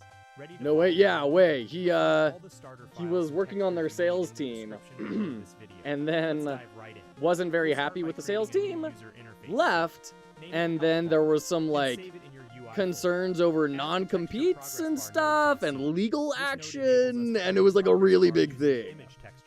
That's the Set interview the working. If they fill can't be mode bothered to to pay attention to how they clockwise. hire, you This will probably make the don't want to progress work bar with move them from left either. rather than from left to right. In the range section, Yes, Zaft, but I also got a family to feed. That's always been my struggle with stuff like that. It's like, oh, you gotta hold out until you find the right fit. Like, no, I don't. I've got 3 people I need to keep full and a roof over our heads. Like, I'm not gonna turn down an offer that comes at me unless I have like multiple other options also in that same relative space of time. I can't afford to push off 3 months to hopefully find something better. Alistios, welcome in. So good to see you. How are you? I recently got laid off myself. I feel that I'll shovel poop for the right offer. And yeah, man. Yeah, I got laid off in November, and benefits were gonna run out right before my kid was born. So that was fun. Luckily, that ended up not happening. I did end up talking to the chief product officer and kind of explaining what was going on, and she worked some magic and got us a lot of extra time that we wouldn't have had otherwise. But it's no fun, that's for sure. set the value to 33% so we could preview the final result in the editor. In the texture section, you can assign textures. The under texture forms the background of our progress bar. Sure, you say yes to whatever you can get, so you can take your time to find And the over something texture good. can be used to create a frame over the If you can progress afford bar. to take your Let's time. assign our textures. We have Glad to two hear it worked out. textures. Yeah, The yeah. progress bar Yeah, it turned out a lot better than it could have, for sure. Stress is real and we don't have kids. Providing for kids is a whole nother level. Yeah, it is. It's a pretty rad time. All right, let's follow. I think this tutorial is Let's create a exactly what we progress need. bar using the image Um, textures. Set the So I want to fill actually mode follow this. to Let me turn off our clockwise. music too, so we This will can make the hear what progress he's saying a bar little fill bit up better. radially rather So I than don't think from it's going to be left right. quite as In the range easy section, set as the I was expecting.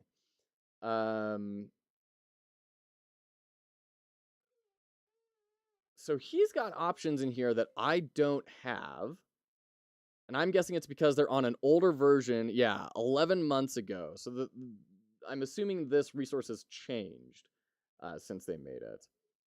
What are we working on today? Alistios, we are working on Captain Coder's Game Jam submission. This is a little Autobattler that we're building. So this is your character. This is the weapon you have equipped. The theme is only one inventory slot, so you're going to be hot swapping between all these different items and leveraging their different effects in order to beat the bad guy, who is also going to be doing things in real time. So you're going to be responding to them, sending out your own items, and trying to maneuver the battlefield. That's the idea, Alistios. And we've got pretty much the functionality all working. We're just working on getting the UI better, of trying to build in a cooldown timer so you can see, oh, this is how close you are to actually activating that ability, etc. The value to 33%, so we could Best of preview luck. the Thank final you. result in the Yeah. editor. And we've been talking about Foxhollow Jam as well. And someone brought up a really interesting point that they loved what Captain Coder is doing, where they have a raffle. That if you submit any devlog, blog, or vlog, you are automatically entered into a $50 drawing. And someone said they really like that because they have low confidence they're going to be able to win any of the prizes. But if there's a chance they'll get something, then they're way more interested in doing it. And I figured that's probably something really good we can bring into Fox Hollow, because we have some prize money left over from yourself, Sundown and Riverwolf Games, that still doesn't have any prize categories to fit into. I think that would be a really cool thing if we just have a submission, like that if you submit, then you get to be in a raffle. So, hey, one quick second. That's lovely. Okay, cool. That's a couple of people that say they like that thought. So maybe we'll do that. And Junior Deviler, yeah, I'll be right back. Hold on.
Yeah, Alistios. I totally agree.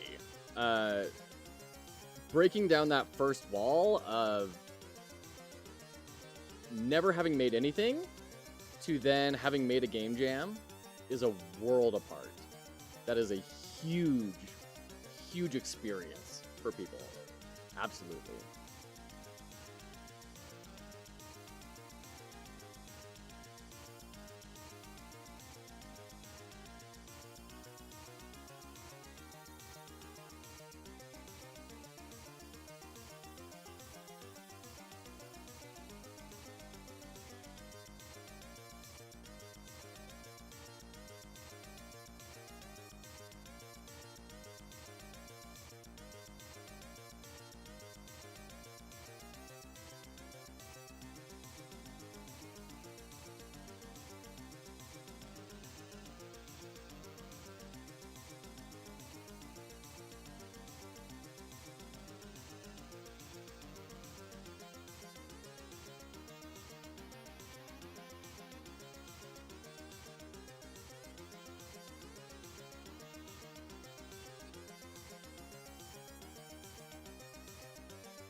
Welcome back, everyone.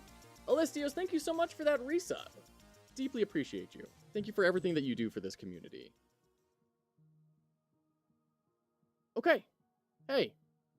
Let's dive into this tutorial. In the texture section, you can assign textures. The under texture forms the background of our progress bar. The So that is now progress called texture tint serves as the progress in the newest version of indicator, Godot. and the over texture can be used to create a frame over the progress bar. Let's assign our textures. We have two textures. Rio! The progress bar circle and the Rio progress Z, bar frame. great. We will use the Thank progress you for the bar follow. circle Appreciate texture you. for both the background and the progress bar. Take a look at the tint section. Here you can modify the color of the texture. Let's turn our background texture to a semi-transparent black and make our progress texture green. Now, for the finishing touch, let's assign the progress bar frame as our over texture. To make it easy to position our health bar in other scenes, let's move the texture progress bar node to center it at the start of the coordinate plane. Next up, we're going to assign a script to our health bar node. We will use the setValue function to update the progress. Okay. So, coming back into here, I set the tint of the under and the over. We can also do this, apparently. So I'm seeing that this is a bit different than I would have expected. We do this gradient texture. Oh, you can see that tint applying. Fill radial. And drag that in. Width 24 by 24.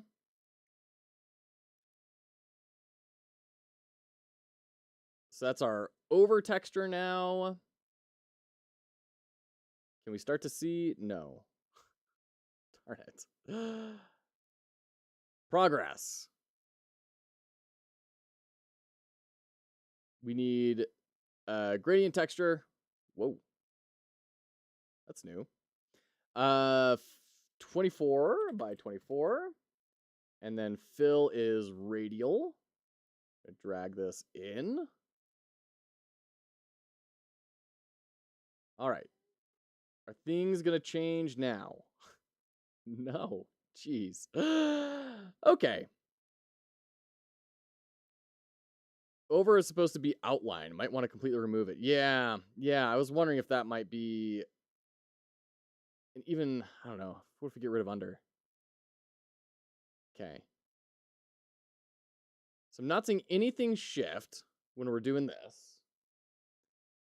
Initial angle. Starting angle for the fill. When the node's value is equal to its min value, texture does not show up at all. Okay.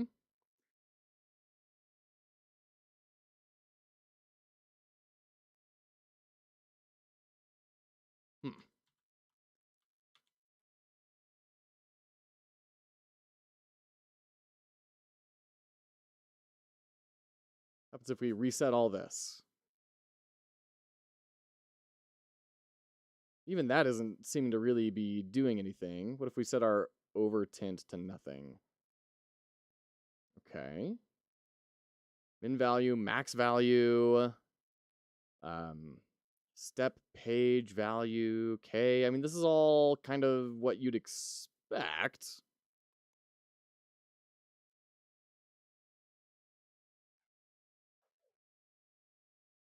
Okay.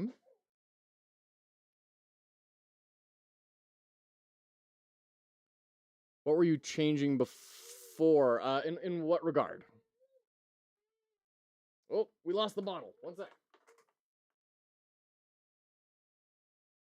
Where'd it go? You threw it all the way on the ground, you goober. You little goober. Yeah, those big smiles. Yeah.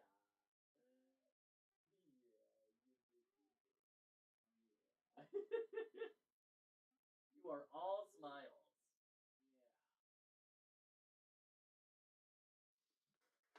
I think you need custom circle texture made outside of Godot.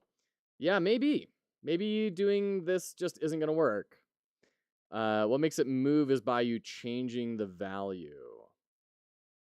What makes it move is by you changing the value. What, here? So, like, we can change it to 50? That's not doing anything. Whoa! What?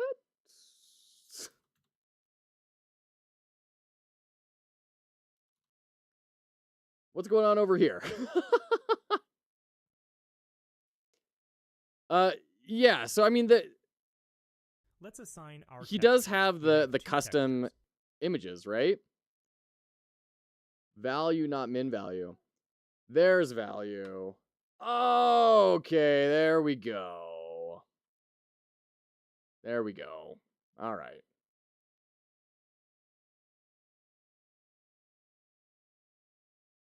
Perfect. All right. Thank you. Appreciate it. There we go. We got it.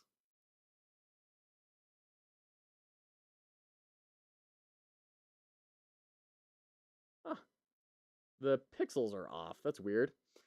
But it looks like that's working. So now we can go to the tutorial where he's talking about how to update it. So just texture progress bar dot value equals value, and then I'm assuming he needs to create a value somewhere. We will make the health bar appear once the health drops below 100%.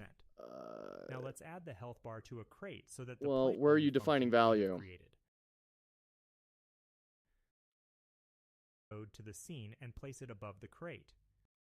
Now all you need to update the progress bar is to use the set value function we have created. I hope you enjoyed this tutorial. Make sure crate 100%. Oh, it's just a parameter that's getting passed in. Okay. Got it. Skill cooldown confirmed. There we go. Okay, so let's go to our script here. Now the annoying thing is this means we're going to have to duplicate this for everything because we don't have these being they're not children of a parented thing, which is annoying.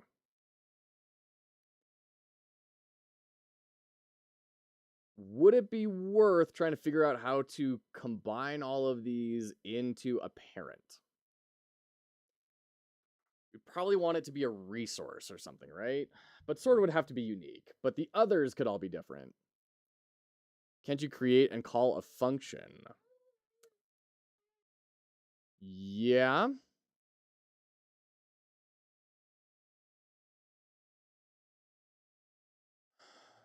I mean, we could make a global function to set the value, and then just call that like global dot set progress.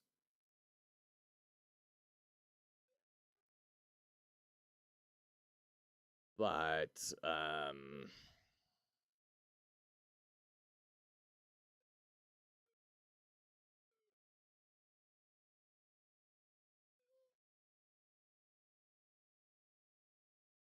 oh, duh, what am I doing?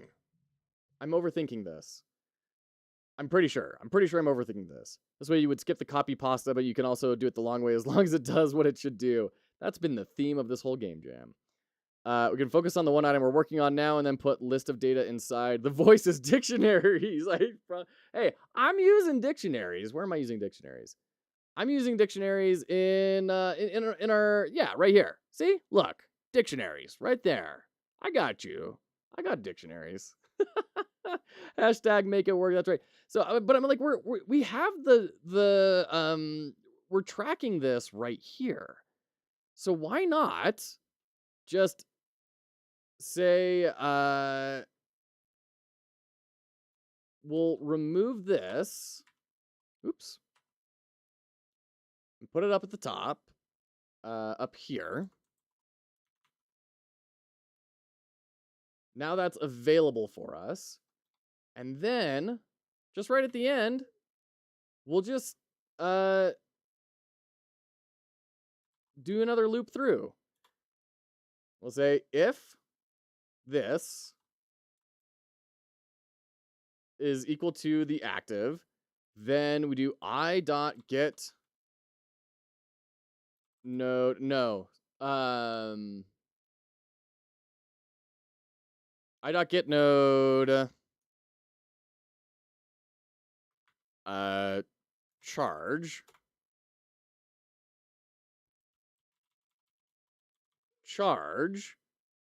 dot value equals and then we need to have like a percentage of the timer that is left. So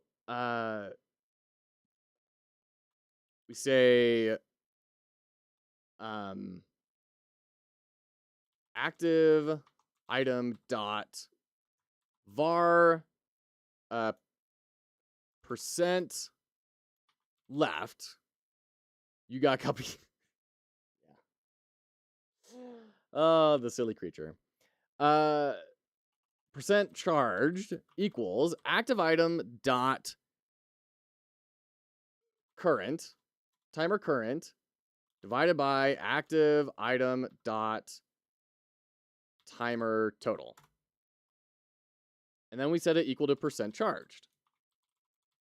We set the value of that progress bar equal to our percent charged, right?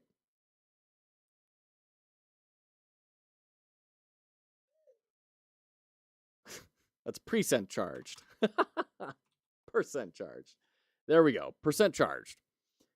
Okay.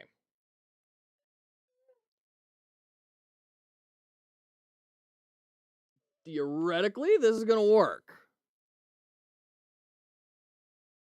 Get nodes in group on a null value.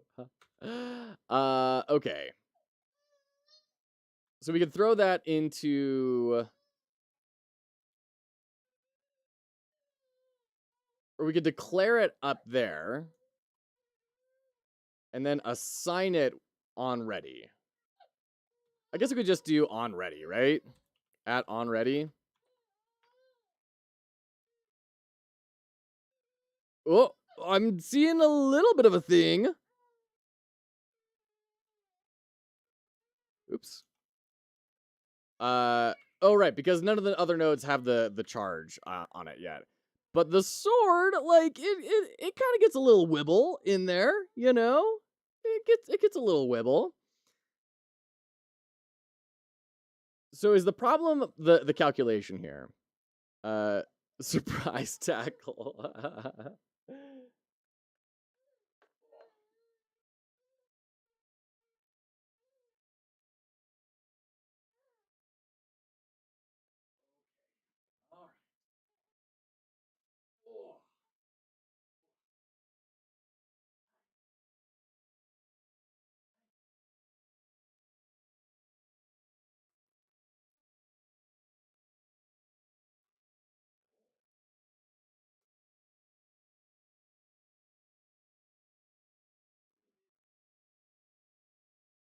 Okay, that's a good idea.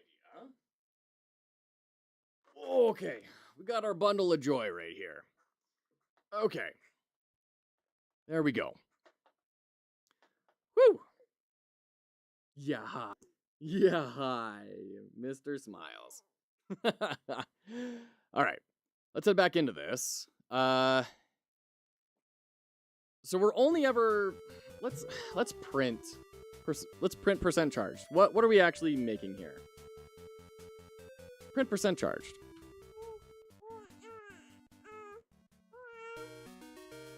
I mean, it seems like it's working.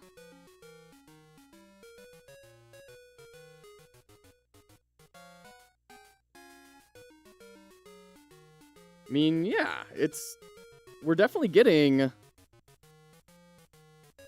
Oh, we need to times it by 100. That's our problem. It's getting set to 0.1% at the very start. Let's try that. There we go. Look at that. Boom. Awesome. And then we just need to change the direction we're going in to be counterclockwise. Nice. Yeah. Look at that. That's so great. Awesome. Hot dog. Well, the print was great. That was a quick little fix. Whoop! Progress, GG, love it. Today is Progress Day. We are getting so much done. My heavens. So now we gotta just bring that charge over to all of the others. Ooh, what? Charge. Copy. Paste. There we go.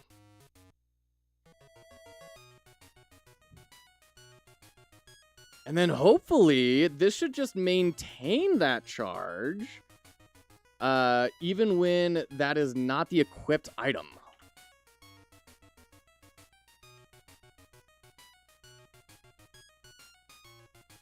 Okay. Hot dog. Yes. Yes. Love it. Love it. Thank you so much for that tutorial, Manson. Appreciate that. Okay. Very, very rad. Oh, this is great. This is super great. Okay. So we got that working. What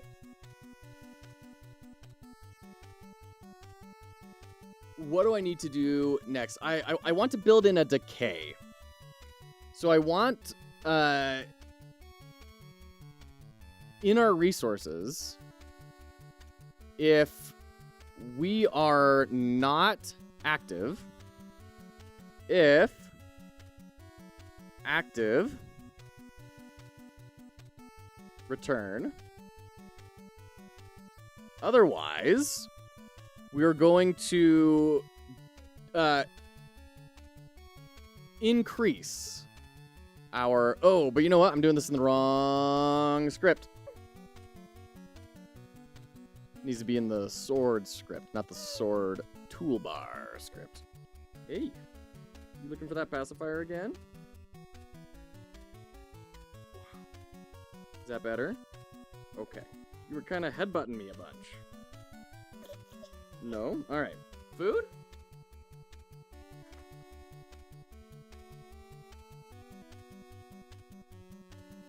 Oh.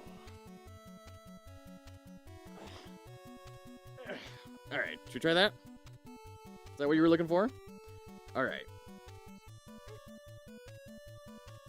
Yeah. There we go. Alright, so I'll just prop it up here and just kind of angle myself. And, there we go. Okay. Okay.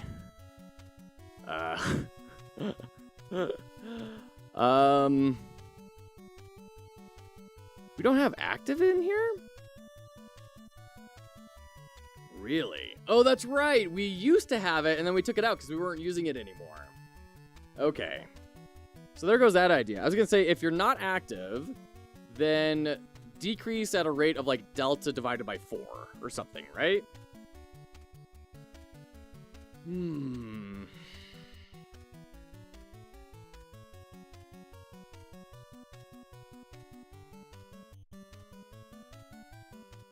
See, people, even while parenting, you can learn to code and build something. We have no excuse to try and build something. Oh, shoot.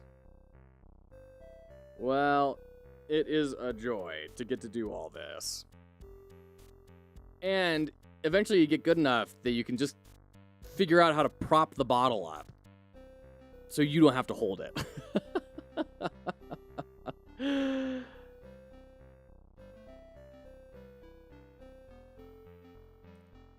guy.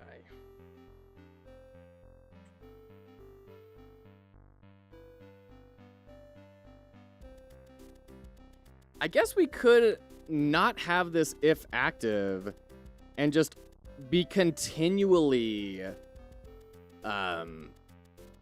incrementing timer current and clamping it to timer total. And then we just offset the rate that we decrease it, right? By appropriate. Would you mind using a timer node with this one? Use another mic stand for the bottle.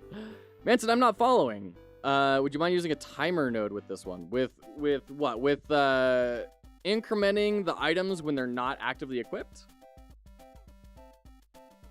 Or with dealing with the items timers at all?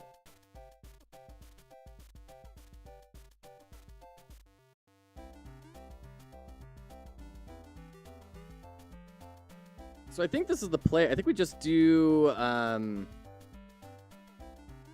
timer current plus equals delta divided by 4. Just always. And then we clamp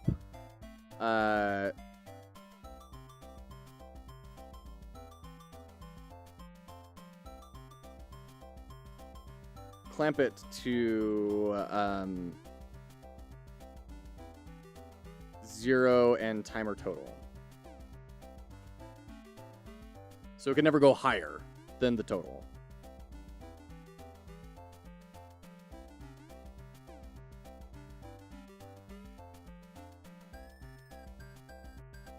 And then in the player, when we decrease the timer,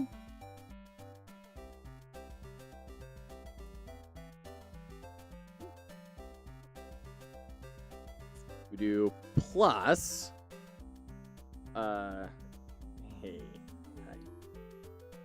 plus delta, divided by 4.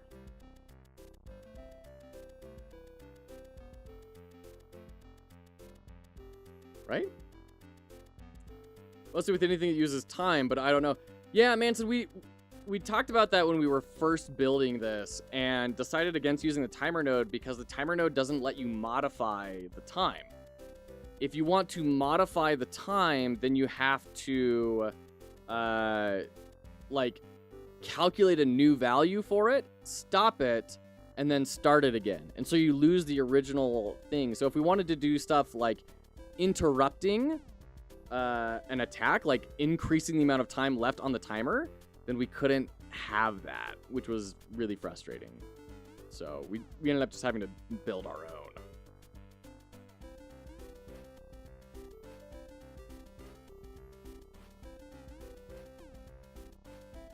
So I think we just move that all the way down. So that's just going to offset the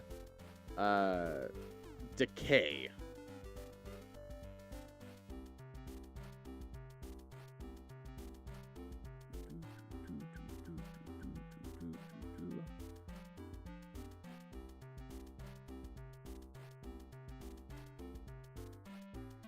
Let's try it.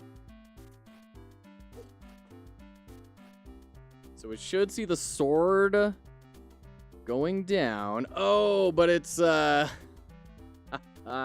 it's not gonna display that though.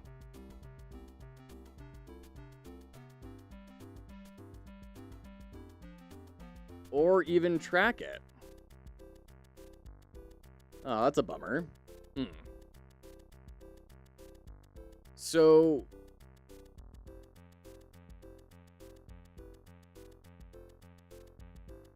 is this not happening?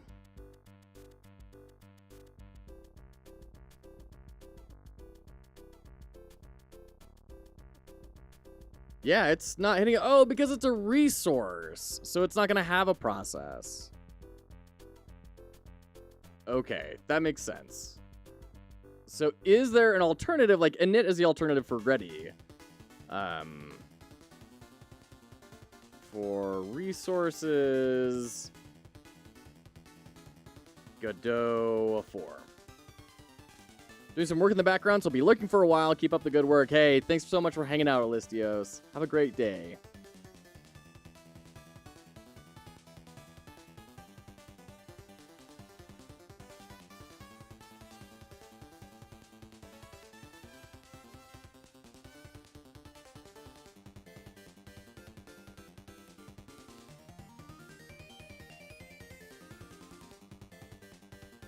Okay, so I'm not thinking this is gonna work. Can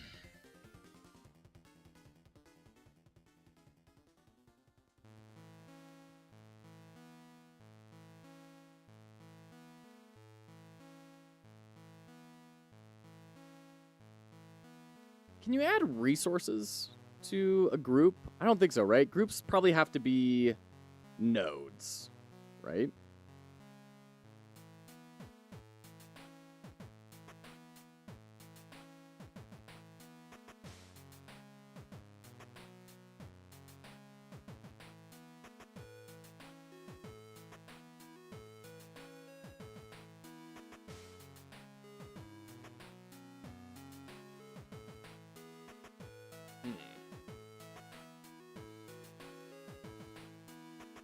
So if resources don't have process, they can't be in a group,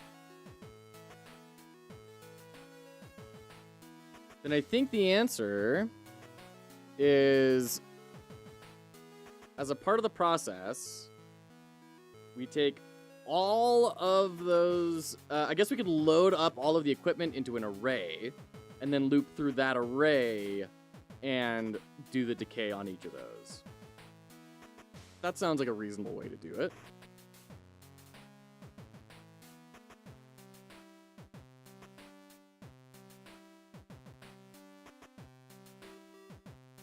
What are you doing?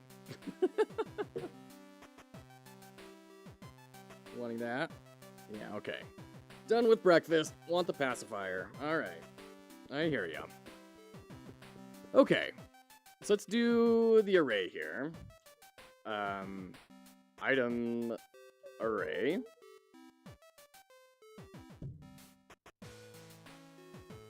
Equals sword, shield, weights, wand, aether shield, nerd glasses, boots, hammer. Okay. Then in the process, we do for item in item array. Look at me changing how I do things. For item in item array, we do all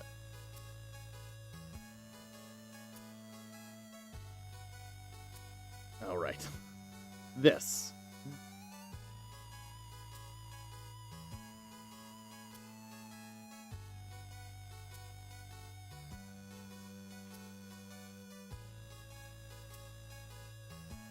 It's item dot.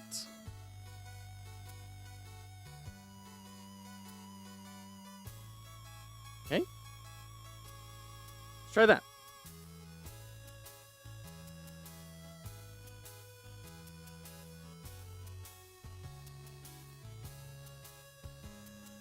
So if we run this for a while, that third one should jump back up as soon as we select it. Yep. Right on. He used the 4 thing. He's starting to believe. Oh, you know it. You know it. All right. And then we need to update our progress. This. Hey, guy. Hey.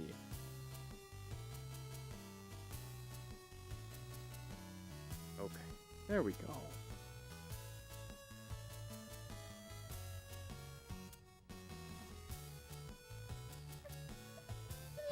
item dot get node. Hey. Hi. Okay. Oh, goodness. In fact, we may not even need to do that. I think we can just remove our check, right? Now we don't care if it's the active item. We want to be updating everything all the time. Oh, littles.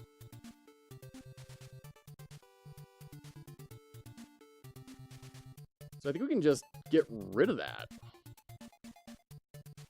Oops. Let's try that. Ah, that's a problem.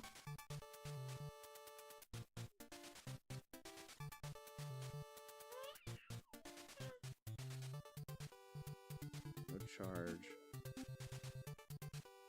Oh, because we're not setting percent charged according to the item.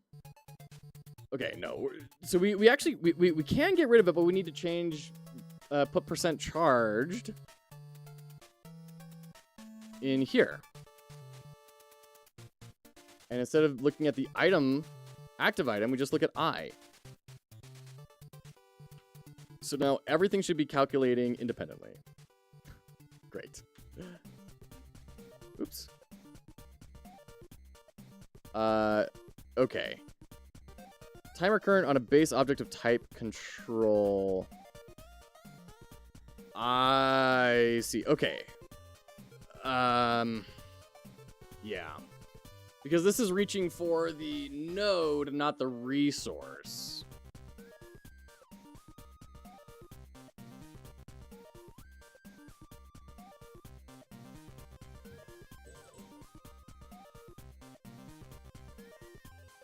So how are we doing this up here? For item and item array,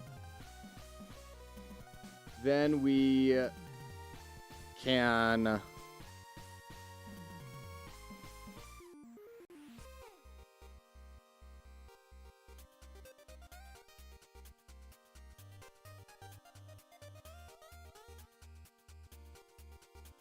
Let's do this.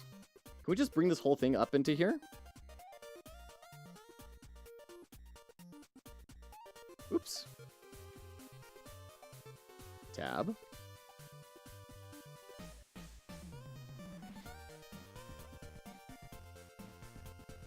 For IN toolbar icons, variable percent charged equals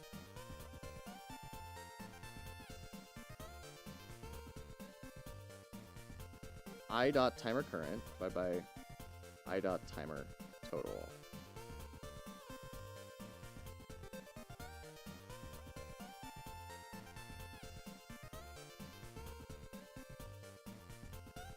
I think this is going to cause some inefficiencies.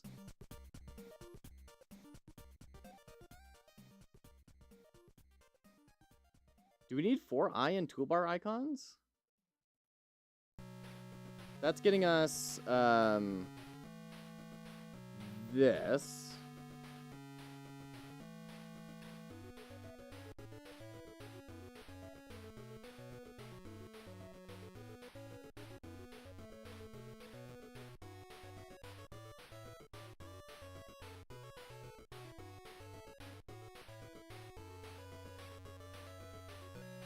But I think we just want to assign this here, and we can declare it.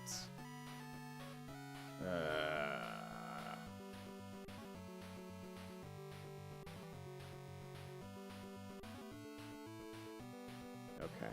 No, this is getting tricky. I mean, I want to see if this works. It's going to be super bad performance. Okay. The answer is no. I.get node charge.value equals percent charge is not working. And I have to assume it's because percent charged is not working. Oh, also we're setting... Gosh dang it. We're setting 1 to all of them again. So we need to... If item dot name equals I dot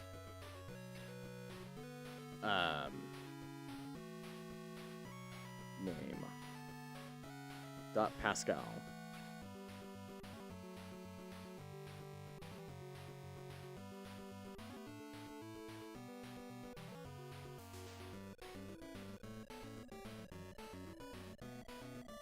I wonder why we're not getting the autocomplete there. Weird. Pascal case. There we go. And then that. Okay. Should we try that? There we go. Yeah, boy. Look at that. Ooh, that's good. Oh, that's good. There we go. We got it. Ooh, that's clean. I like it. I like it a lot. Yeah. All right. One second. I think we're pretty close to being in ads. No, we just came out of ads. I gotta take a quick break. We'll be right back.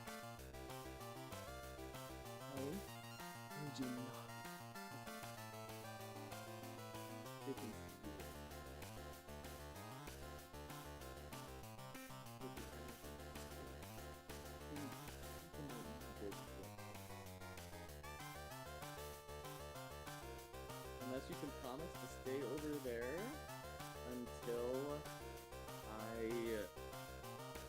Ooh.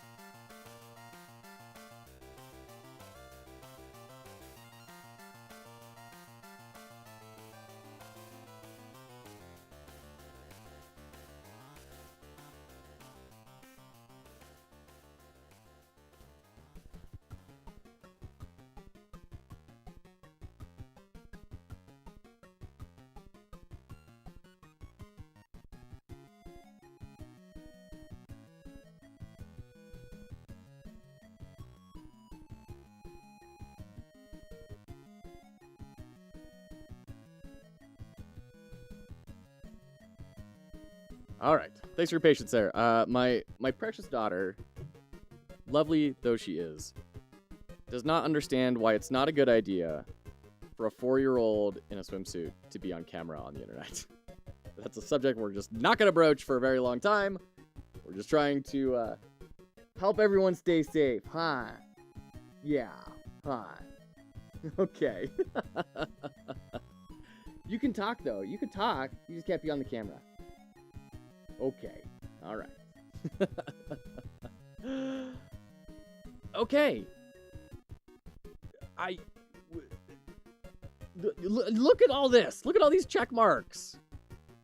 We did the combo charges. We got freeze. We did all the items. We got the enemies intense. Oh, that's one more thing we can do. One more thing we can do today, which is right now the enemy intent is not doing this cool cooldown thing.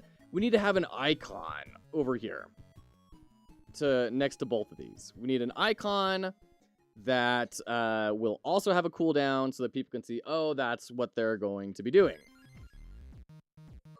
So let's build that out. We need to have... Let's grab this. Bring it over here.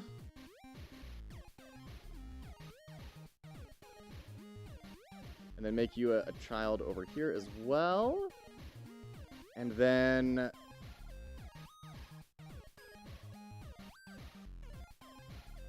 hide next intention, I guess?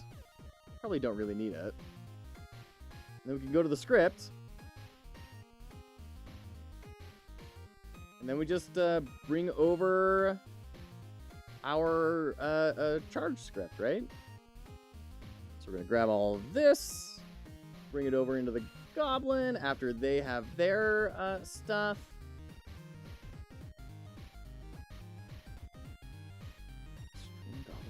Why are we updating the hit points every frame? Okay, we don't need that. We don't need that. We can just do... Oh, this is so much easier for the enemies.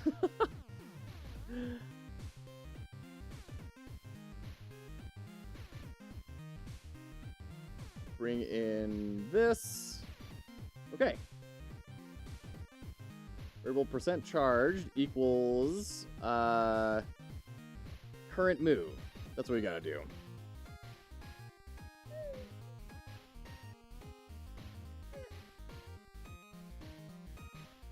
There you go, guy. Okay. We good? We give that a shot? There you go. Look at that. Look at that. Yes. So cool. All right. I think that's the game. You know, that's like all the functionality. It's looking sick. Thank you, Courtesy. That is pretty much the whole game. Press submit. Man, so we can kind of get ahead on some stuff, which is so great. We're making wonderful time on this.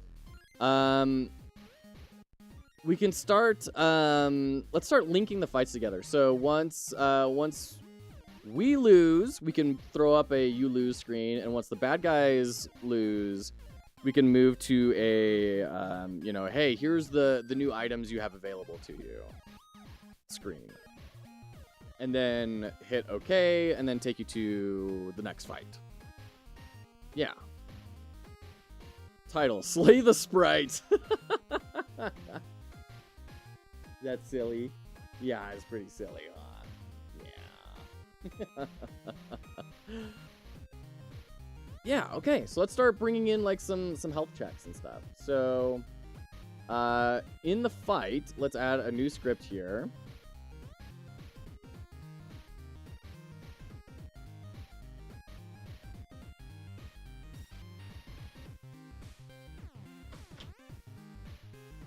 Missing an S there. There we go.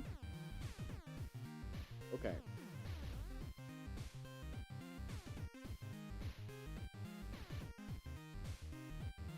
So we can check.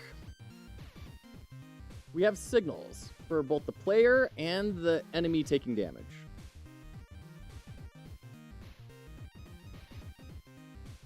So we can check, hey, on damage player, on damage enemy.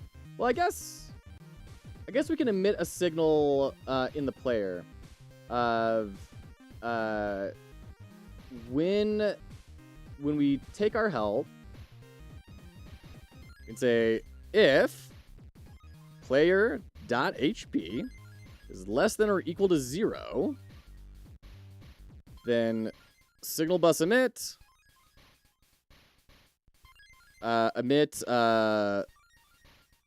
lose player dot emit.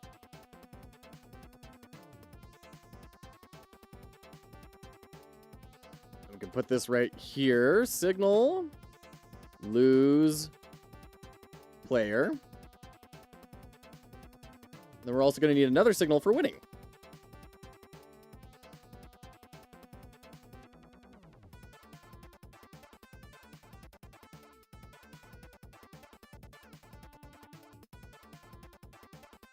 Okay, we've got about a half hour, by the way, before I need to go head out and run some errands. And then we're going to come back after those errands. I don't know exactly when that's going to be, but it will be, in all likelihood, before our show with the Listios at 4 p.m. Eastern. So we're going to take a little bit of a break. I'm going to go get a haircut, take care of some other things, come back with whatever time I have left, and we'll pick up the stream once again and go straight into the game show. Okay. So now we can do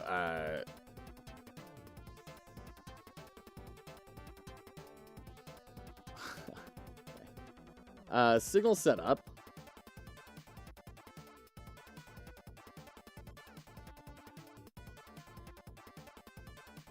Where you will guess that roguelike. Absolutely, Endo. I'm so excited. I'm jazzed. I need to, like, quickly glance over all of the big roguelikes and refresh my memory on what they all are. Because there's a couple of them out right now. I don't know if anyone knew this. Roguelikes have become kind of a popular genre in certain spheres. You go figure, right? To be honest, it won't help. This will be chaos. We need to have, like, bingo cards for the audience to fill out. You know, like, guess the same one wrong twice in a row. Guessed Slay the Spire and it was wrong. You know, we gotta bring in some audience participation here. Signal bus dot lose player dot connect to lose player, and then signal bus signal dot win player dot connect to win player.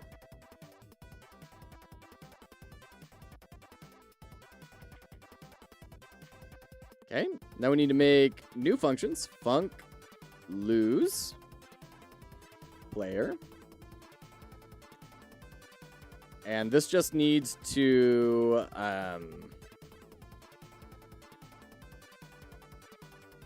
move to a you lose screen that takes you to main menu. And then func win player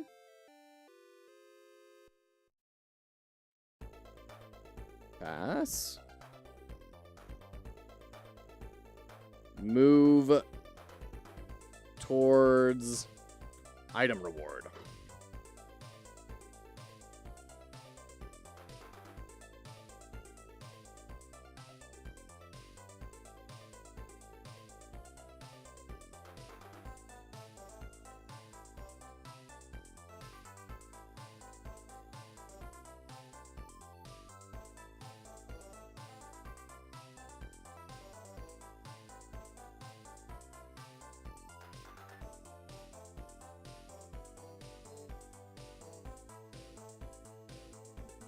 All right.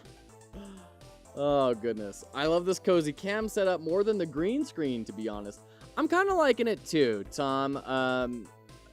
We're probably going to move this desk over to the other side of the room so the doorway isn't right in frame, and then try and make a more concerted kind of background. But I'm liking it. I was a little upset when the dog ripped the green screen out of the wall, but, you know, it's kind of nice. I kind of like this.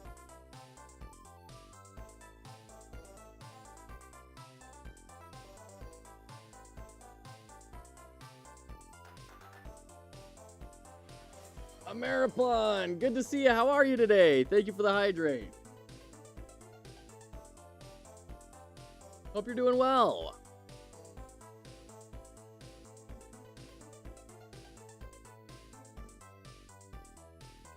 Okay.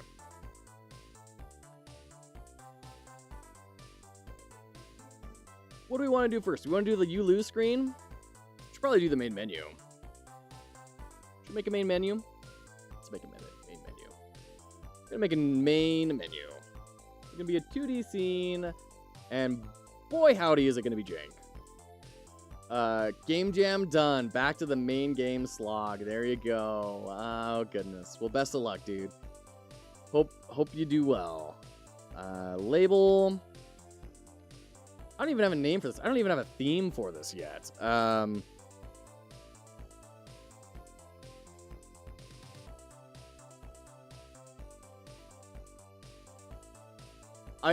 This is getting back to the earlier discussions of why can you only use one item at a time?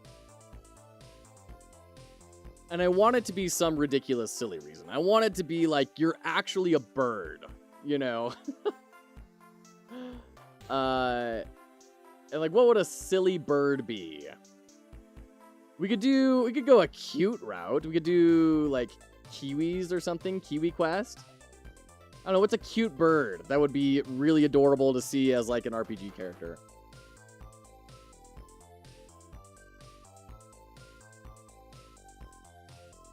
Oops. Most adorable birds.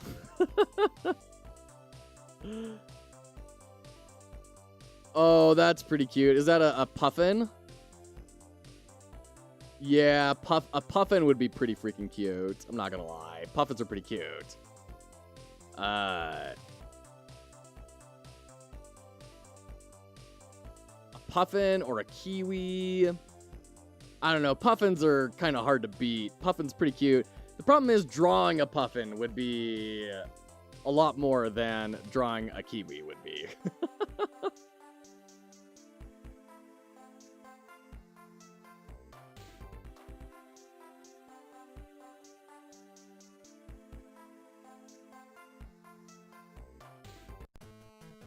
Yeah, let's do kiwi, because it would just be easy. And I'm not saying anyone in chat throwing up any better ideas. So, I think we just roll with kiwis. This is a kiwi quest.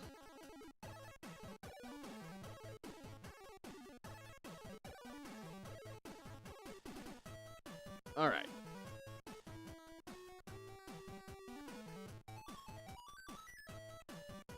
New label settings, font. Go big.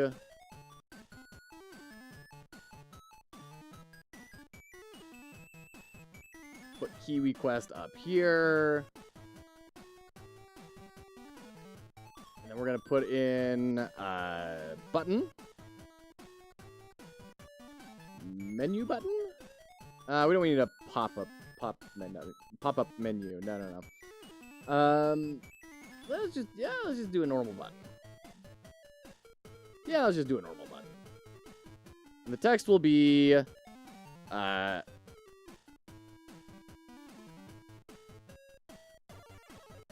was gonna do something cute, but then I thought, if I do cute, then people may just not understand. So we're gonna do play. Instead of something like quest or embark, we'll just do play for now. And then we need to make a slider. Horizontal slider. There we go. Stretch you out, and you're going to be our volume. Label. Volume.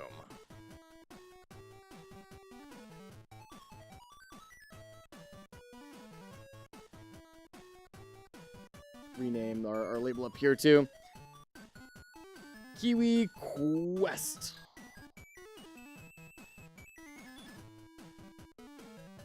Play. And this is volume slider. Okay. Then we're going to add in another button, which will be quit.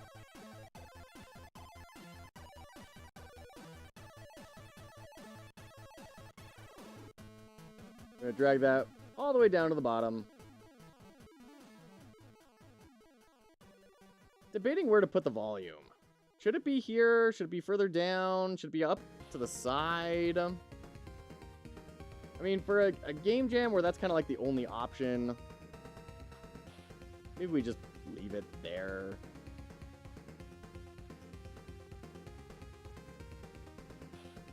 It should feel close to play, but far away from quit. Okay.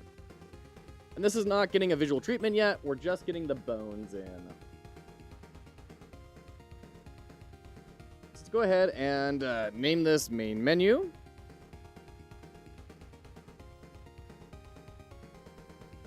Main menu, we will add in a script. There we go. And we're going to have func move, or let's just say fight. Fight 1. How about that?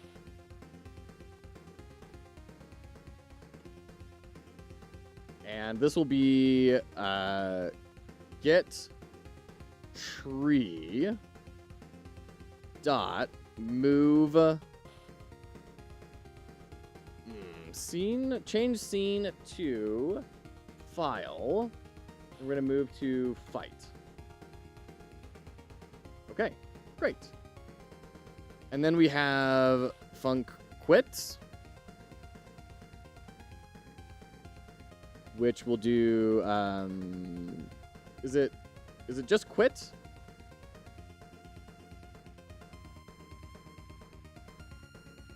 No, that's referring to itself. Exit? I know it's just a one-line easy thing. Godot for how quit code.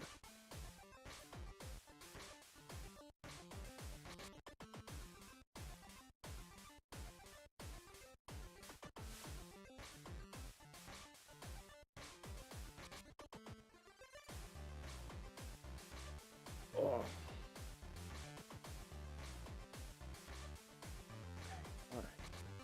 Maybe I need to change this to be a different thing. Quick game and then quit. No. Get tree.quit? There we go. Get tree.quit. Yeah. There we go. Alright. Now we can hook up our signals. Button down, or pressed. Go to... oh, do we need to... we need to save this. Main menu scene. There we go. Pressed. Go to fight 1. Connect. And unquit. Pressed. Go to quit game. Connect. There you go. Okay. Hey guys, you seem pretty beat. Are you gonna let me transfer you back?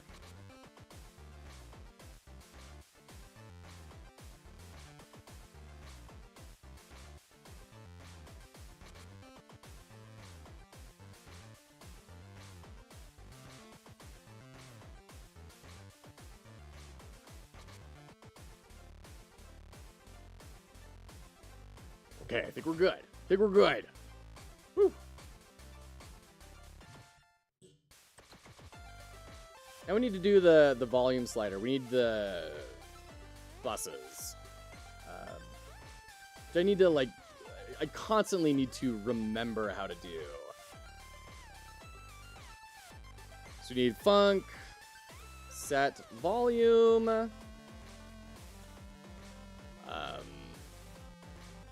$ volume slider dot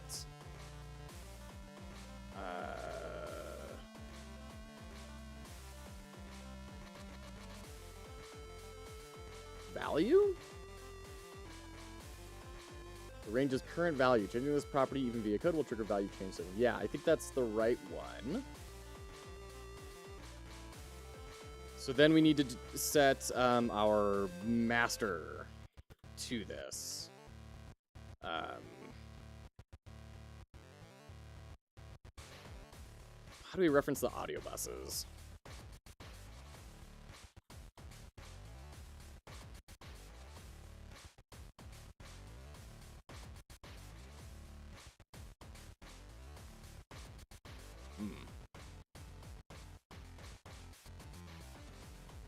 Audio server. That's right, and we need a, do we need an audio server node here, right? Audio stream player.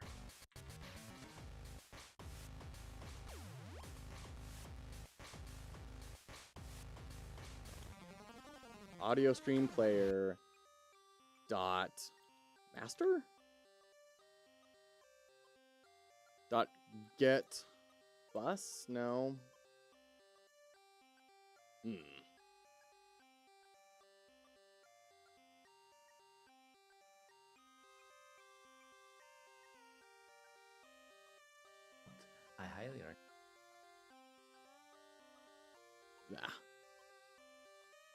Dot set bus volume. Audio server. Okay.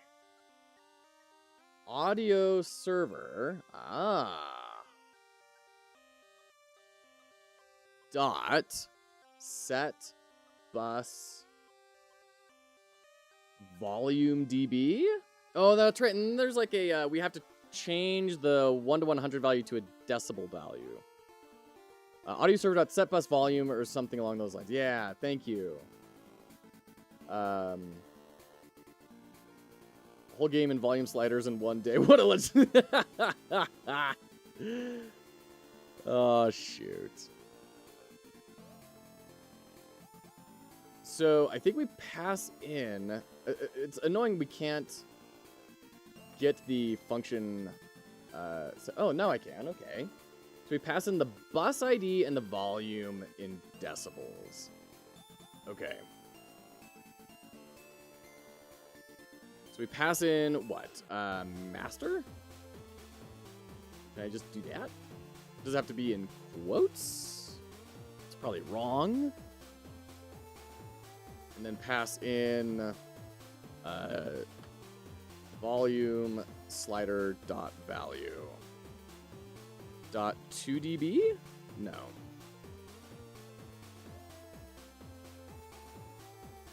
Let's do this a little bit better. Var volume equals volume slider dot value. Var volume dB equals volume dot.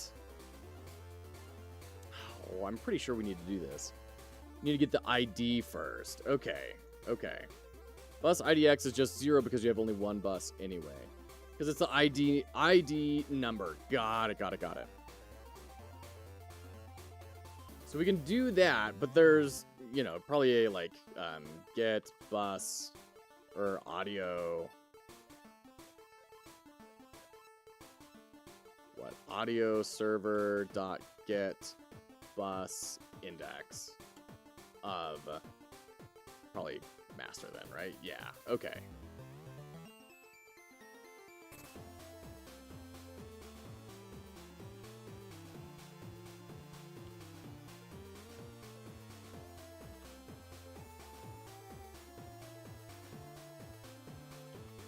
So master bus.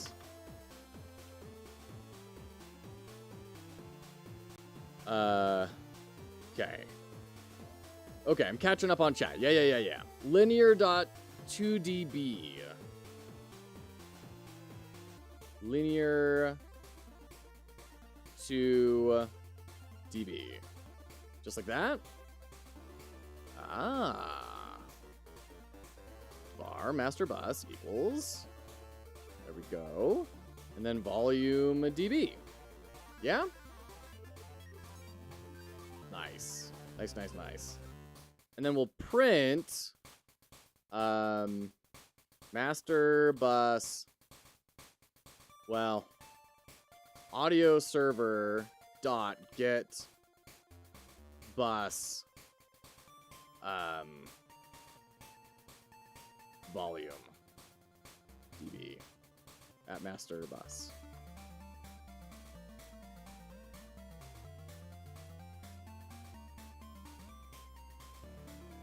Oh, but you know what? We don't have it hooked up yet in our signals.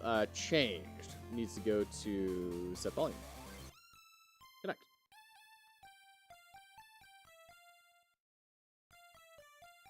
We're still not getting the print. Interesting.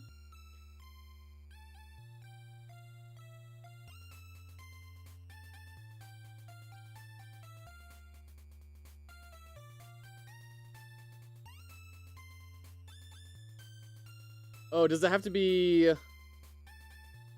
Well, I'm using the changed signal. Oh, does it need to be value changed? Didn't even see that one. Very common slider mistake. Yeah, and that's the other thing I was wondering is, does linear to dB just exist? Linear to dB, and then you pass in volume? It's value changed. Perfect. So what is changed supposed to do?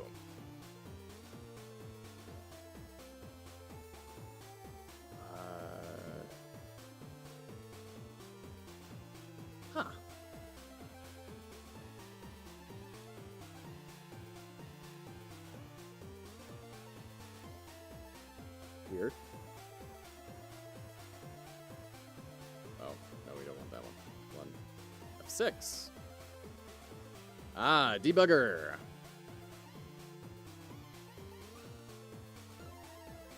Error calling value changed. Method expected 0 arguments, but called with 1. Okay. Interesting. Oh, we need to pass in the, Is that what we need to do? And then do that? Ah. There we go. There we go. All right. There we go. Cool. And that's the volume in dB. So we are getting that correctly. I do want to start this off halfway up. So your value starts at 50. Okay. Rad. Gonna blow some people's ears with that many TP. Hey, that's their fault. That's their problem.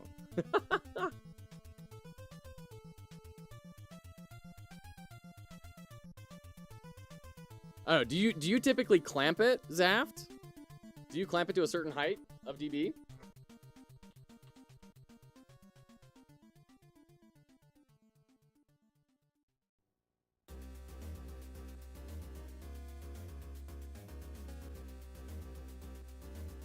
I mean, it's supposedly only going up to 40.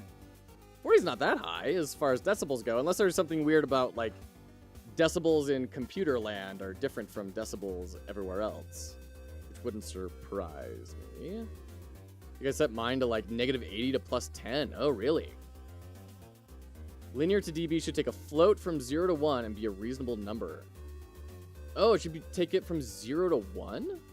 Oh. Well, what do you mean by reasonable number? That's pretty subjective. So if it's max value is 1 and then step is 0.1. Need to change that starting scene. Oh, and then we need to set the value to 0.5.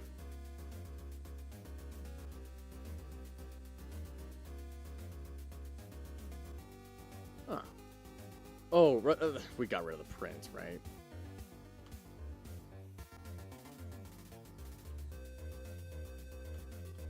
Get bus volume dB master bus. All right, try that again. All right, so we're going down to -20 up to 0.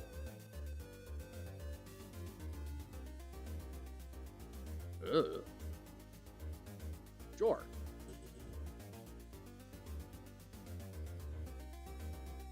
Oops. Converts from linear energy to decibels audio. This can be used to implement... its range must be configured to go from 0 to 1. Got it. Okay. Perfect. Okay. Right on. There's our main menu. Let's go ahead and set our default scene. Let's see. How do we do that? I so rarely have to do this.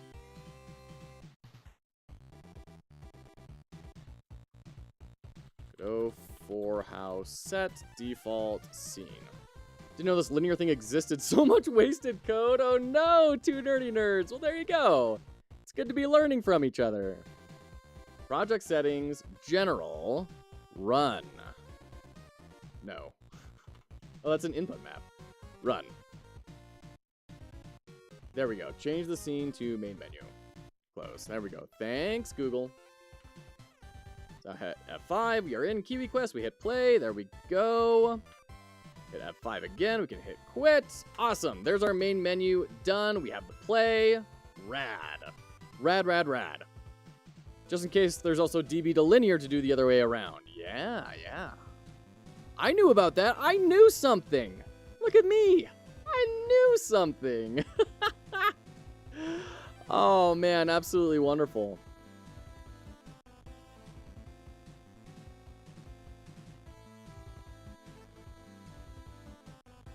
Cool. Hey, guess what? We're going to raid Too Much Tomato. This is super exciting. I never get to raid Too Much Tomato.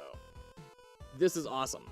So, that's going to be it for me today, though. Not for the whole day, just for a little bit. I got to go just take care of some errands. We'll be back before the wonderful event that Courtesy of Endo is putting on, this lovely little game show.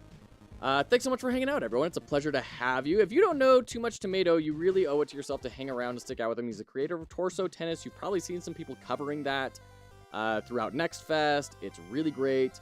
Will be satisfying deleting all the useless code. There you go. Thank you, Elysios. Thank you, Tom. Thanks, Two Nerdy Nerds. Zaft, you're a joy. Thank you, all of you. All of our YouTube friends as well. Manson and everyone, 2D Fighters. All of you who have been here, thank you so much. For anyone who may be new here, foxhollowgames is a charitable enterprise helping people enter the game industry. So we're doing this game jam right now with Captain Coder to level up our skill set. We're hosting a game jam next month, just a little bit after his ends. We do game analysis playthroughs where we map what we observe into game design frameworks and all sorts of rad stuff. And as well, you know, just in general, have a great time together. So if that sounds like a good time to you, if you want to learn a bit more about that or just be a little bit more intentional about your media usage, I invite you to like, follow, and subscribe on whatever platform you are on. And with that, we'll see you in a little bit.